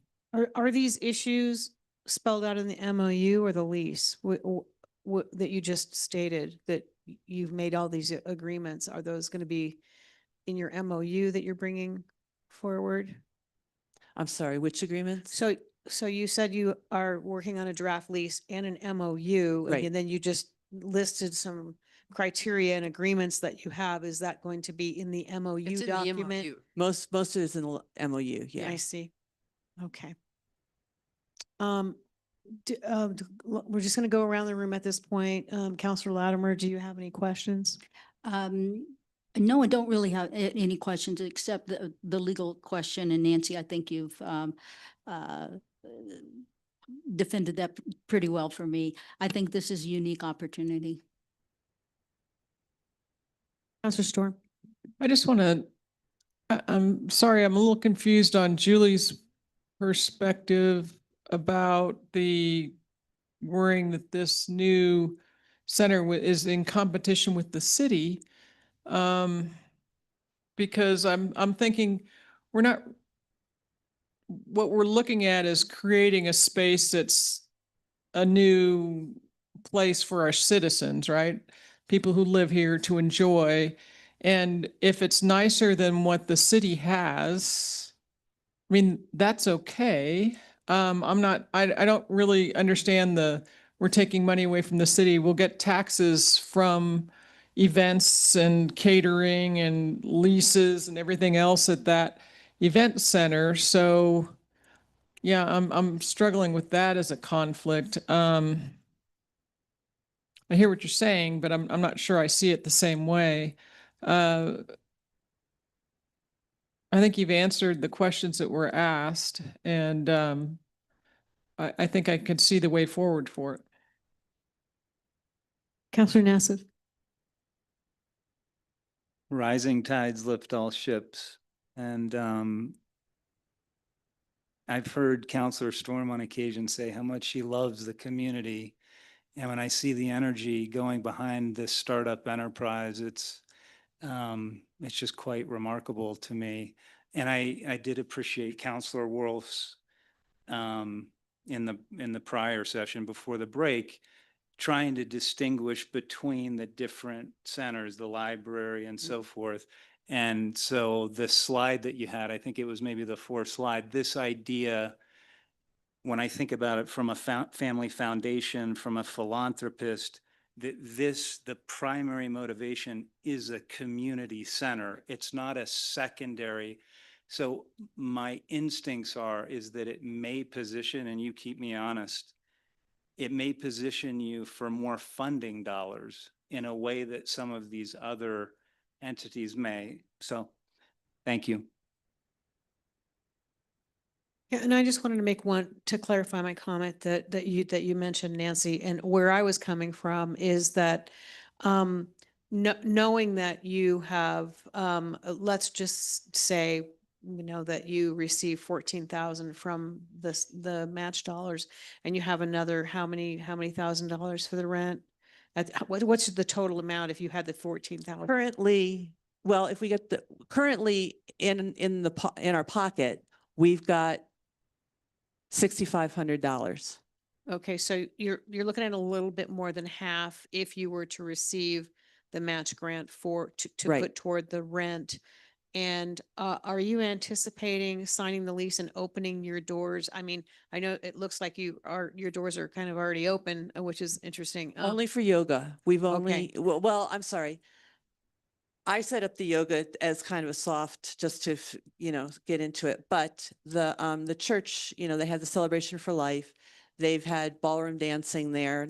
They've been doing some other odds and ends of things, but the funding, until we get the lease in place, any funding from that goes to the St. Andrews Community And Center. I see. So does the church also have community events there? Is that part of, will they? You said they had some events there. St. Michael's? St. Michael's. Yeah. Yes, we do anticipate that he's talked with us about having maybe up to 4, whatever a year, just to keep their interest, because they're raising money at St. Michael's for this as well. Okay, so that kind of introduces another little just discussion point for me. So that would make me feel not, it's a great idea. I mean, but I'm coming from using tax dollars to support a community center that a church is, that in a building owned by a church, that the church is also having community events, and so I just, if, just we're discussing here, let's Right. just, let's put it all out there. The reason why I said, let's make a clear distinction between a community center, right, and an event center, right, is typically you think of an event as you charge a fee, right? And with a community center, generally you're really trying to make things either very low cost Right. for the residents or free, right? So my concern is that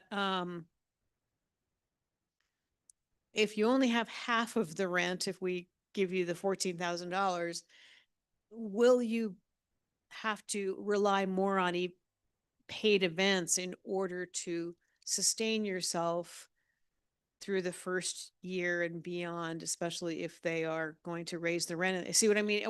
Sure, no, Are you going to be in a position where whether you want to or not, you're more reliant on paid events? Yeah, but again, our funding strategy is to go after grants. So we're planning to be in the Colorado Gives campaign, or the Colorado, Give campaign. We're planning to do the Give the old Indie Give campaign. We also, does anyone know Roxanne Elfin?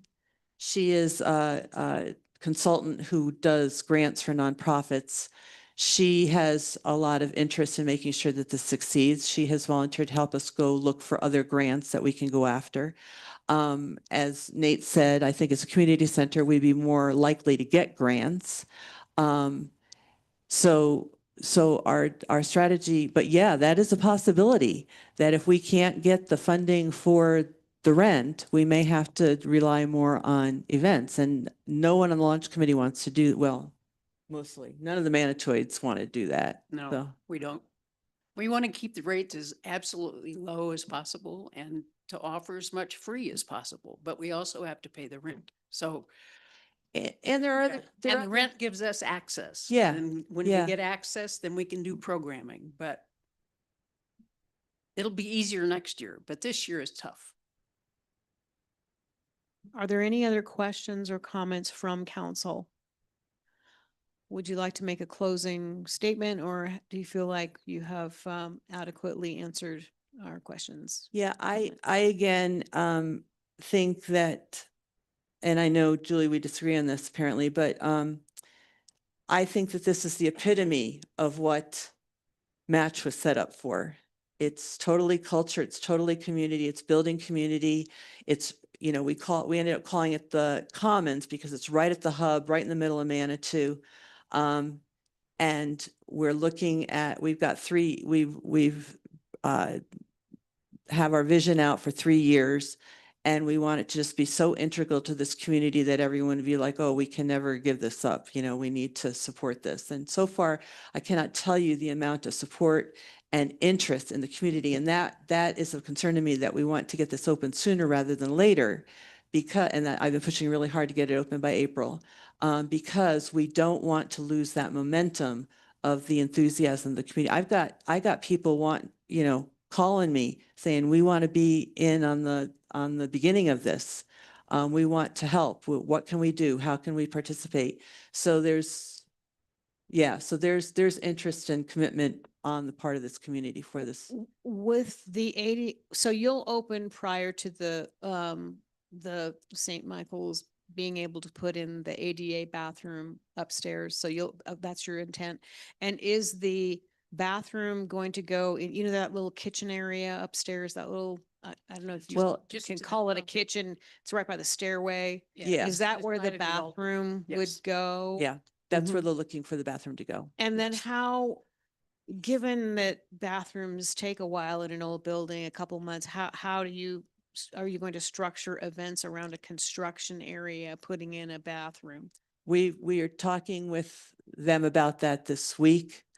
We've talked about a bit with them about it last week as well, but it's a topic of discussion at this point, how what impact it will have on us being able to use it as a community center, to the point where we talked about having a reduced rent until it's finished. That will be an incentive both for them to get it finished, as well as for us to reduce. It'll help us if the rent is reduced until it's done. That's not confirmed yet, but that's in the discussion. May I ask one more question? Absolutely, Councilor Albers. I'm sure you've done a lot of fiscal analysis, but do you have a certain amount of revenue you have to generate to keep it going per month? Yeah, we've worked that out. And if Okay. we get the $14,000, our initial estimates are that'll get us through at least, I think, August without, so So your rent will be approximately, I don't know, our $3,300. rent will be a little over $3,300 a month. And then you've got utilities and so forth. Right. So you've No, got- we don't have, utilities are included in the rent, Okay, which is huge because that's a big room to, yes, right, okay. And an old building. Mhm. yeah, So it would be. high yeah. feeling. So it Mhm. includes utilities. It is not air conditioned at this point in time. They're looking at putting in air conditioning. There you go. There you go. Bring in some goats.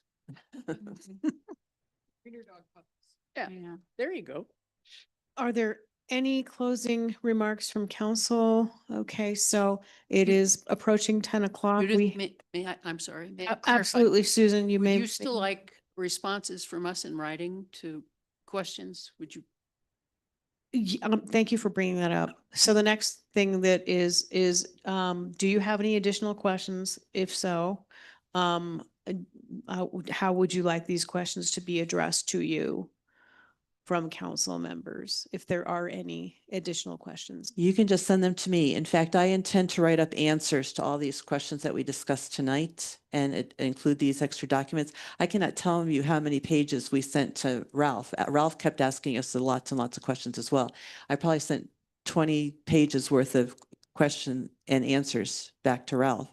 So we have no problem in continuing that. So I will write up answers to all that we discussed tonight and get all that to you. So I'm hearing you say we'll be able to look at the draft MOU, the draft lease, and the write-up of your answers to your questions. Does that satisfy council's interest? As well as the letter from St. Michael's And the with letter, their yes, their thank you for the commitment. letters from St. Michael's. And Okay. by what date do you need those? For the council packet, you need them by next Wednesday or? No, they need it by. I can definitely get it back to you by Monday. Mm. That doesn't give you a lot of time to read it, but it will give you some. I'm okay with that. Is that appropriate? You're okay with that? So are you putting all that in the council packet? Because it would be great if we had it by no later than this Friday morning Okay. for the council packet, if you could. Yeah, I don't think, because we're meeting on Friday. And I think we'll have some finessing some of this stuff before then, which we might allow us to answer some of these questions more completely. So we'll just upload it in the council packet on Monday. But you guys will get it on Monday then too, for the Tuesday council meeting.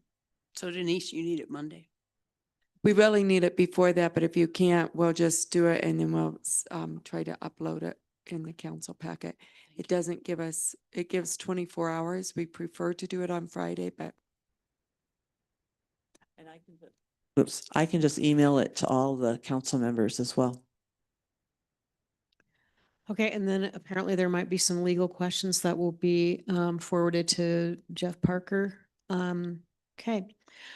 So I want to thank council, the attendees, the match board, our city administrator, and the city clerk, deputy city clerk, for staying here until 10 p.m. And it is 10 o'clock straight up, and we are officially adjourned. Thank you for letting us speak tonight. We appreciate it.